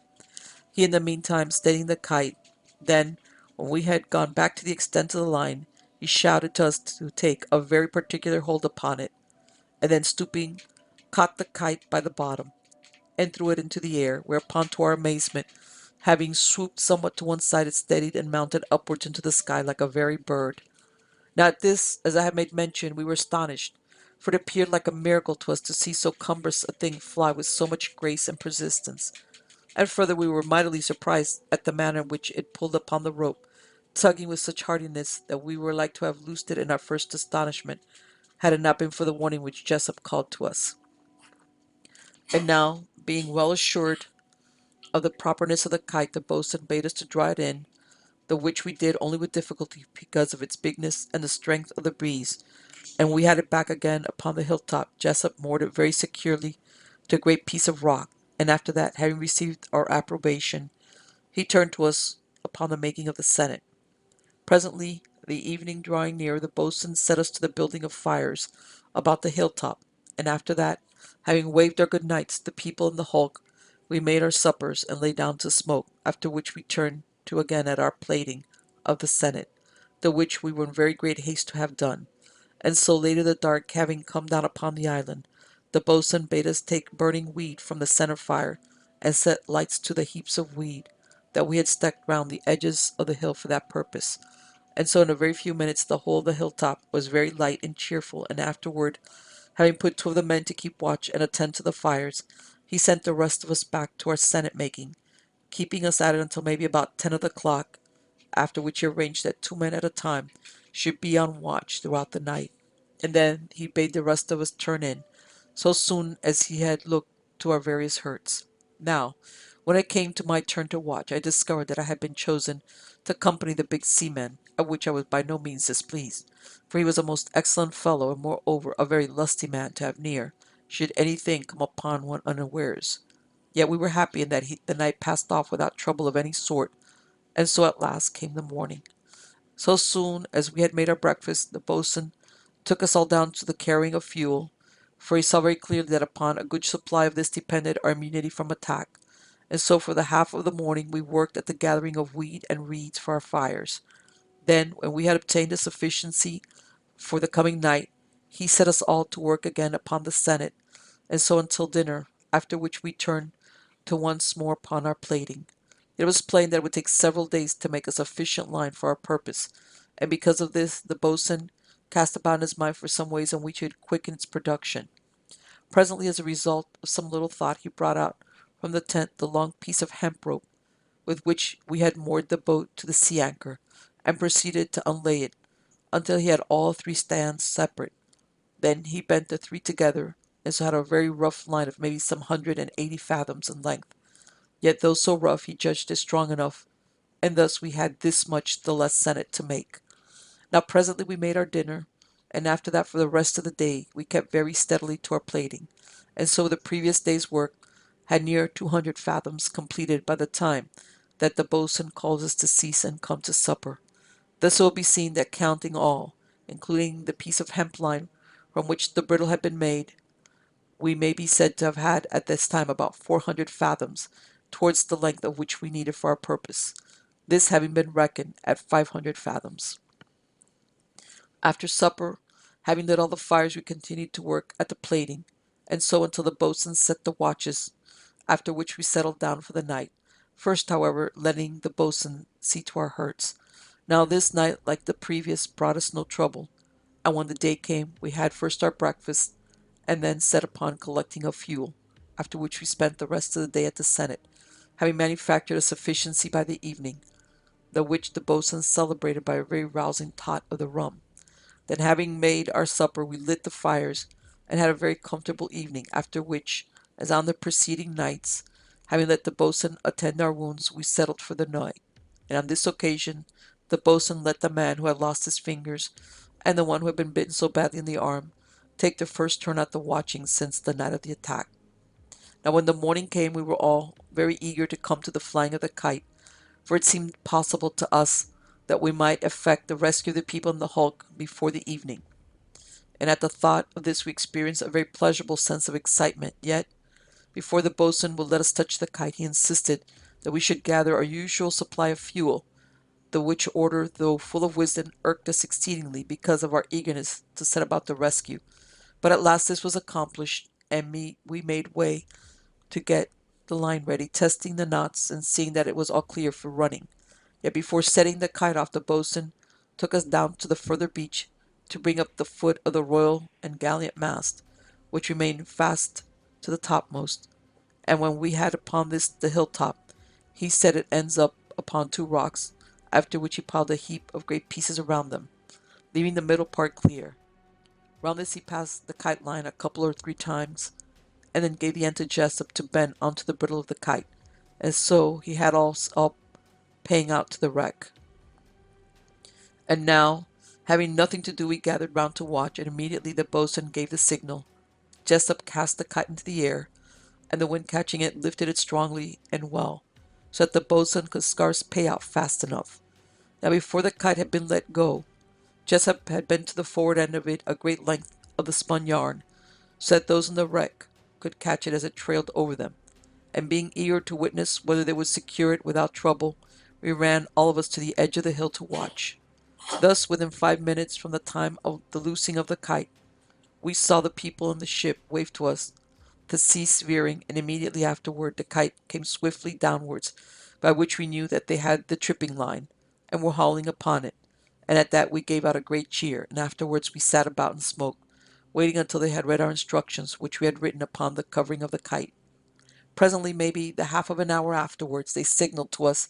to haul upon our line, which we proceeded to do without delay. So after a great space, we had hauled in all our rough line, and come upon the end of theirs, which proved to be a fine piece of 3-inch hemp, new and very good. Yet we could not conceive that this would stand the stress necessary to lift so great a length clear of the weed, as would be needful, or ever could we hope to bring the people of the ship over it in safety. And so we waited some little while, and presently they signalled again to us to haul, which we did, and found that they had bent on a much greater rope to the bight of the 3-inch hemp, having merely intended the latter for a hauling line, by which to get the heavier rope across the weed to the island. Thus, after a weariful time of pulling, we got the end of the bigger rope up to the hilltop,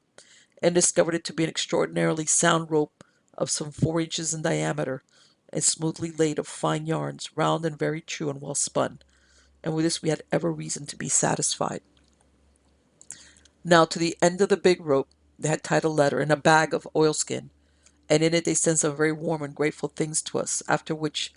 they set out a short code of signals by which we should be able to understand one another on certain general matters, and at the end they asked if they should send us any provisions ashore, for as they explained, it would take some little while to get the rope set up taut enough for our purpose, and the carrier fixed and in working order. Now upon reading this letter, we called out to the boatswain that he should ask them if they should send us some soft bread, the which he added thereto a request for lint and bandages, and ointment for our hurts. And this he bade me write upon one of the great leaves from off the reeds, and at the end he told me to ask if they desired us to send them any fresh water. And all this I wrote with a sharpened splinter of reed, cutting the words into the surface of the leaf. Then, when I had made an end of writing, I gave the leaf to the boatswain, and he enclosed it in the oilskin bag, after which he gave the signal for those in the hulk to haul on the smaller line, and this they did. Presently they signed us to pull in again, the which we did, and so, when we had hauled in a great length of their line, we came to the little oilskin bag, in which we found lint and bandages and ointment, and a further letter which set out that they were baking bread, and would send us some as soon as it was out of the oven. Now, in addition to the matters for the healing of our wounds and the letter, that included a bundle of paper, and loose sheets, some quills, and an inkhorn, and at the end of their epistle they begged very earnestly of us to send them some news of the outer world, for they had been shut up in that strange continent of weed for something over 7 years. They told us then that there were 12 of them in the hulk, 3 of them being women, one of whom had been the captain's wife, but he had died soon after the vessel had become entangled in the weed, and along with him more than half of the ship's company, having been attacked by giant devilfish as they were attempting to free the vessel from the weed, and afterwards they who were left had built the superstructure as a protection against the devilfish and the devilmen, as they termed them, for until it had been built, there had been safety about the decks neither day nor night. To our question as to whether they were in need of water, the people in the ship replied that they had a sufficiency, and further that they were very well supplied with provisions, for the ship had sailed from London with a general cargo, among which there was a vast quantity of food in various shapes and forms. At this news we were greatly pleased, seeing that we need have no more anxiety regarding a lack of victuals, and so in the letter which I went into the tent to write, I put down that we were in no great plenitude of provisions, at which hint I guessed that they would add somewhat to the bread when it should be ready, and after that I wrote down such chief events as my memory recalled as having occurred in the course of the past 7 years,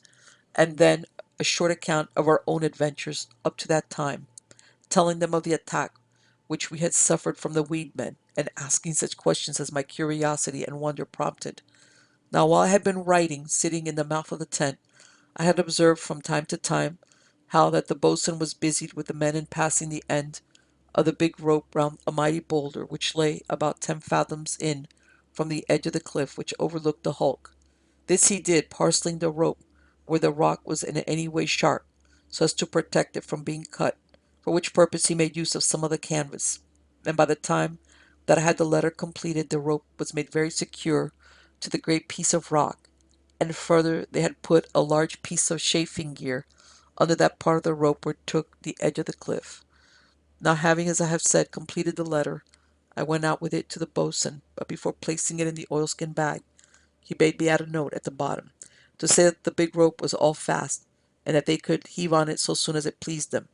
And after that, we dispatched the letter by means of the small line, the men in the hulk hauling it off to them as soon as they received our signal. By this it had come well on to the latter part of the afternoon, and the boatswain called us to make some sort of meal, leaving one man to watch the hulk. Perchance they should signal to us, for we had missed our dinner in the excitement of the day's work, and were now to feel the lack of it. Then in the midst of us the man upon the lookout cried out that they were signaling to us from the ship, and at that we ran to see what they desired. So by the code which we had arranged between us, we found that they waited for us to haul upon the small line. This did we, and made out presently that we were hauling something across the weed, of a very fair bulk, at which we warmed to our work, guessing that it was the bread which they had promised us. And so it proved, and done up within great neatness in a long roll of tarpaulin, which had been wrapped around both the loaves and the rope, and lashed very securely at the ends, thus producing a taper shape convenient for passing over the weed without catching. Now when we came to open the parcel, we discovered that my hint had taken very sound effects, for there were in the parcel, besides the loaves, a boiled ham, a Dutch cheese, 2 bottles of port, well padded from breakage, and 4 pounds of tobacco and plugs. And at this coming of good things, we stood all of us upon the edge of the hill, and waved our thanks to those in the ship, they waving back an all good will. And after that we went back to our meal, at which we sampled the new victuals with very lusty appetites. There was in the parcel one other matter, a letter most neatly indited, as had been the formal epistles in a feminine handwriting, so that I guess they had one of the women to be their scribe. This epistle answered some of my queries, and in particular, I remember that it informed me as to the probable cause of the strange crying which preceded the attack of the weedmen, saying that on each occasion when they in the ship had suffered their attacks, there had always been this same crying, being evidently a summoning call or signal to the attack, though how given the writer had not discovered, for the weed devils, this being how they in the ship spoke always of them, made never a sound when attacking, not even when wounded to the death. And indeed, I may say here, that we never learnt the way in which that loathsome sobbing was produced, nor indeed did they, or we discover more than the merest tithe of the mysteries which that great continent of weed holds in its silence. Another matter, to which I had often referred, was the consistent blowing of the wind from one quarter, and this the writer told me happened for as much as 6 months in the year, keeping up a very steady strength. A further thing there was which gave me much interest. It was that the ship had not always been where we had discovered her, for at one time they had been so far within the weed that they could scarce discern the open sea upon the far horizon, but that at times the weed opened in great gulfs that went yawning through the continent for scores of miles, and in this way the shape and coasts of the weeds were being constantly altered, these happenings being for the most part at the change of the wind. And much more there was that they told us then and afterwards, how that they dried wheat for their fuel, and how the rains which fell with great heaviness at certain periods supplied them with fresh water, though at times running short, they had learned to distill sufficient for their needs until the next rains. Now near to the end of the epistle there came some news of their present actions, and thus we learned that they and the ship were busy at staying the stump of the mizzenmast, this being the one to which they proposed to attach the big rope, taking it through a great iron-bound snatch block, secured to the head of the stump, and then down to the mizzen capstan, by which and a strong tackle they would be able to heave the line so taut as was needful. Now having finished our meal, the boatswain took out the lint, bandages, and ointment which they had sent us from the hulk, and proceeded to dress our hurts, beginning with him who had lost his fingers, which happily were making a very healthy heal, and afterwards we all went to the edge of the cliff, and sent back the lookout to fill such crevices in his stomach as remained yet empty, for we had passed him already some sound hunks of the bread and ham and cheese to eat while he kept watch, and so he had suffered no great harm. It may have been near an hour after this that the boatswain pointed out to me that they in the ship had commenced to heave upon the great rope, and so I perceived and stood watching, for I knew that the boatswain had some anxiety as to whether it would take up sufficiently clear of the weed to allow those in the ship to be hauled there, free from molestation by the great devilfish. Presently, as the evening began to draw on, the boatswain bade us go and build our fires from the hilltop, and this we did, after which we returned to learn how the rope was lifting, and now we perceived that it had come clear of the water, at which we felt mightily rejoiced, and waved encouragement. Chance there might be any who watched us from the hulk, yet, though the rope was up clear of the weed, the bight of it had to rise to a much greater height, or it would do for the purpose for which we intended it, and already it suffered a vast strain, as I discovered by placing my hand upon it, for even to lift the slack of so great a length of line meant the stress of some tons. And later I saw that the boatswain was growing anxious, for he went over to the rock around which he had made fast the rope, and examined the knots, and those places where he had parcelled it,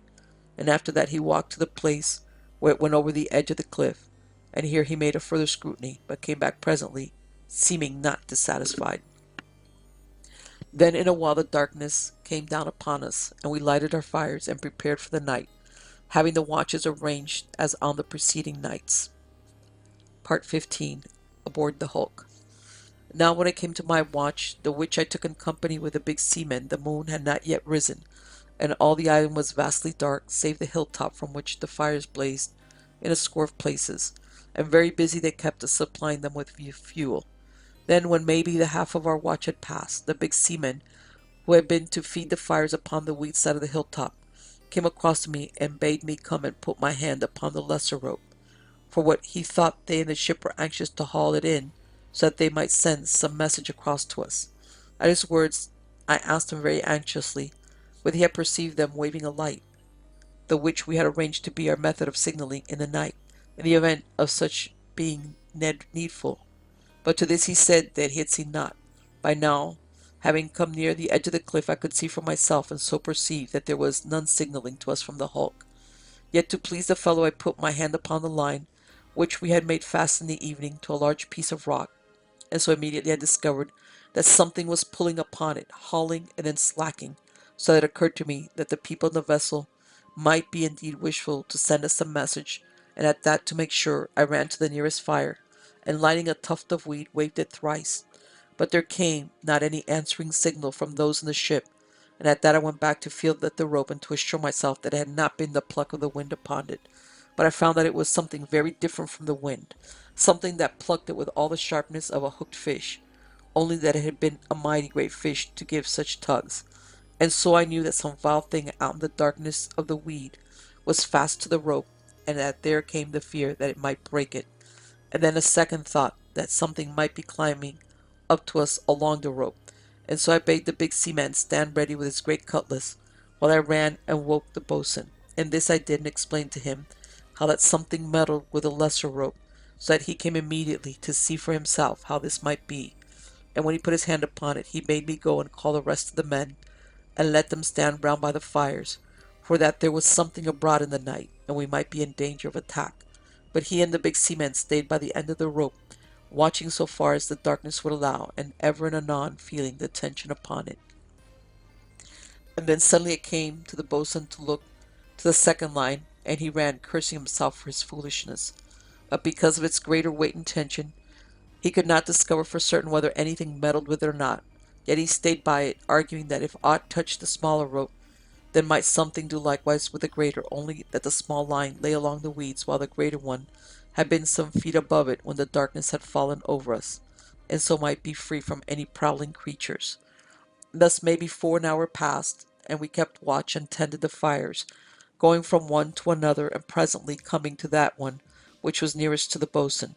I went over to him, intending to pass a few minutes in talk, but as I drew nigh to him I chanced to place my hand upon the big rope, and at that I exclaimed in surprise, for it had become much slacker than when last I had felt it in the evening, and I asked the boatswain whether he had noticed it, whereat he felt the rope and was almost more amazed than I had been, for when last he had touched it, it had been taut and humming in the wind. Now upon this discovery he was in much fear that something had bitten through it, and called to the men to come all of them and pull upon the rope, so that he might discover that it was indeed parted. But when they came and hauled upon it, they were unable to gather in any of it, whereat we felt all of us mightily relieved in our minds, though still unable to come at the cause of its sudden slackness. And so, a while later, there rose the moon, and we were able to examine the island and the water between it, and the weed continent, to see whether there was anything stirring, yet neither in the valley nor in the faces of the cliff, nor in the open water could we perceive aught living, and as for anything among the weed, it was small, used trying to discover it among all that shaggy blackness. And now being assured that nothing was coming at us, and that so far as our eyes could pierce, there climbed nothing upon the ropes, the boatswain bade us get turned in, all except those whose time it was to watch. Yet before I went into the tent, I made a careful examination of the big rope, the which did also the boatswain, but could perceive no cause for its slackness, though this was quite apparent in the moonlight, the rope going down with greater abruptness than it had done in the evening, and so we could but conceive that they in the hulk had slacked it for some reason, and after that we went to the tent and a further spell of sleep. In the early morning we were waked by one of the watchmen coming into the tent to call the boatswain, for it appeared that the hulk had moved in the night, so that its stern was now pointed somewhat towards the island. At this news we ran all of us from the tent to the edge of the hill, and found it to be indeed as the man had said. And now I understood the reason of that sudden slacking of the rope, for after withstanding the stress upon it for some hours, the vessel had at last yielded, and slew its stern towards us, moving also to some extent bodily in our direction. And now we discovered that a man in the lookout place in the top of the structure was waving a welcome to us, at which we waved back, and then the boatswain bade me haste and write a note to know whether it seemed to them likely that they might be able to heave the ship clear of the weed. And this I did, greatly excited within myself at this thought, as indeed was the boatswain himself and the rest of the men. For could they do this, then how easily solved were every problem of coming to our own country. But it seemed too good a thing to have come true, and yet I could but hope. And so, when my letter was completed, we put in the little oilskin bag and signaled to those in the ship to haul in upon the line. Yet when they went to haul, there came a mighty splather amid the weed, and they seemed unable to gather in any of the slack.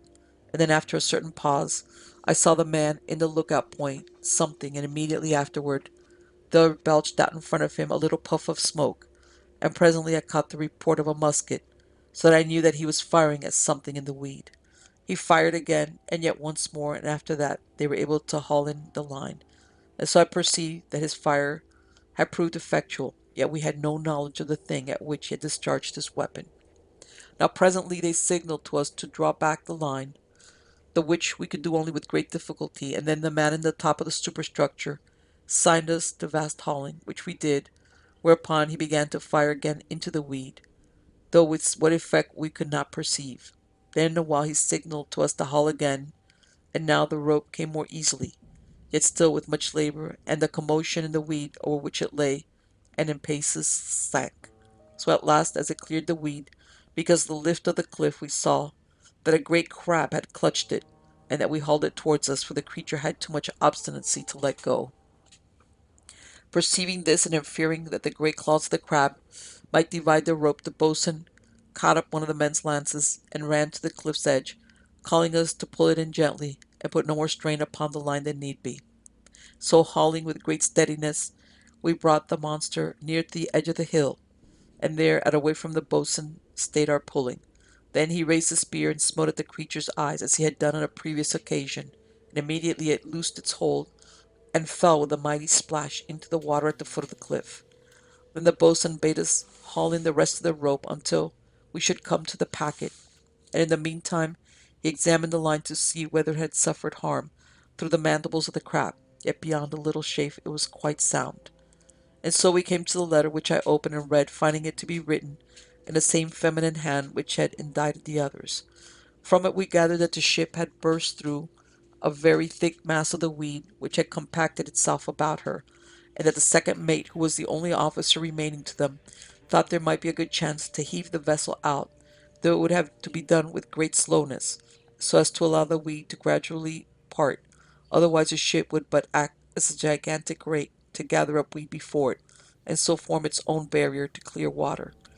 And after this there was kind wishes and hopes that we had spent a good night, the which I took to be prompted by the feminine heart of the writer, and after that I fell to wondering whether it was the captain's wife who acted as scribe. Then I was waked from my pondering by one of the men crying out that the ship had commenced to heave again upon the big rope, and for a time I stood and watched it rise slowly as it came to tautness. I'd stood there a while watching the rope, then suddenly there came a commotion among the weeds, about two-thirds of the way to the ship, and I saw the rope had freed itself from the weed, and clutching it maybe were a score of giant crabs. At this sight some of the men cried out their astonishment, and then we saw that there had come a number of men into the lookout place in the top of the superstructure, and immediately they opened a very brisk fire upon the creatures, and so by one and twos they fell back into the weeds,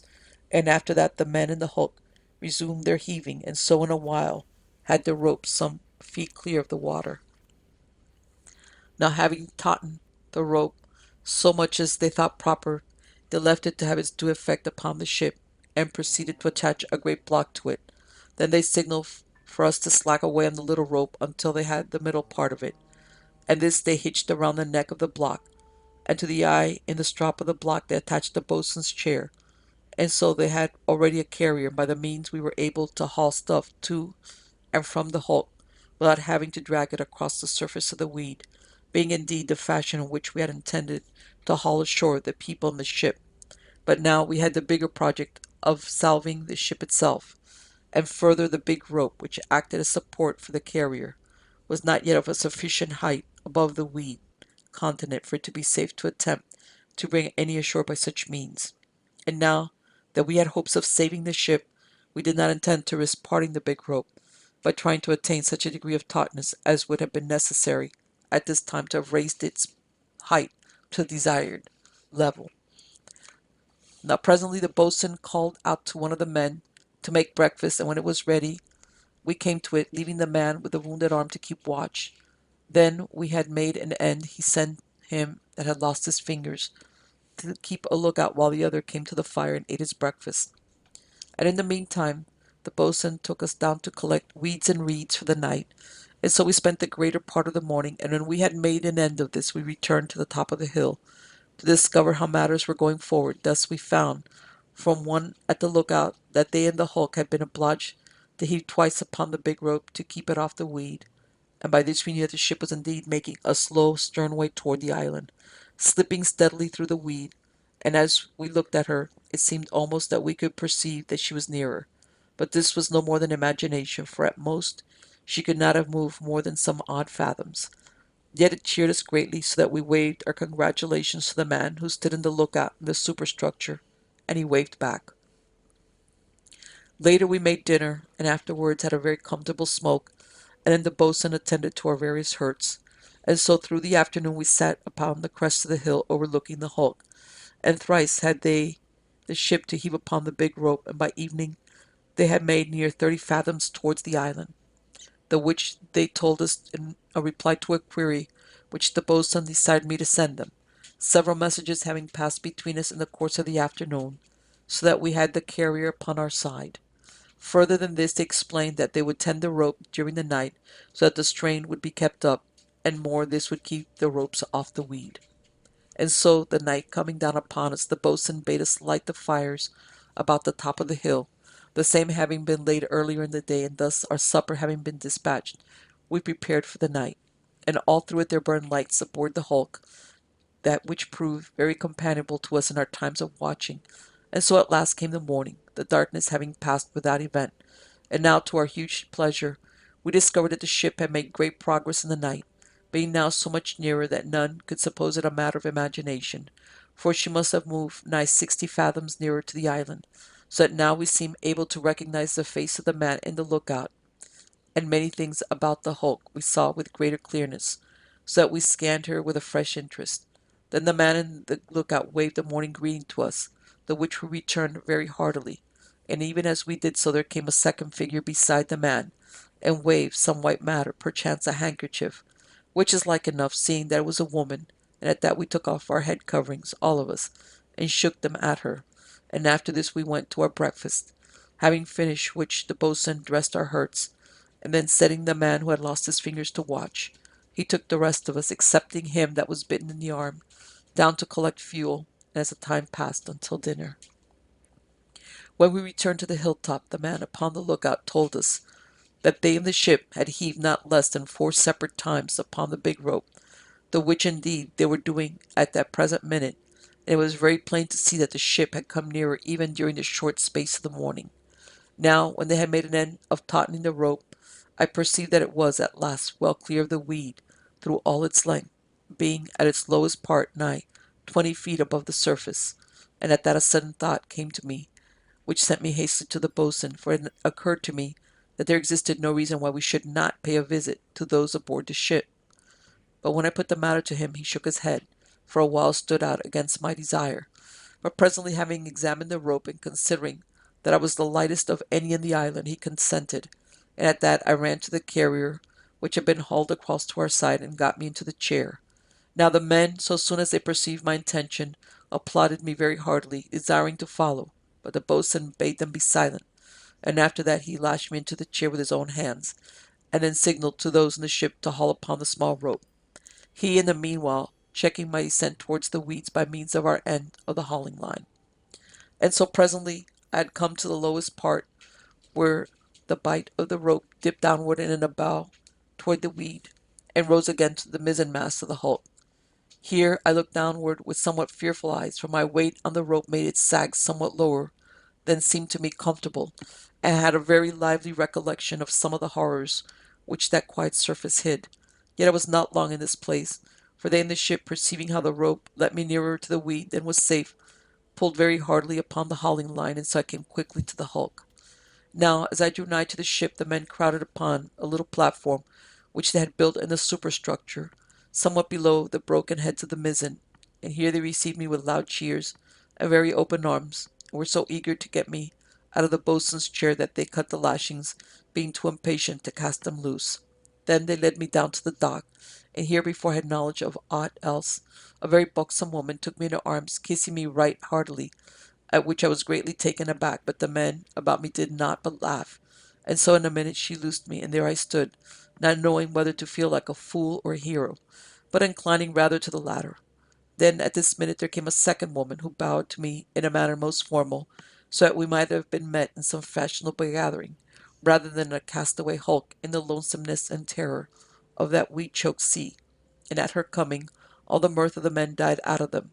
and they became very sober, while the buxom woman went backward for a piece and seemed somewhat abashed. Now at all this I was greatly puzzled, and looked from one to another to learn what it might mean.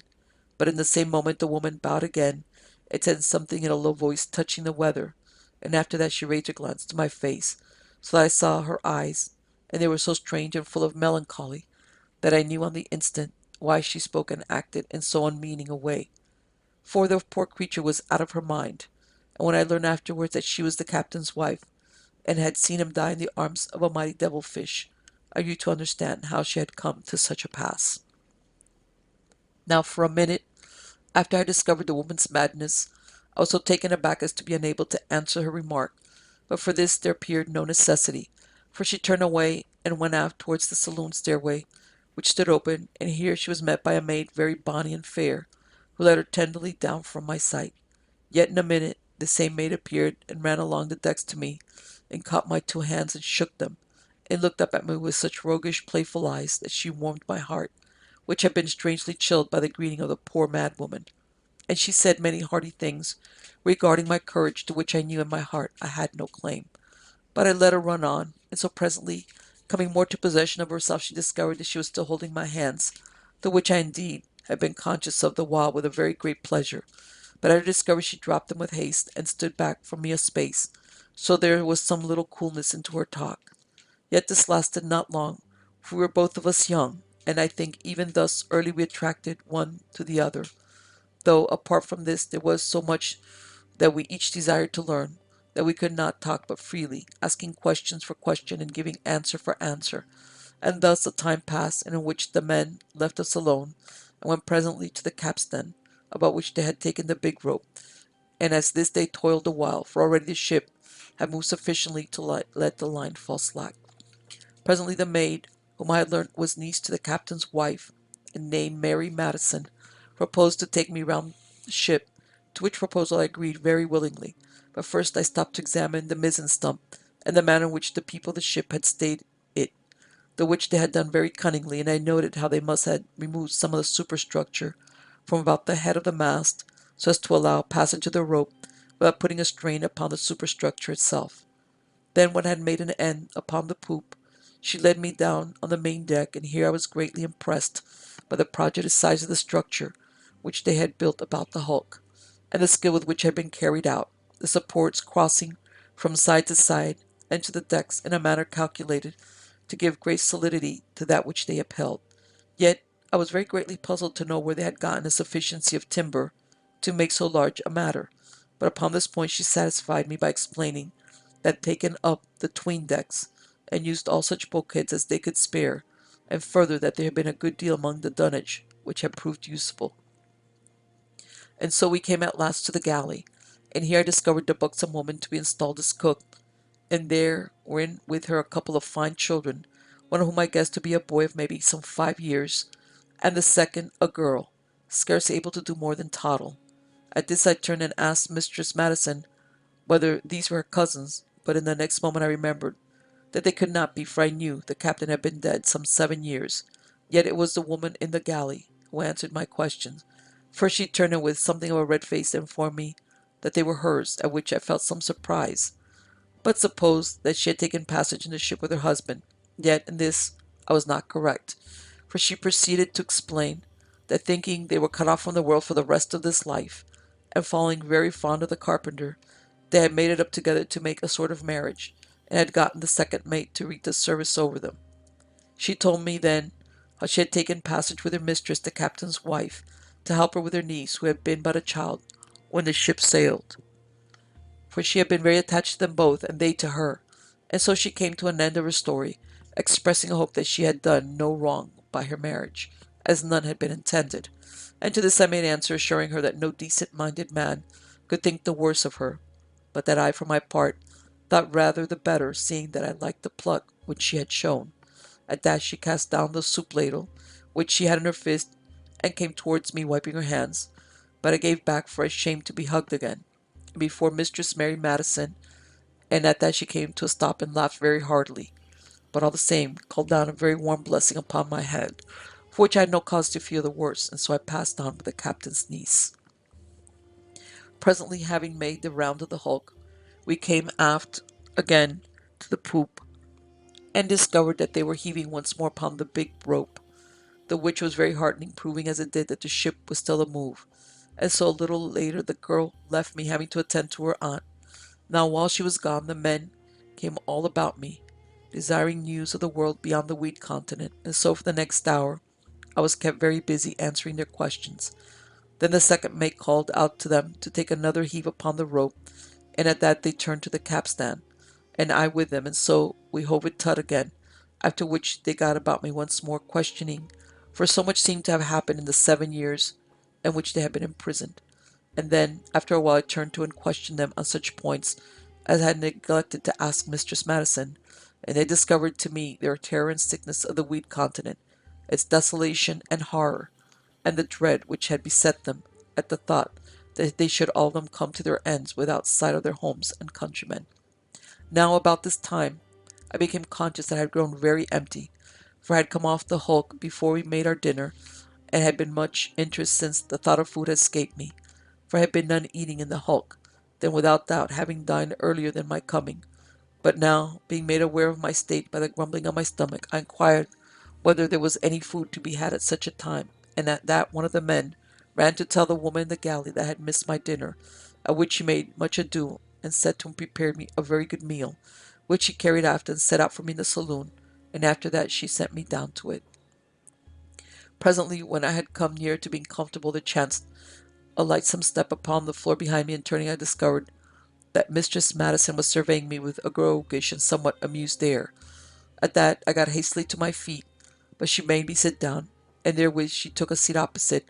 and so bantered me with a gentle playfulness that was not displeasing to me, and at which I played so good a second as I had ability. Later I fell to questioning her, and among other matters discovered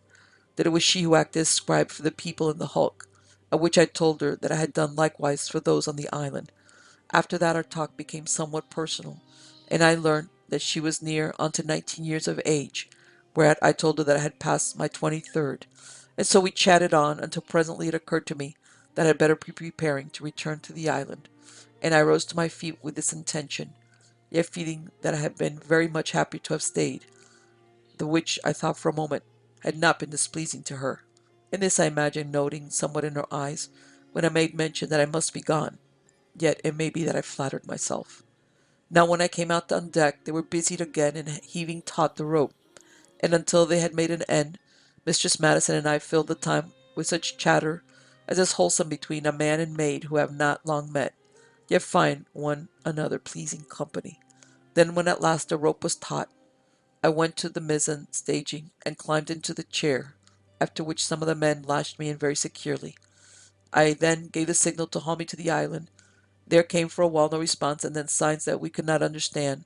but no movement to haul me across the weed. At last they unlashed me from the chair, bidding me get out, while they sent a message to discover what might be wrong. And this they did, and presently there came back word that the big rope had stranded upon the edge of the cliff, and that they must slacken it somewhat at once, the which they did, with many expressions of dismay, and so maybe an hour passed, during which we watched the men working at the rope, just where it came down over the edge of the hill, and Mistress Madison stood with us and watched, for it was very terrible the sudden thought of failure, though it were but temporary, when they were so near to success. Yet at last there came a signal from the island for us to loose the hauling line, the which we did, allowing them to haul across the carrier. And so in a little while they signaled back to us to pull in, which having done we found a letter in the bag lashed to the carrier, in which the boatswain made it plain that he had strengthened the rope and placed fresh chafing gear about it, so that he thought it would be so safe as ever to heave upon, but to put it to a less strain. Yet he refused to allow me to venture across upon it, saying that I must stay in the ship until we were clear of the weed, for if the rope had stranded in one place, then it had been so cruelly tested that there might be some points at which it was ready to give. And this final note of the boatswain made us all very serious, for indeed it seemed possible that it was as he suggested. Yet they reassured themselves by pointing out that like enough it had been the chafe upon the cliff edge which had frayed the strand so that it had been weakened before it parted. But I, remembering the chafing gear which the boatswain had put about in the first instance, felt not so sure, yet I would not add to her anxieties. It so came about that I was compelled to spend the night in the hulk, but as I followed Mistress Madison into the big saloon, I felt no regret, and had near forgotten already my anxiety regarding the rope, and out on deck there sounded most cheerily the clack of the capstan. Part 16. Freed. Now when Mistress Madison had seated herself, she invited me to do likewise, after which We fell into talk, first touching upon the matter of the stranding of the rope, about which I hastened to assure her,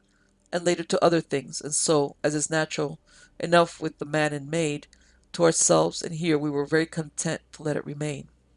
Presently the second mate came in with a note from the boatswain, which he laid upon the table for the girl to read, the which she beckoned me to do so, and I discovered that it was a suggestion, written very rudely and ill spelt, that they should send us a quantity of reeds from the island, with which we might be able to ease the reed somewhat from around the stern of the hulk, thus aiding her progress. And to this the second mate desired the girl to write a reply, saying that we should be very happy for the reeds, and we would endeavour to act upon his hint. And this Mistress Madison did, after which she passed the letter to me. Perchance I desired to send any message, yet I had not that I wished to say, and so handed it back with a word of thanks, and at once she gave it to the second mate, who went forthwith and dispatched it. Later, the stout woman from the galley came aft to set out the table which occupied the centre of the saloon, and while she was at this, she asked for information on many things, being very free and affected in her speech, and seeming with less of deference to my companion than a certain motherliness, for it was very plain that she loved Mistress Madison, and in this my heart did not blame her. Further, it was plain to me that the girl had a very warm affection for her old nurse, which was but natural, seeing that the old woman had cared for her through all the past years, besides being companion to her, and a good and cheerful one, as I could guess. Now, while I passed on answering the buxom woman's questions, and odd times such occasional ones as were slipped in by Mistress Madison, and then suddenly there came the clatter of men's feet overhead, and later the thud of something being cast down upon the deck, so we knew that the reeds had come. At that Mistress Malcolm cried out that we should go and watch the men trying them upon the weed, for that if they proved of us in easing what lay in our path, then should we come the more speedily to the clear water, and this without the need of putting so great a strain upon the hawser, as had been the case hitherto. When we came to the poop, we found the men removing a portion of the superstructure over the stern, and after that they took some of the stronger reeds and proceeded to work at the weed that stretched away in the line with our taffrail. Yet that they anticipated danger I perceived, for there stood by two of the men and the second mate all armed with muskets, and these three kept a very strict watch upon the weed, knowing, through much experience of its terrors, how there might be a need for their weapons at any moment. And so a while passed, and it was plain that the men's work upon the weed was having effect, for the rope grew slack visibly,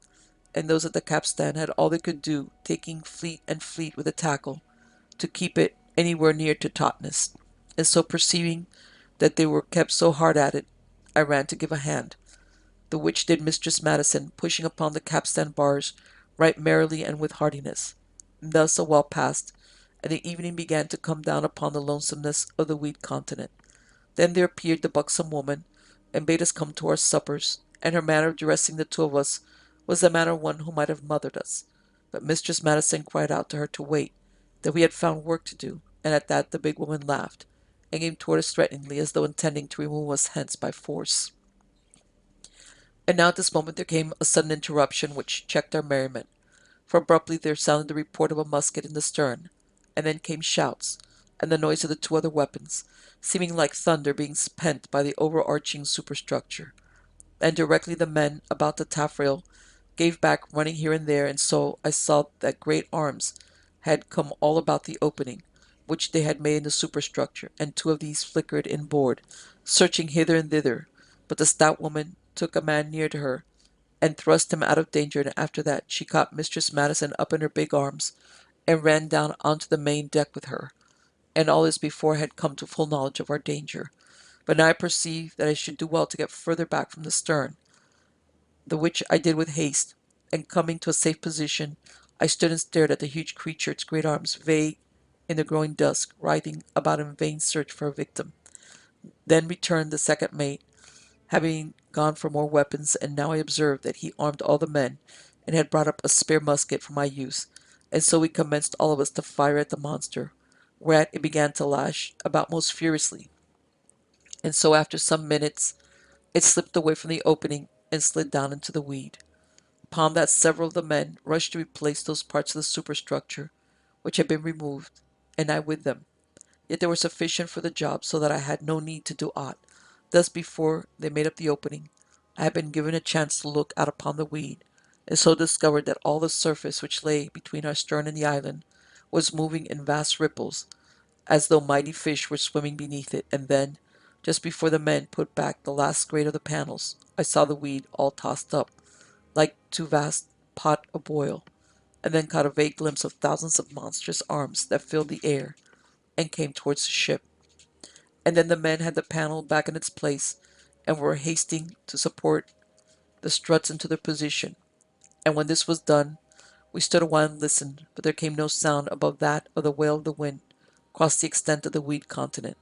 And at that I turned to the men, asking how it was that I could hear no sounds of the creatures attacking us. And so they took me up into the lookout place, and from there I stared down at the weed, but it was without any movement, and save for the stirring of the wind, and there was nowhere any sign of the devilfish. Then, seeing me amazed, they told me how that anything which moved the weed seemed to draw them from all parts, but they seldom touched the hulk, unless there was something visible to them which had movement. Yet, as they went on to explain, there would be hundreds and hundreds of them lying all about this ship, hiding in the weeds, but that if we took care not to show ourselves within their reach, they would have gone, most of them, by the morning. And this the men told me in a very matter-of-fact way, for they had come inured to such happenings. Presently I heard Mistress Madison calling to me by name, and so descended out of the growing darkness to the interior of the superstructure, and here they had lit a number of rude slush lamps, the oil for which I learned later they obtained from a certain fish which haunted the sea beneath the weed in very large schools, and took near any sort of bait with great readiness. And so when I climbed down into the light, I found the girl waiting for me to come to supper, for which I discovered myself to be in a mightily agreeable humor. Having presently made an end of eating, she leaned back in her seat, and commenced once more to bait me in her playful manner, the which appeared to afford her much pleasure, and which I joined with no less. And so we fell presently to more earnest talk, and in this wise we passed a great space of the evening. Then there came to her a sudden idea, and what must she to do but propose that we should climb to the lookout, and to this I agreed with a very happy willingness, and to the lookout we went. Now when we had come there I perceived her reason for this freak. For when the night astern the hulk there blazed halfway between the heaven and the sea a mighty glow, and suddenly as I stared, being dumb with admiration and surprise, I knew it was the blaze of our fires upon the crown of the bigger hill, for all the hill being in shadow and hidden by the darkness,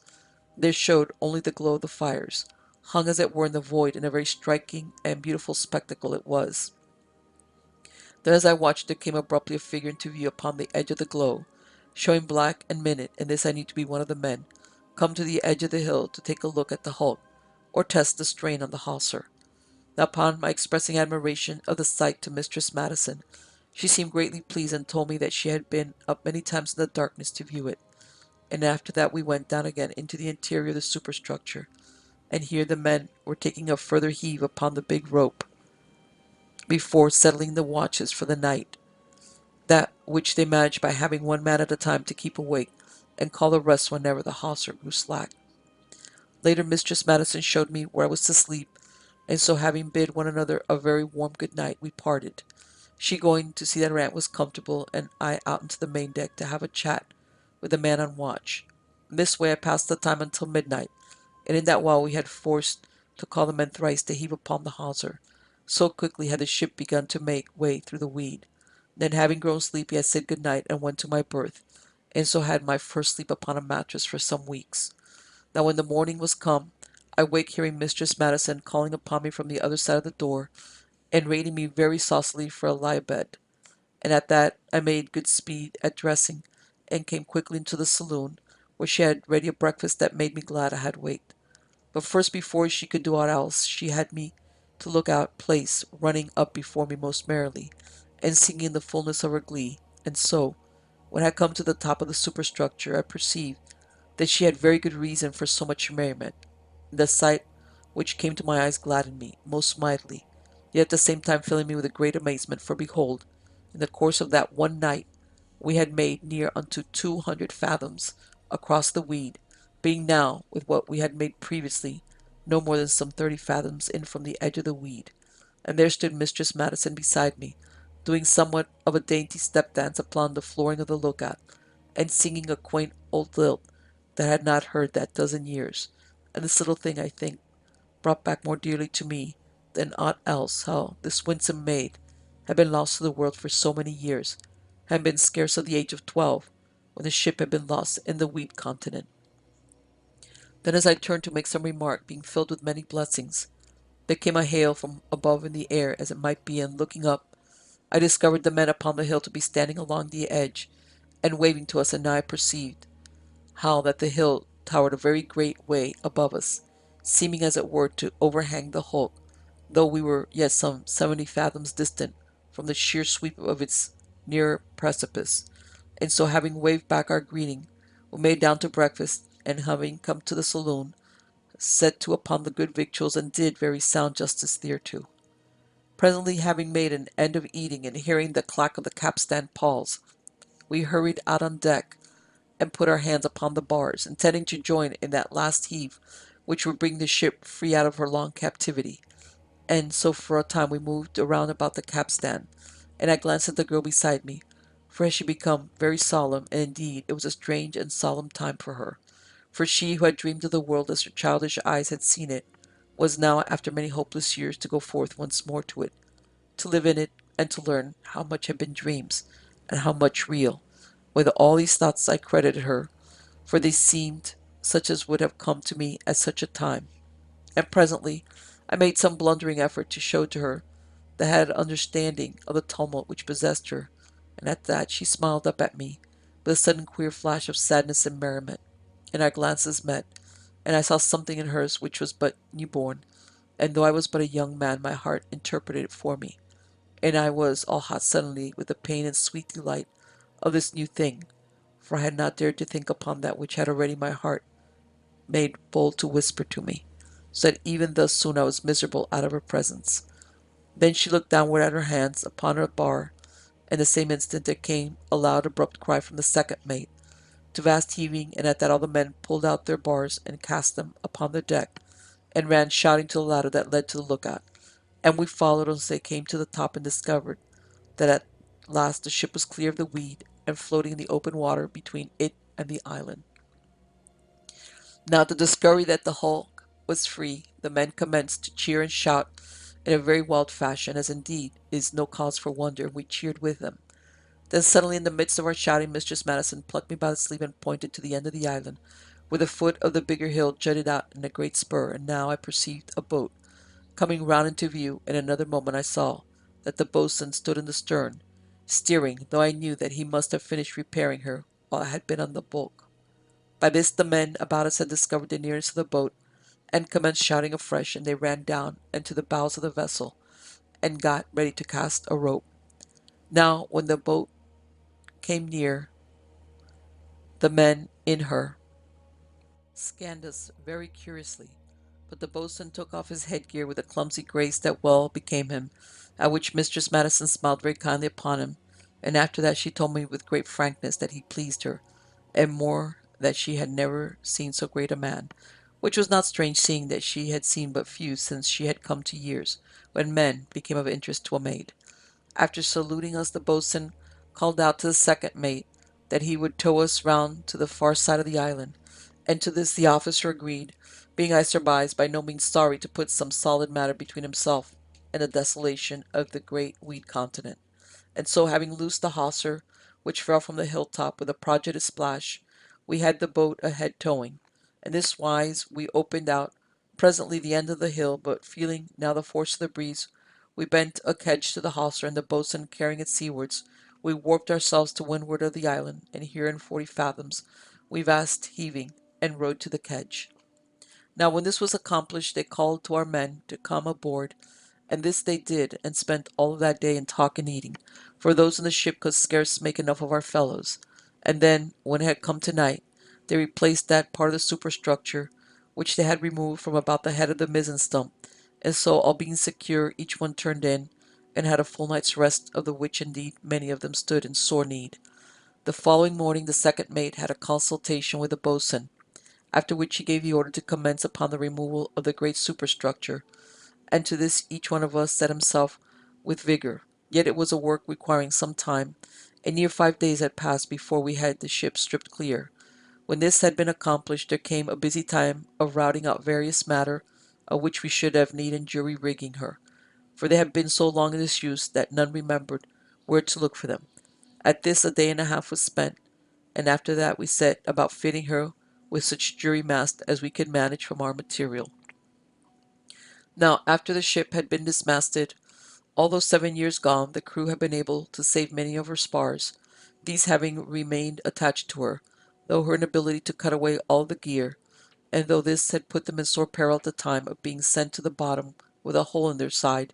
yet now they had every reason to be thankful, for by this accident we had now a foreyard, a topsail yard,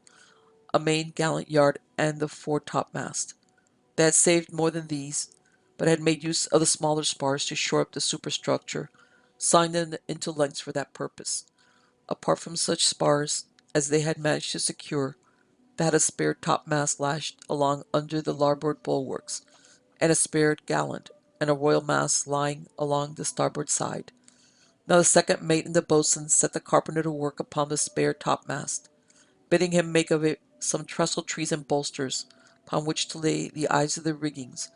but they did not trouble him to shape it. Further, they ordered the same to be fitted to the fore topmost and the spare gallant and royal mast,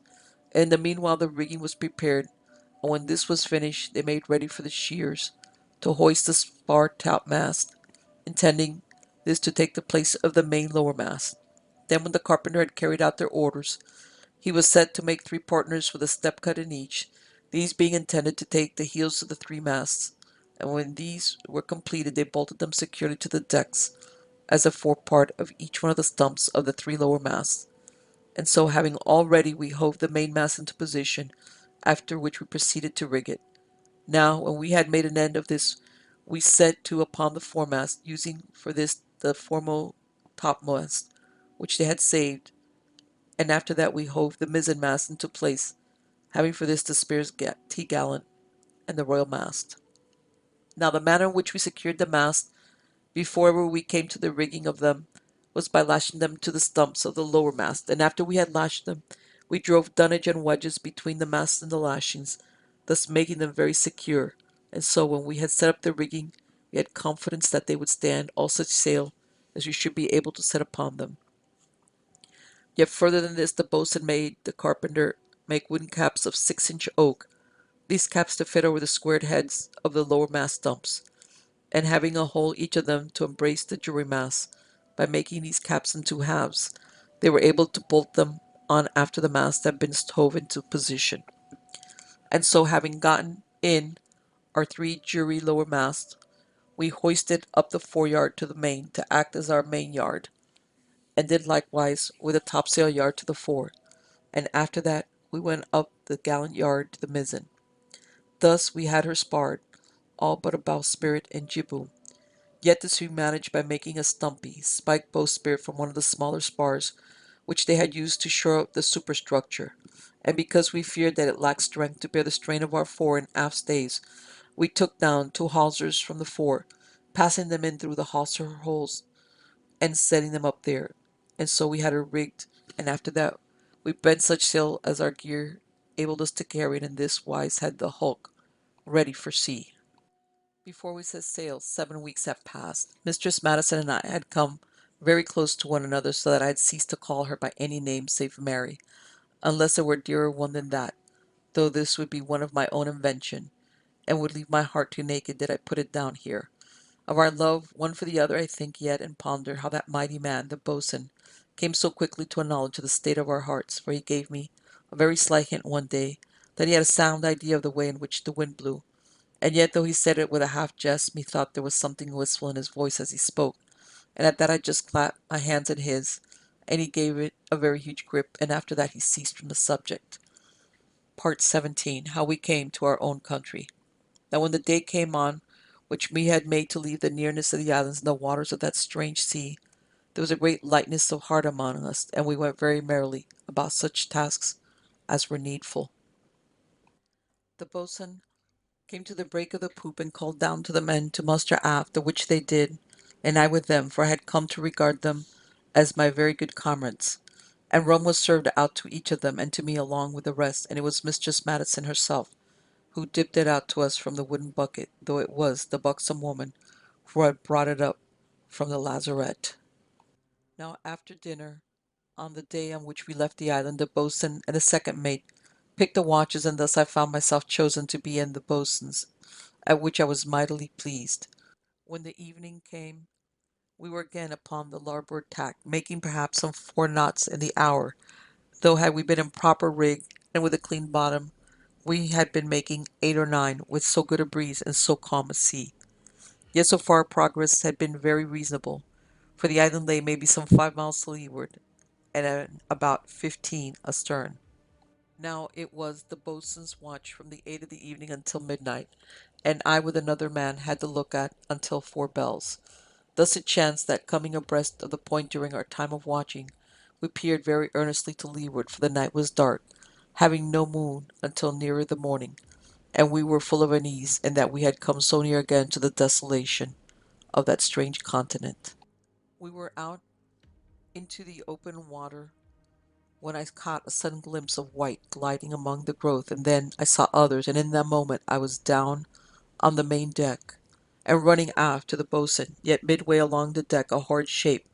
came above the starboard rail, and I gave it a loud cry of warning.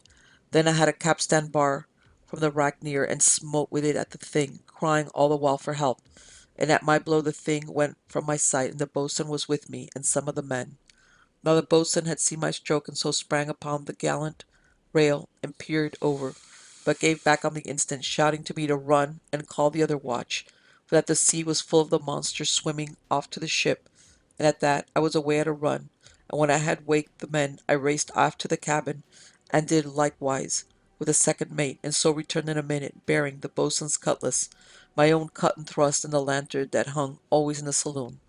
Now when I had gotten back, I found all things in a mighty scurry, men running about in their shirts and drawers, some in the galley bringing fire from the stove, and other lighting a fire of dry weed to leeward of the galley, and along the starboard rail there was already a fierce fight, the men using capstan bars, even as I had done. Then I thrust the boatswain's cutlass into his hand, and at that he gave a great shout, part of joy and part of approbation, and after that he snatched the lantern from me, and had run to the larboard side of the deck, before I was well aware that he had taken the light. But now I followed him, and was happy it was for all of us in the ship that he had thought to go at that moment, for the light of the lantern showed me the vile faces of 3 of the weed men climbing over the larboard rail. Yet the boatswain had cleft them or ever I could come near, but in a moment I was full busy, for there came nigh a dozen heads above the rail, a little after where I was, and at that I ran at them, and did good execution. But some of them were aboard, if the boatswain had not come to my help, and now the decks were full of light, several fires having been lit, and the second mate having brought out fresh lanterns, and now the men had gotten their cutlasses, the which were more handy than the capstan bars. And so the fight went forward, some having come over to our side to help us, and a very wild sight it must have seemed to any onlooker, for all about the decks burned the fires and the lanterns, and along the rails ran the men, smiting at hideous faces that rose in dozens into the wild glare of our fighting lights, and everywhere drifted the stench of the brutes. And up on the poop the fight was as brisk as elsewhere, and here, having been drawn by a cry of help, I discovered the buxom woman smiting with a gory meat axe at a vile thing which had gotten a clump of its tentacles upon her dress, but she had dispatched it, or ever my sword could help her, and to my astonishment, even at that time of peril, I discovered the captain's wife, wielding a small sword, and the face of her was like to the face of a tiger, for her mouth was drawn and showed her teeth clenched, but she uttered no word nor cry, and I doubt not but that she had some vague idea that she worked her husband's vengeance. Then for a space I was busy as any, and afterwards I ran to the buxom woman to demand the whereabouts of Mistress Madison, and she in very breathless voice informed me that she had locked her in her room out of harm's way, and at that I could have embraced the woman, for I had been sorely anxious to know that my sweetheart was safe. And presently the fight diminished, and so at last came to an end, the ship having drawn well away from the point, and being now in the open. And so After a voyage which lasted for 9 and 70 days, since getting under way, we came to the port of London, having refused all offers of assistance on the way. Now here I had to say farewell to my comrades of so many months and perilous adventures. Yet being a man not entirely without means, I took care that each of them should have a certain gift by which to remember me, and I placed moneys in the hands of the buxom woman, so that she could have no reason to stint my sweetheart, and she having, for the comfort of her conscience, taken her good man to the church, set up a little house upon the borders of my estate. But this was not until Mistress Madison had come to take her place at the head of my hall in the country of Essex. Now, one further thing there is, of which I must tell. Should any, chancing to trespass upon my estate, come upon a man of very mighty proportions, albeit somewhat bent by age, seated comfortably at the door of his little cottage, then shall they know him for my friend the boatswain, for to this day do he and I foregather, and let our talk drift to the desolate places of this earth, pondering upon that which we had seen, the weed continent, where reigns desolation and the terror of its strange habitants. And after that we talk softly of the land where God hath made monsters after the fashion of trees. Then maybe my children come about me, and so we change to other matters, for the little ones love not terror.